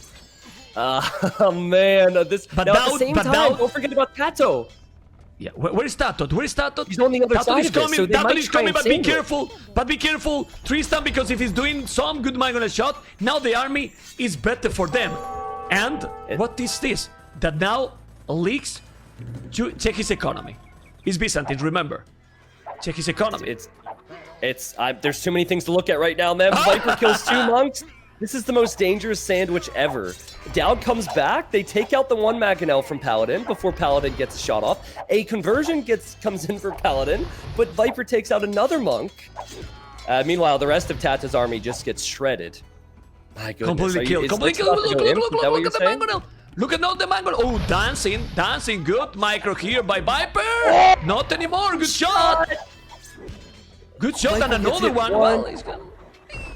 Nah, man, but look what I was telling you. In this map, being so close, this is a romantic map because you are so close, and Leaks is on the way to Imperial, man. How do you stop now the Arbalest, man? He's on the way to Imperial Age. How do you stop the Arbalest when you have 19 crossbows?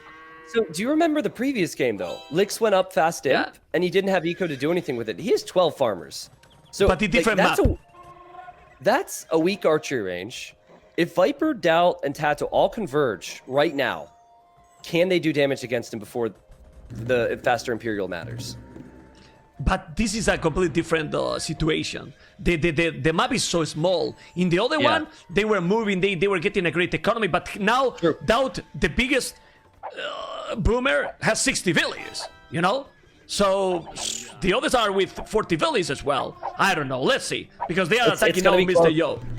Yeah, another amazing game where there's different strategy. That play from Doubt right there picked off another Mangonel with his knight, and Mr. Yo, he has +2 on the knights, many of which are weak. There's 3 armies up against him right now. But look at Viper economy. Tristan, look at Viper economy. I mean, he's getting raided by knights. He's coming with the monks. He's coming with the siege. Viper, look at his economy. Like T90 farms. Look at this. Hey, don't bring me into this, man. That's the map's fault. I want you feel integrated in the channel, man. T90 farms from the Viper. Look at the knights, the Mangonels. Look at Paladin.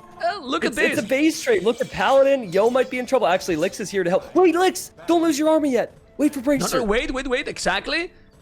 Need to wait. He's waiting. It's good to wait right now. But Mr. Yo is still in a really good position because he had good army. And now is Leaks who can save this game for Chinese. I don't know if you agree. Well, it better be, because Doubt has 70 vills right now. So Doubt has 20 more villagers. He's been untouched. He's making a lot of knights. So if Lix doesn't do a lot with this, I think that Team Secret will win this. Yeah, something really important too. The Viper is going to one corner. Nobody's taking the control of the corners, and the goal in the middle won't be forever. Won't be forever. I still have yet to see a point where it looks like the fight is really good for YinYang. Now it's gonna be came in for Licks, but yeah, this could be it. There's Yo, and there's oh my god.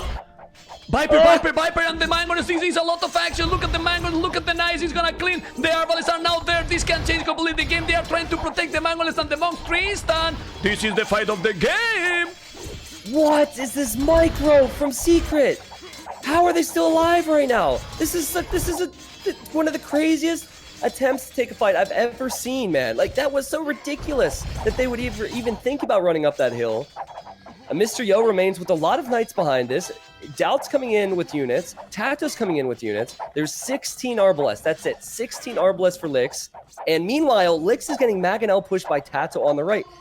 Can Secret hold on against this? This is crazy. They cannot, and I'm telling you why. Doubt 82 villages, but army military numbers 7. That's nothing. And coming with the Arbalists, with the Mangoes, with the Monks, they are getting all the map control. The scores still say that Doubt, Viper, and Tato are ahead, but I don't think so. They are ahead. Look at those Arbalists. He's gonna take now all the military, or should take it. Mangoes, and now Viper is gonna lose all the crossbows. What is this? I don't know, man. I really don't know. But one thing that is really important, the corners right now belong to Secret. They are ignoring the corners, and I don't know if this is a really risky choice. I'm not convinced, man. There's only 11 arbs for Licks.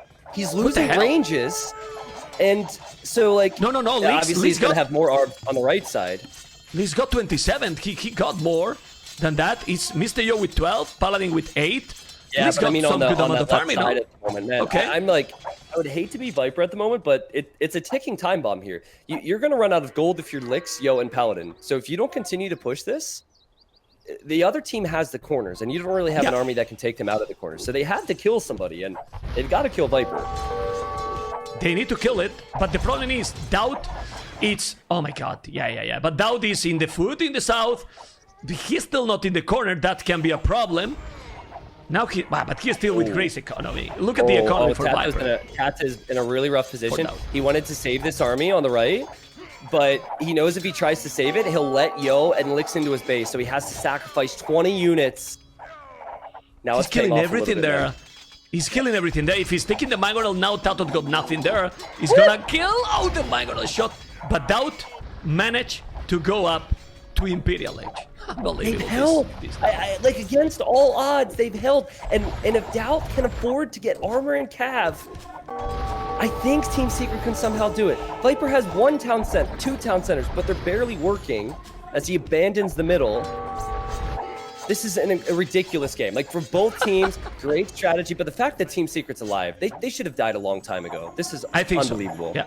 I think so. I don't know how they still can hold. Viper lost the TC, so now the Viper is just on 2 town center. Where's the other TC, by the way? I don't know. I just pressed the TC hotkey. It's on the wood line and one's in the gold, so he can barely farm around the TC he's just built. But he's going to contribute very little. I have to say, Viper's micro has been extraordinary. The fact that he's been able to take out Maganels with crossbows and fight against this many Knights. I like the pressure from Yo. I like the fact his foot is on the gas, and now Tato's in a rough position as he has to hold 1v2. Well, it's all about the Lord now. The can the Doubt carry. That's what it comes down to. What I don't understand is why the Chinese are not even trying to get the corners. Well, they are not getting the corners, but they keep trying to kill the farmers. A lot of Knights, Arbalists, and Mangoes. I don't know if they are going to attack. Man, oh, no. Look at Doubt. The Lord is going to clean everything to Tato. He's going to help. He's going to lose Bombard Cannons. Ay. Leaks, it's in big trouble. There is a lot of Knights. The Arbalist is not going to work, but they keep going crazy game already on Doubt economy. Tristan, who is winning this game? And don't tell me depends. I have no clue. Okay, that's better. That's better. But now the reading is real. Look at the score. Look at the damage score. What the hell? Doubt will have the res. Like, while he does have a lot of eco here, he also has a lot of ecos in corners. So he will have the res to get Cavalier, and he will have the res to get armor. So that's going to matter a whole lot when Doubt has high numbers. Also, Tato, he has the corners too. Viper has that corner, and he's towered, is making a Mangonel to pressure the left. So if they clean this secret, they've officially weathered the storm. Yo is not on the way to the Imperial Age, and they could push back and win this game. Well, let's see. They need to call also the monks. There's a lot of night. Look at Mr. Yo. He's being so smart. He know that Doubt is gonna take. He's gonna make the upgrades, and he's trying to get the fight before he's doing the upgrades. And he's great. The man shot. Bam! Boom! And the man. Doubt's still fighting before armor. Yeah, Doubt took all of those exactly. fights before armor came in, and now his TC's gone. They're winning, man. This is. Do you remember now Battle of Africa 1, Tristan? This map was epic, and it's still epic, man. It's awesome. But can they not? Like, I still think this could swing for Secret now that Cavalier's in. Well, they got monks, and they have the mango. Look at the spot. They can't fight with those because of the Arbalest. I don't know, man. It can happen. He's +4 Cavaliers, but he's converting some. Yeah.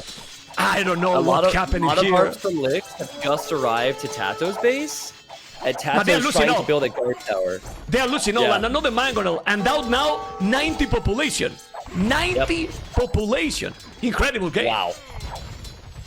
Still on the left, we have to keep an eye there. Yo's trying to get gold. Yo, he's not producing knights. And it will take a lot for him to get to the Imperial Age. He is only 11 on gold. He's completely out of gold in his base, Mem.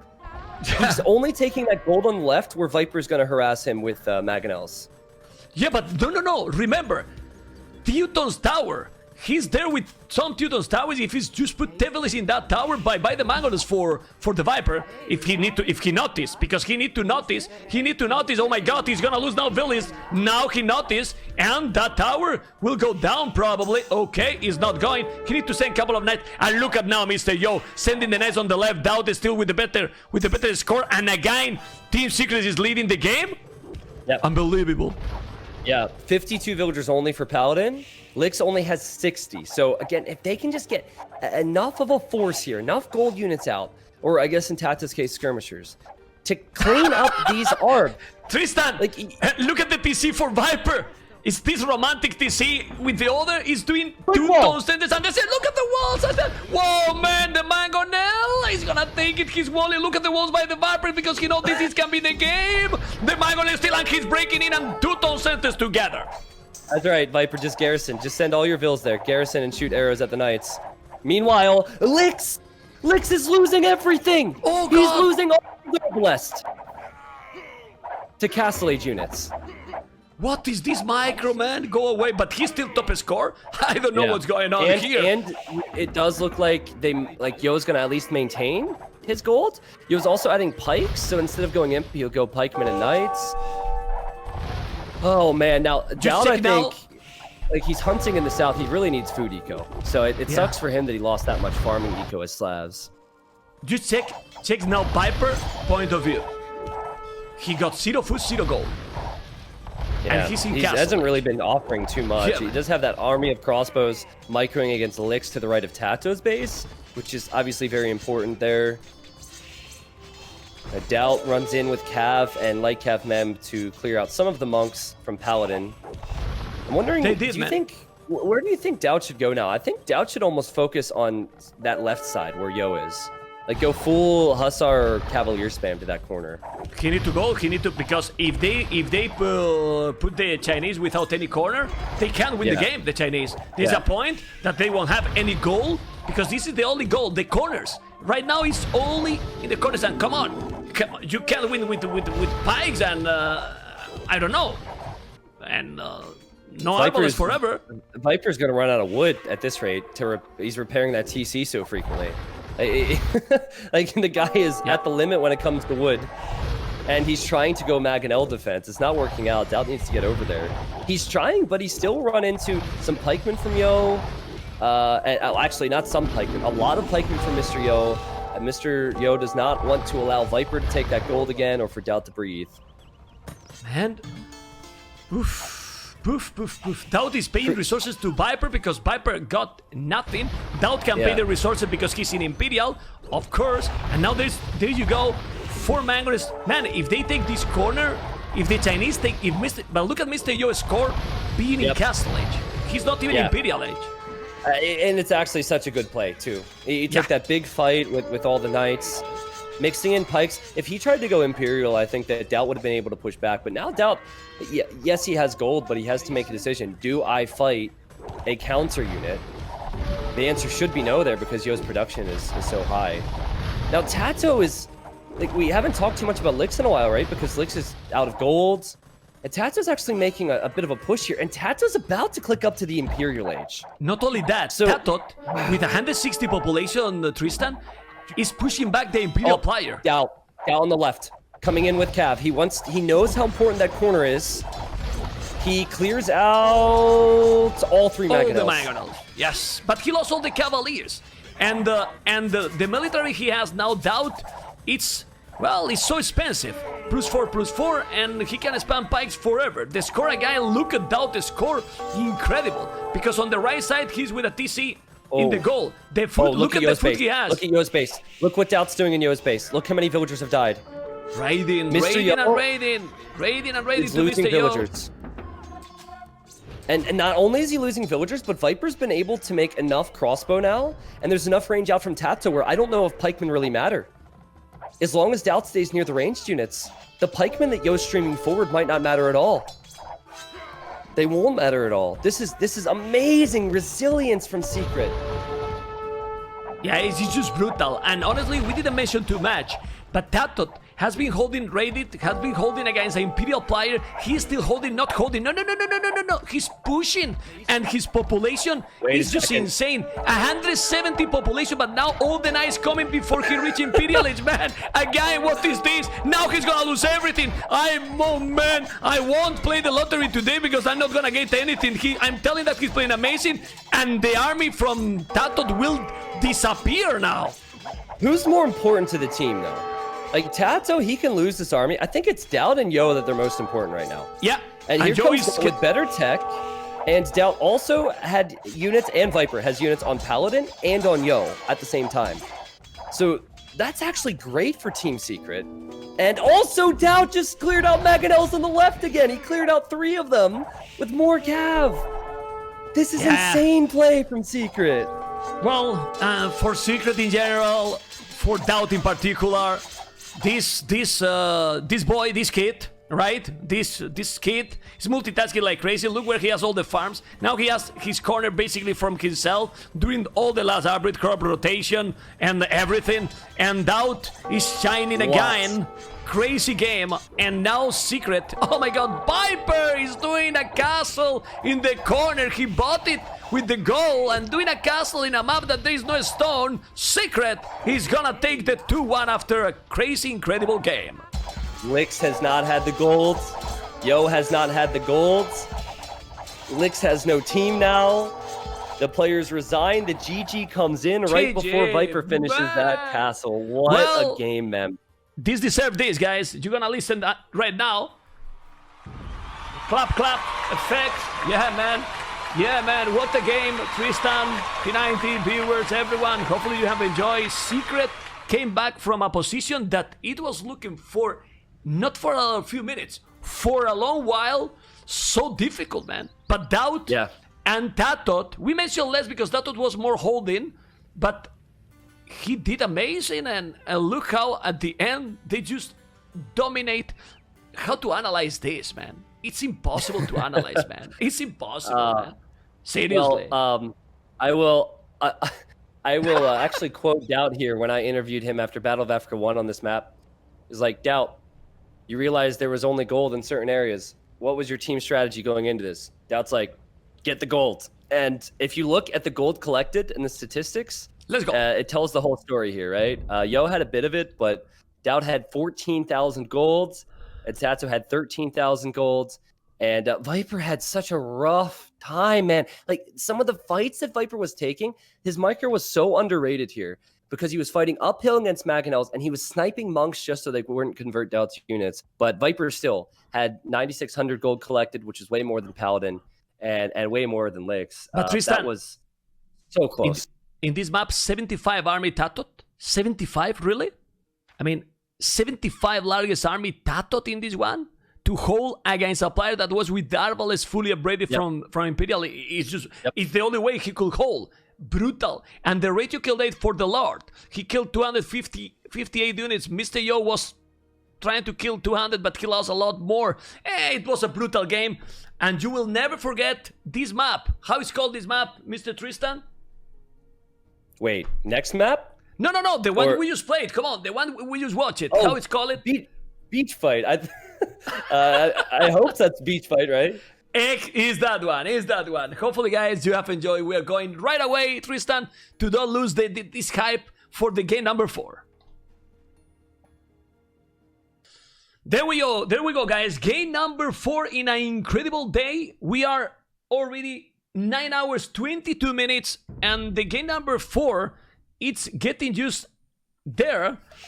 And with me, still T90, like the last 2 series, and I'm gonna stop in 10 seconds. There you go. I stop it. 1, 2, 3, let's go. And this map, again, Tristan, thank you for being here with me with Civilizations. I'm gonna introduce now Secret, because you love them so much, man. Magyar's Doubt as a pocket. And the flank, we have the Viper Mayans. Oof, Viper with Mayans. And then Spanish Tatot. Ooh, hopefully we are not gonna see against double unique unit. Tristan, what do you think about this matchup in this crazy map and with these beautiful civilizations when Mr. Joe is Indians? Well, I look at Paladin being Incas, and that's immediately my biggest question. Because traditionally with Incas, you're seeing players go for high aggression, especially when you have Mr. Yo in the team as pocket. Mr. Yo will sometimes say, like, hey, you go do your thing, make the game messy, and let me boom. So having Indians pocket is huge. Getting to Imperial Camel in a matchup like this, where Doubt's probably going to be going Paladin, is going to make life complicated for Secret. But Incas on the flank, not that they can't play Standard, it's just that pros don't normally play Standard. So that's fascinating. I look over to Lix now. Lix is Portuguese. Again, another Civ that could go for archers, and maybe we'll see Organ Guns. But yeah. Are you thinking that we'll see plumed archers for Mayans? Fast Castle plumed archers is a little bit more standard on wallable maps. Or are you thinking we'll see just crossbow, which maybe Viper could use earlier than plumes? Well, depends, but... There you go. You say. But now, seriously, depends. Not going to troll, because if Tatot going conks, I will go crossbows. But if Tatot is just, I don't know, going aggression, so basically, what other choice Tatot can do here? I believe he's gonna go conks, so I will go crossbows. They are cheaper, they are great. In a crossbow war, he's going to dominate probably the Portuguese, and I don't think so. Portuguese will go Organ Guns, because we are gonna be like in the previous game, tours with Janissar. The Organ Guns are good, but in this map that is more or less easy to protect, the mobility for them very slow. Yeah. Very, very slow. Important to point out that Paladin's Eagle is very weak. He ran forward and he tried to lame Tato, and Tato weakened that, so that's down to 8 HP. And Tato will take some of those goats back. I think you brought up the lack of mobility with organ guns. You could also argue that crossbows could be quite slow. So yeah, it really does depend. If you get to plumes... But you can produce a lot more with the crossbows than with the organ guns. Exactly. Organ guns is only from the castle. If you go double archery range, ballistic, more upgrades, I think it's better to go that standard way there. I don't know. Even more when you have Mr. Yo with Indians. He can go camels and dominate the pocket. Okay, I think Lix is sneaking a villager. Look to the left of Viper's walls. Oh my goodness. But the wolf or the lion and the HP is 22 is gonna lose it. Sadly, he's gonna lose it. If he gets the first hit, he should be. If he turns around immediately, he should be fine. Oh my god! It's gonna be so close. Let's see, because this is crucial for his strategy, right? He's gonna take a look at the HP. He's gonna survive 1 HP. 1 HP. Oh, 4 HP actually. But stay there, man. Don't move more. Shut up and stay there! He's already killed 2 lions. He can kill a third. Yeah. He's fine. Okay. Lix is going. Confident. He's still got. No, he's gonna stay there. Man, stop! I'm getting nervous, man. He stressed me, man. I mean, this is either gonna be amazing, or it's going to be a disaster. Because Viper's Eagle, he's just scouting the back of his base, looking for resources. Will I find anything? Let's go to the edge of the map, see if there's anything over here. If he finds this. What? Oh my god. What is going right on? Oh, what? Oh, come on! Come on, man! I'm gonna play this. I have to play this. I'm sorry. I'm playing the Titanic, Tristan. I'm sorry, but I have to play. It's what it is, man. Well, you might as well play it for Viper too, because Viper's about to lose a villager. So, wait. You know what he's trying to do here, man. Nope. Almost. Nice revenge there. Yeah, but the I mean, it's not about the right Tristan. It's not about to lose one or village each. It's about the surprise, the snake. Yeah. Yeah, and now that's lost. What is Lix? Lix is so... I love Lix. He is going to send more vills. He's like, no, you might have killed one villager, but guess what? I have more, and we have more belief than you do in this. 2 more villagers coming, on top of the fact he's running around with his scout, and he's just going to make life difficult for Viper. This is amazing. This is so Lix. What if Viper doesn't see those 2 vills? But he's going to send more, and he's going to... Oh, what? What? Viper see everything, man. What is this, man? Wait, Mem, did we get this wrong? I thought Incos was on the other side. Why are villagers fighting? What is this? I don't know, man. Portuguese is gonna try to kill the village. Now 4 villages here. He's gonna take the... He's gonna lose that village. Just go back. He's so many... He lost it, okay. He lost 1 village. He's gonna take the eagle. No, he's trying to kill the eagle. This is too stubborn now. This is way too stubborn for Lix. Now, he is still sending another weak vill to the left, but it's too stubborn. Oh, look at Daud. Daud the scout. Did you see that? He's sending more villagers. What is happening? Well, but I like something. Leaks is up to feudal age, while the Viper is dark age, and he want to go for the fast castle in this kind of situation. He didn't even click a feudal age, so maybe it's not a bad choice. But what if he spots that weak vill? 9 HP. Yeah, I mean, oh wow, okay, Viper. He was able to quick wall this, so Lix can't run away with his vills. Oh, this is so good for Viper. This is so important for Viper. Okay, now Viper just deletes the wall because he knows the village stranded. He weakens it. He kills it. How many villages? Is that an archer range? Okay, archer range for Lix. Man, we haven't even looked at the other side. Not that we should have, but this is... Who cares the other side now? Yeah, who cares? No, but Paladin is coming. Going aggressive. Tower and Men-at-Arms. He's probably going to break there. And that he has a stone to make another tower. Yes, he has. And then he can take... But you see, man, with these players, we saw this map before. Castle Age. And look at this. I told you before, Tristan, in this map, you really can't go aggressive. It's not a wallable map. I mean, it's a wallable map, but it's not like Arena. It really can make the damage. And now the tower is on the goal. So what is Tato going to do with his Spanish now? So many vills. He's still losing vills on the other side against Stout Scout. Yeah, but at least like Tato has to leave his gold. He does have another gold to go to. And it looks like these Man-at-Arms are going to break through at this rate. See what Tato can do. He has the resources to click up, Mem, so if he can get the buildings and house wall, maybe? Oh, are you kidding me? He's doing the house wall, but they are going full aggro. Now the point is going to be also crucial. Castle Age already for Daud. What is Mr. Yo doing? He's keeping full. Sorry, Lix just walled in his vill. He just Vipered Viper, and Viper doesn't know that the archers are there. No, he doesn't know. Double archery range, Tristan. Double archery range on his base, while the Viper has okay economy, but he don't even have a barrack, so the archers can do a lot of damage there. This score's 2-1 for Secret, right? Yeah. This is... How much of a dream for this is Mr. Yo? Like, Mr. Yo he's not needed at all. He's just gonna boom, do his thing. Oh, man. And now Viper's gonna get hit. With here comes how Lix. he managed, Tristan, how he managed to be there with archers +1 when he lost like 5 villages. It's incredible. And he's doing now the damage to Viper. Crazy stuff. Really crazy stuff again. Village down. Viper is not even up to Castle Age. He might go, but now he's doing the damage. And what they want to make is a crazy game. There you go, another one. How this team 2-1 behind, and again Secret play with this, and I put in quotes, disrespect. For me, big credit to them, really. Yeah, I mean, like, Lix always likes to make the game messy. Paladin always likes to make the game messy, and that's exactly what they've done. When you pick Mayans and you pick Spanish, your strategy is kind of telegraphed. Tato just trapped in those man-at-arms for Paladin, though. That was pretty slick. Nice. Oh, he could also get the eagle. He also kills the eagle. He killed the eagle, but there's towers. Like Viper doesn't have enough wood for an archer range right now. He instead of going plumes, is going to have to make an archer range to make skirmishers, and he doesn't have the resources. So Viper's in a really tough position. Check Viper population now.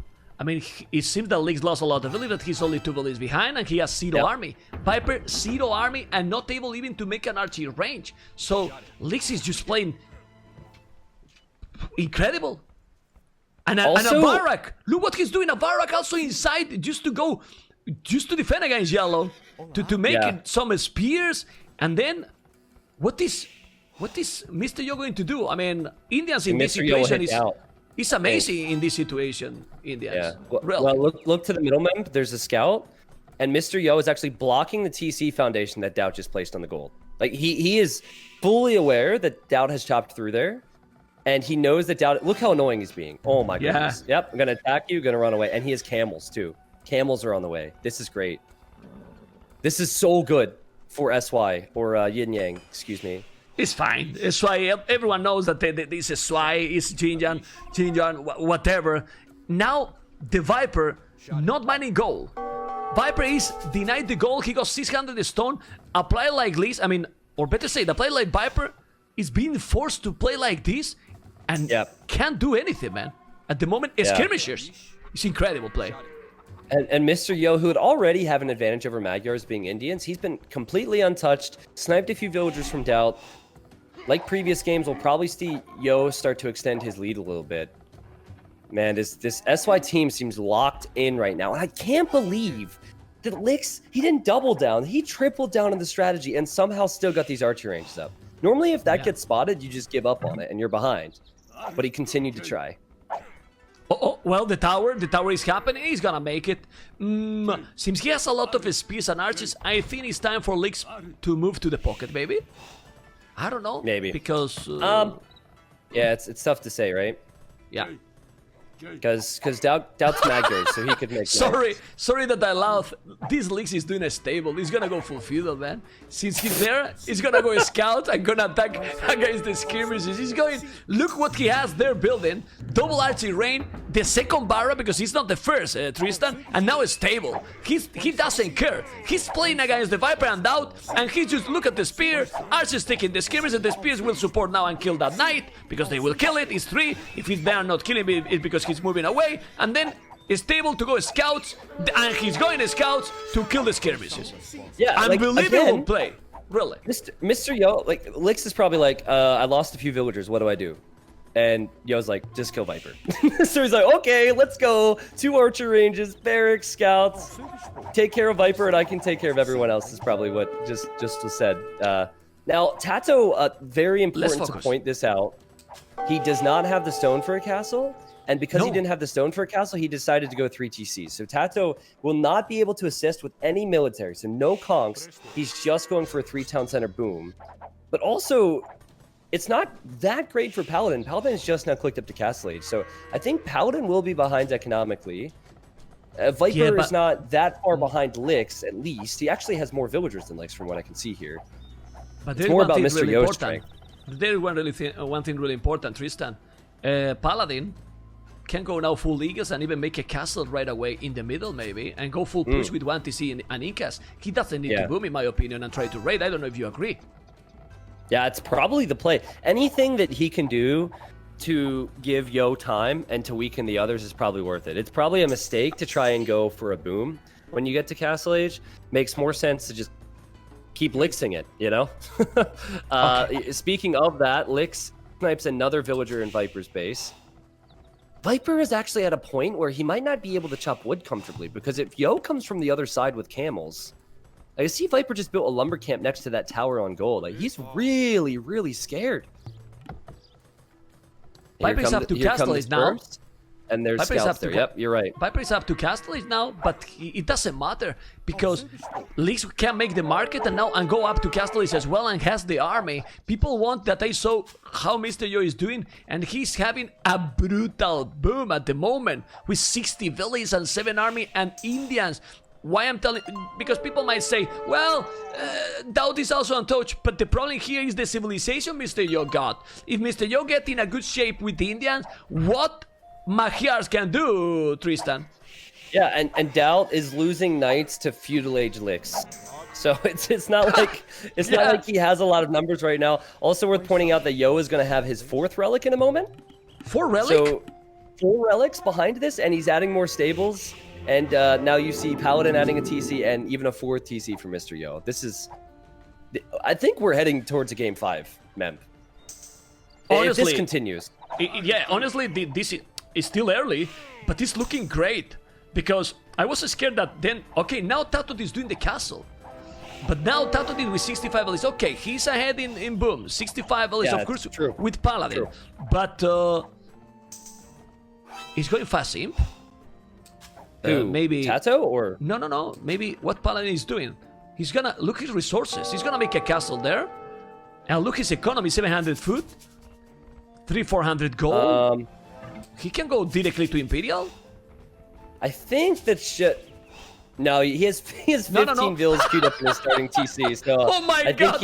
I think he's pretty content with booming in Castle Age for now. Man, 14 villies in 14 villies in 1 TC. I have never seen this in a top level play. What the hell? 14 villies in 1 TC. But Leaks can keep doing all his damage here. He's gonna be in Castle Age, and now he can go crossbows. Those are Portuguese can make the pikeman ability if he wants. He has a stable. He has the market. What he has more buildings on Viper Vase that in his place. I feel like it's very possible that this could be a Doubt Castle.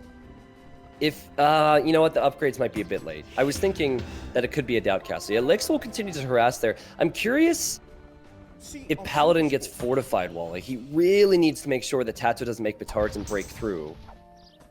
Tato's boom is pretty sick. He's at 77 vills, it's 78 for Doubt, and then of course it's 90 for Mr. Yo. Doubt will hold for now, and Viper actually has a castle.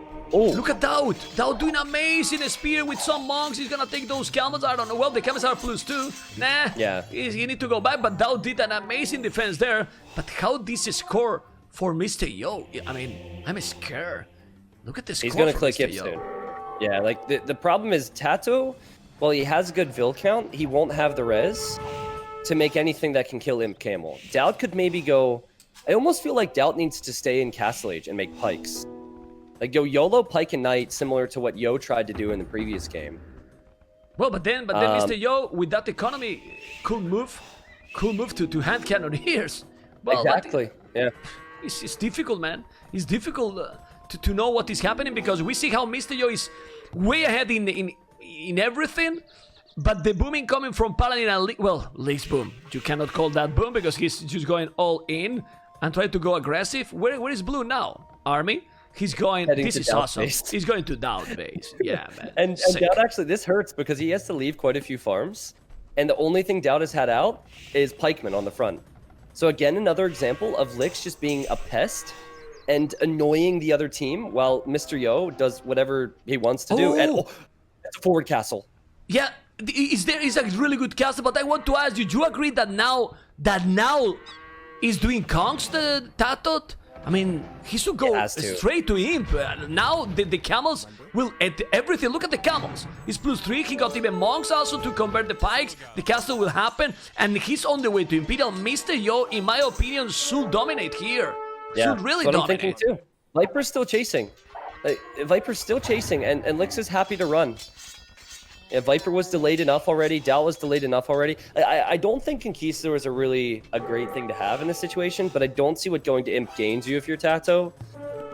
Yo just has so much momentum going for him, and as you said, man, there's nothing stopping him from adding hand cannoneers against any pikemen that might come out. And conversions for Paladin, maybe? Yeah, he's for sure going to do it. He's going all in. I mean, Paladin is still booming, but he's doing Kamayuk, he's doing Army, he's doing Monks. Look at the Kamayuks, how beautiful are, by the way, because they really are. He converted to Kongs, now going back. I like what Paladin is doing. He's behind, but he's still annoying, not letting them like a smooth and clean boom. And I know the castle taking all the map control. And with Trebuchet and honestly, heavy camels +5 from Indians, Doubt can't do anything to Mr. Yo. Look at that score. Lix is now going into Tato's eco. Like, he will not stop. He will run as long until he falls off the edge of the freaking map here, man. He does not care. He just knows that as long as he's here, Viper isn't with Yo.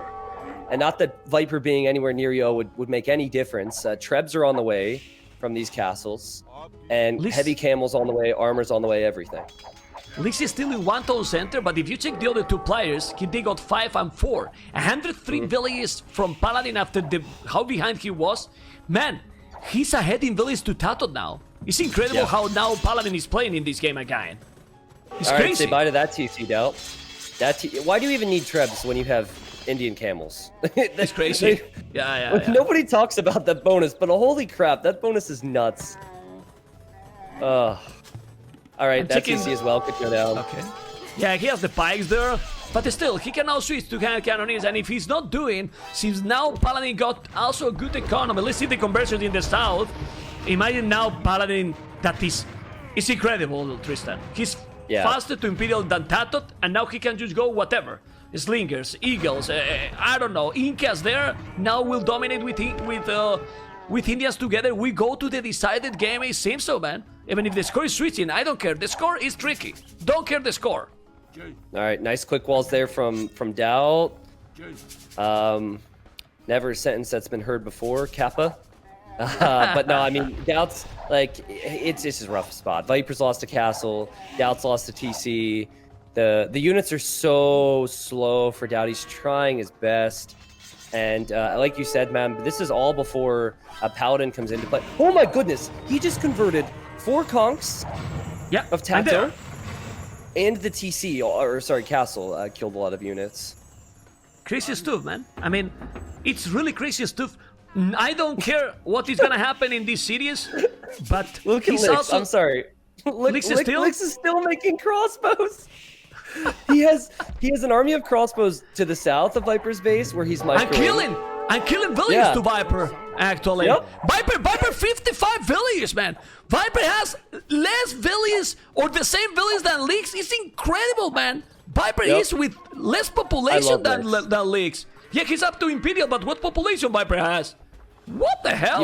You might not want to play Lix, but Lix is... I admire him so much. He is such a unique player, and it just suits this team.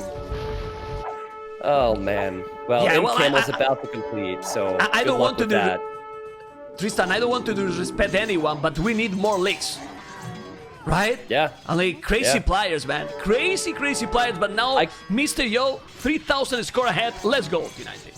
Yeah, I guarantee you that any high-level players on other teams that are watching this right now, the second you said that, we're like, no. No more. No more, Shut please, up, man. because, right? Shut up, man. So, we don't need. So it's annoying. Yeah, so I could hear Nikov. I could just hear it. Well, Elite Eagle Warrior, block printing, Imperial Camels. What a game. What a game. And do you guys agree now in the chat that this map can be played incredibly aggressive? Because we have seen passive performance here in this map, but look at this game. Has been, in my opinion, amazing one. Yeah, it's a great strategy. I mean, it just comes down to Lix committing. I'm gonna go for a Dave quote here. Like Dave says, just sometimes you just need to commit to whatever it is. And I feel like some pro players, if a strategy fails, they try and transition away from that. But then they're guaranteed to be behind. If you make it messy and you commit and you just go crazy, this can happen. And I mean, Yo is already on Imp Camel. He's already adding trade. He's taking good fights. Viper's population is 68. Doubts is 93. We're going to a game 5, man. Absolutely. I mean, I'm now more relaxed because why to hype something that is already hype by itself, right? I mean, the score difference is is 2,000. I need to keep energy for the decided game because the decided game is already there. Well, I'm so glad to be casting this series also with you, T90. Amazing, great combination here with good quality games, man. With Mr. Yo, Paladin, and Licks, I expected them to be strong, but not this strong. Honestly. Yeah. Well, it's the strategies. I think the only player I wasn't sure on going into Battle of Africa 2 was maybe Paladin, because a year ago, I didn't even think Paladin was considered in the team, right? But yeah, no, I mean, a year ago, Paladin, no. A year ago, no. 2 months ago. Okay, during the 2 sign months ago. Yeah, during the sign ups. I mean, the video promo, Tristan has Vivi with Mr. Yo, and Paladin said, "What? What? Yeah, but Paladin said, "What? Vivi here? Go away, man." He just quit out, and he's there, man. And now you will say, "Okay, this team with Paladin, it's working better." And for now, it looks that it's working better, man. That is the second game that Licks received orders, kill Viper. He's like, okay, let's go. Like, remember the 4 ranges in game 1? Like, if he sees an opportunity, he goes for it in unorthodox fashion. All right, man. Well, game number 5 is coming up here. You and I have been casting all day. So we've been live for like, man. What? Yeah, 9 hours. We'll hop in. It's Desert Slope. This is the difference between getting 2 points in the group, which is a very competitive group. I'll pause at 10 seconds. And then getting 1. So at this point, at least whoever loses this will get 1 point in the group of death. Crazy, man. The group of death, like you said. I'm checking just first because I was just talking with you and didn't even check the achievements. Anything 60 like Army, 183 economy. Crazy stuff here for Mr. Yo. It was looking like well, man. Paladin did 150 villages after that start. He was like 20 villages behind than Tatot. I only think that Tatot should go directly to Imp, but well, let's just jump into the last game. Man. T90 is with me there because we are loading and going for the game number 5. And man, Decider series now. I am on 10 seconds. 1, 2, 3, let's go. And what we can expect in this map now, we can expect anything, Tristan, and I let you introduce this beautiful last decided game, Secret Team. All right, I'm gonna go from left to right. Secret. All right, left to right. Tato is in the red. Tato is Celts. Tato may go for a similar strategy to what the Max went for in their best of 5 earlier today. The pocket is Doubt. Doubt has gone for the Kumans. Now, I was expecting to see Kumans because they drafted it. Kumans on this map is pretty unique, though. And then we have the Viper, who he's had some struggles today, hasn't he? Like, he's had some real struggles. Viper's playing as the Aztecs. Viper is up against Licks. Licks is playing as the Bulgarians. This will be fun to watch. A repeat of so many. Like, every single game where Secret has lost, it is because it was Viper versus Licks. I was thinking like, not just exactly that, but man. that has been the case. Yeah. But I'm gonna tell you something. Bulgarians and Licks combined looks like a good counter versus the Aztecs. Meta times for free. Going crazy aggressive if he want. He's even doing now the loop. And then, Kumans, I love it. But if Mr. Joe play properly, Berber's pocket, we have seen Berber's how dominant can be as a pocket. And then Saracens with the market and everything. I don't know what you think. I like a little bit more the combination of civilizations. I mean, well, it's difficult to say right now because the Aztecs, we always say the best civ, but I don't know, man. Crazy with this crazy team, who has better civs here? I think I'm not unsure on how Licks is going to try and play this one.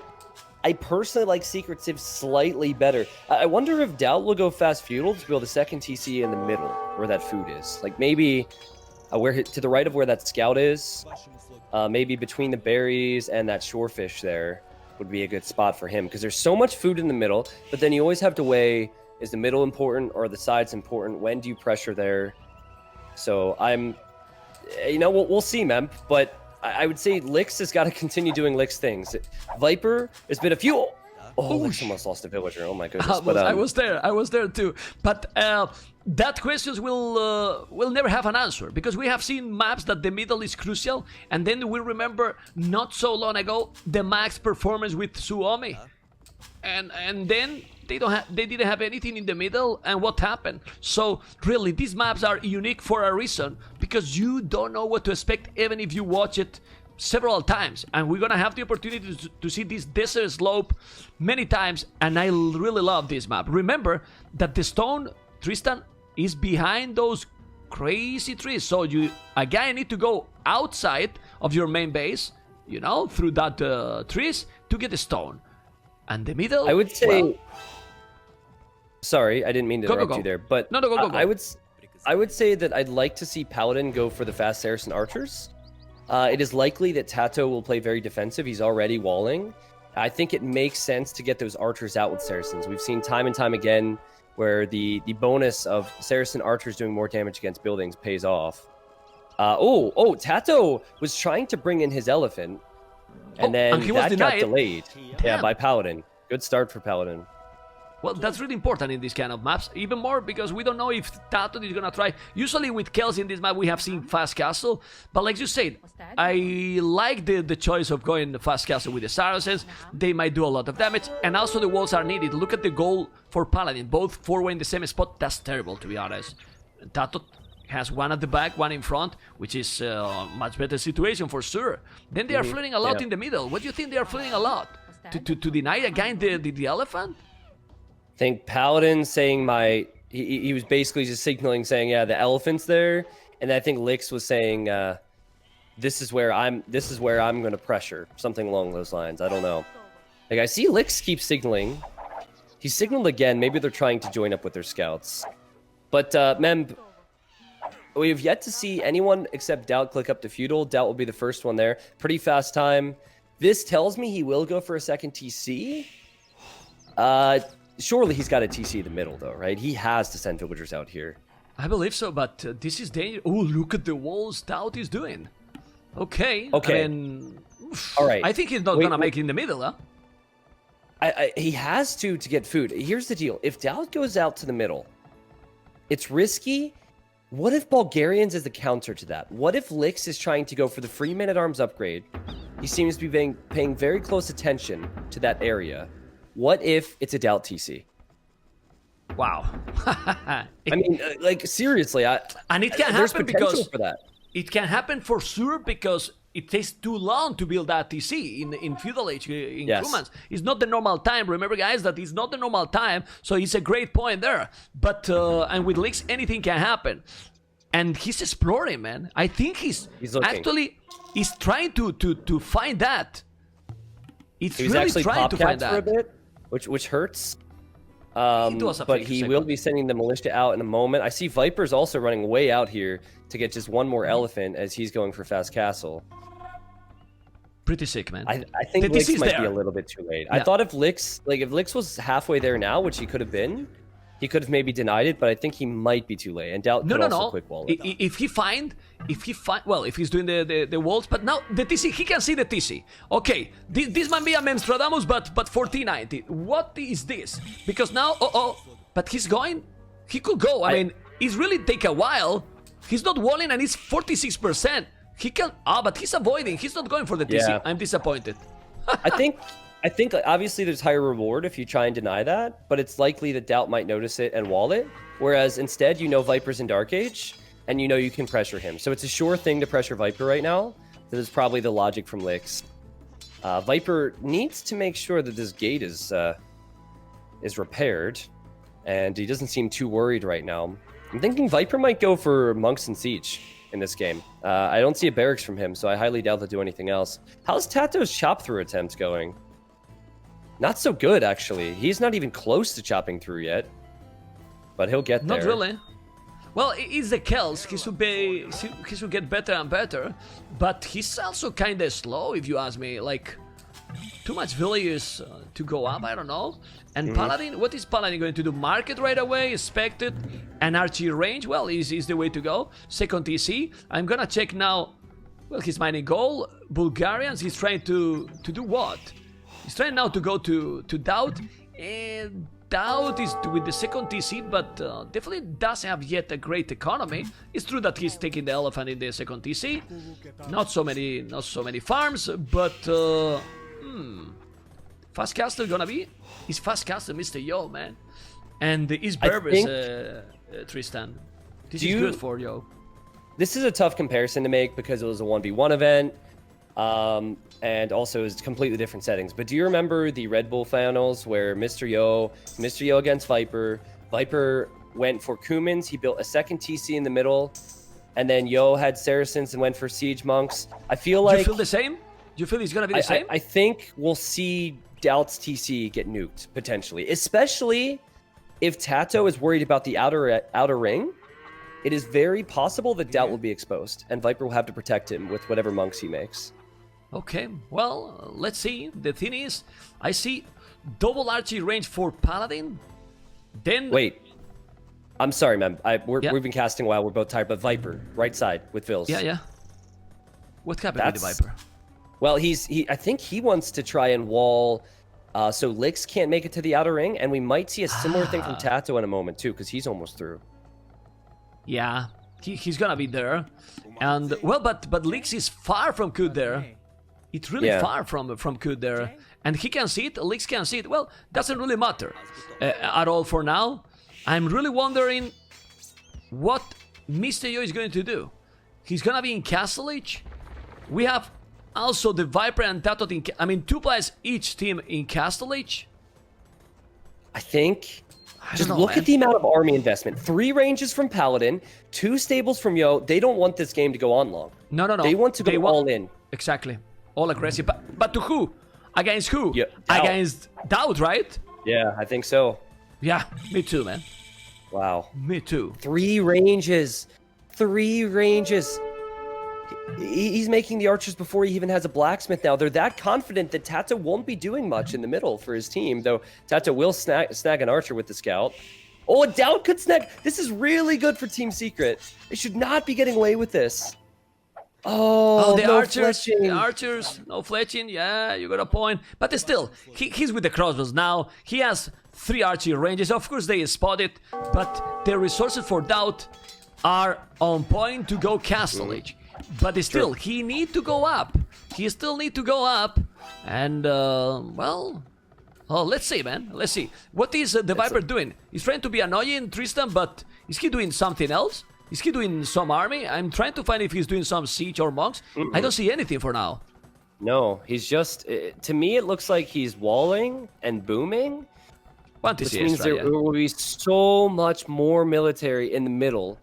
Or just in general for the YinYang team. And there goes Tato on the left. He's trying to head over to Paladin. What's funny is every single YinYang team member will not be able to get the outer resources at this rate. Crazy. So I've seen like 1 or 2 players be blocked off, but not all 3. It's I don't know. I mean, we're waiting for the battle, and the battle is gonna start, and the battle is starting. Oh, they are getting in, and Doubt is gonna lose all the advantage, man. Oh my goodness, they are the knights inside, and they're getting in, and now Doubt is losing all the advantage, man. All 3 on Doubt, like we were telling, he's gonna break there, and now all the advantage for being Kumans is bye-bye, Tristan. Well, if not close to it anyways. Close to it, and it's not gonna end there because the TC, look. They're already on Doubt's TC in the middle. Big thing here is that Doubt can't take gold, so he can't make many knights when he gets up to castle. And, he's running away with those villagers. That was a good move, but so many idols for Doubt, so much military coming forward for Yo and for Paladin. And now, Lix! He has a siege workshop there. They're all on Doubt. Oh my goodness. Look at Doubt's food eco. Look at that bush. What economy? I mean, Cito on gold, Cito on gold, Cito on wood. Cito on gold, Cito on wood right now. He can't even make a Lambrica. Look at the village Tristan behind his own base. And he can't get any slink. Remember, Cito slink, no wood. Now he bought it. So if he bought it with the small gold he got, he can make even Knights, nothing He's making at all. scouts. Yeah, He he's is crazy, making man. scout. He's crazy, man. Scouts against Knights. Makes sense, right? Ha! Does it make you a little bit sad that Lix didn't send any? Oh, I guess he can't get stone. I really wanted him to make a Krepost. Yeah, Just drop it on but Doubt's he face, can't. but He Doubt's can't, trying man. to run them. He can't. These are +2 knights. Doubt God. is screwed. Where's Tato? Where is Viper? What are they doing? Where are they? They're booming, man. They're fully booming. Well, with some siege. They are focusing completely in the wood while they are just killing Doubt. Honestly, they need to make all the damage on Doubt and then move on. Because if you let Viper and Tato also booming with Aztecs and Celts, be careful, right? Yeah, it's true. It's true, and they Yeah. still have the outer edge. There's the Mangonel for Viper. Oh, He will God. attack Yo from the other side of that wood line. Not Look something at that Yo Doubt. can do anything about. But Tristan, look at Doubt. La la la la la la la. Titanic, man. He's losing everything, and man, the big surprise is happening. Do you think the Viper and Tato can carry this up? Because the score is now incredible, and the Doubt with Kumans 27 villages, ratio kill death 536. But What is I this? think Viper's not making anything except for Mangonels. Tato, he's prepped a siege workshop, but imagine if Paladin and Yo, actually this is hilarious, Doubt is running into Viper's base and he's trying to make it so it seems like he still has vills in there, but I think Viper would just die to this too, like Knights, Crossbows, and Siege. I'm not seeing anything that tells me that Viper won't die to this next. It's crazy, man. It is really crazy. Remember that they have the bonus from Kumans from those palisades, so they are gonna hold a little. Bah, it's a palisade gate. Look Yeah, at Viper, exactly. man. Look at Viper. He's getting what? Oh, but I can't deal with this game, man. Lix is up to Imperial, man. I mean, this Chinese What? team. He's up to Imperial. Lix is 1 on the TC. way to Imperial 1 TC. I don't even know what he's going to do with Bulgarians in Imperial, but he's up, which is what matters, right? He's on the way to Imperial, taking the TC down. This is gonna be 3-2 for YinYang, which is something that I'm sure. What you said in the start, Tristan? 3-2 for who? I mean, I didn't want to What? rub it in, but it's not over yet, though. It's Well, not over but yet, man. no, I'm telling you that it was Do you your happen guess. to know what monk upgrades Bulgarians get? Because I'm I not don't even know, man. sure how good their I monks are. Oh, Viper, what's he doing? What's he doing? I guess he has no choice. They were dead anyways. Yeah, he has no choice. He's trying to make best out of it. But man, look at the score difference. It's incredible, but the first series with Secret in this Battle of Africa 2 edition is going to be a loss. And it's going to be a loss, according to many people. This wasn't the best Chinese team. Because Paladin, blah, blah, blah, Vivian wasn't playing, but the performance here is just incredible, Tristan. Really. How many times do you see early aggression from this team into Yo having a massive boom behind? A Viper is getting destroyed. That TC could go down for Viper. He really was trying to imp, I believe. But I don't see what Viper can do. More Knights are on the way. Doubt, is it 30? Pretty soon, Doubt's going to have more villagers than Viper. Yeah. That really Well, puts Tato- things in perspective. Lix is Imperial Age. I really don't know what he's. I have no Onager! clue what he's going to do. Onager! He's just going What? up Just to so he make can Onagers. nuke TCs faster? Did he? He has one siege workshop. He went what? He went fast imp onager in a team game. What? This player, man. This player. Do you know why? Because now he can cut to Tato, Cut maybe. the trees. To cut the trees, man. To cut everything. my Just cut God. the trees, man. What the hell? This is epic. He's gonna cut the trees. Gonna get into the map. If they try to wall, they can't wall, and then they raid everything. Illumination, redemption, Onager. They can go through all the map. It's just brutal and 400 IQ here, man. Crazy and smart gameplay by this Chinese team. Incredible. Hold on a Okay, second. What- 500 IQ. I agree, man. What if, I mean, what if Tato, like, if you think the military units that are out right now, if Tato goes Hal Bram, there's nothing really stopping that. I guess Lix could make a few two-handed swordsmen, but is it slightly possible here for Tato to bring it back? Because he's been untouched for a long time. well, he's 100 villages. He Yeah. alone, he has a huge boon, 5 tone centers. The Viper 0 T. I'm sorry, man. I love Viper, but 0 tone centers. Zero Tone Center's 22 villages. He's getting defeated? No, I mean, he does have the Lions even attacking him now. He does have some vills near Doubt's TC. And they just called it. They called the GG, man! They called the GG! Just incredible performance here by the Chinese team. YinYang 3-2 over Secret, man! Destruction in this last game. Come on, man. I mean, Tristan, I'm speechless, man. I'm completely speechless because this was a brutal series, and not only for the result. The game's incredible. The performance by this Chinese team, what the hell? I mean, yeah, seriously. They are an incredible team. These are like Yo and Lix are two names that are consistently showing up, whether it's 1v1 or team game events. And then Paladin answered some questions. Many people may be curious about how he would play in this tournament. But more than anything, and it's very, very, very rare that I question Secret preparation. It's very rare that I say that Secret gets outsmarted. But did this strategy not just straight up counter what Secret was going for? Completely. It did. Like, completely. You're able to take out the TCs, you apply early pressure, and you kill before the outside matters. And what's even more impressive about this, guys, is that you have to draft for 5 games, and you have to make sure that you keep every potential game in mind when you're picking civilizations. And so I personally felt like Kumans was a bit risky, but that's more of a sure thing. Celts are more of a sure thing. Aztecs, are more of a sure thing. Tristan, the Viper, largest army, 5. Tato, he should have gone monks. 11. Exactly. Yeah. I mean, 5, 11, Doubt 2. They didn't make any army. Yep. I mean, they were passive, booming. Viper, 9 unit kills, 71 unit loss. Mr. Yo, 82 unit kills, 9 unit loss. Yeah, I think that's a crazy KD for Yo. Okay, here's a question. Do you remember when I mentioned that Tato had not cut through yet? So I think the original plan was clearly for the Celt player to go through, but whether Tato had more wood on his side or didn't build the lumber camp properly, I'm not sure. But there was a point where Viper got through, like 3 or 4 minutes before Tato. Do you think that because Tato wasn't going to be through in time, Viper had to play that role?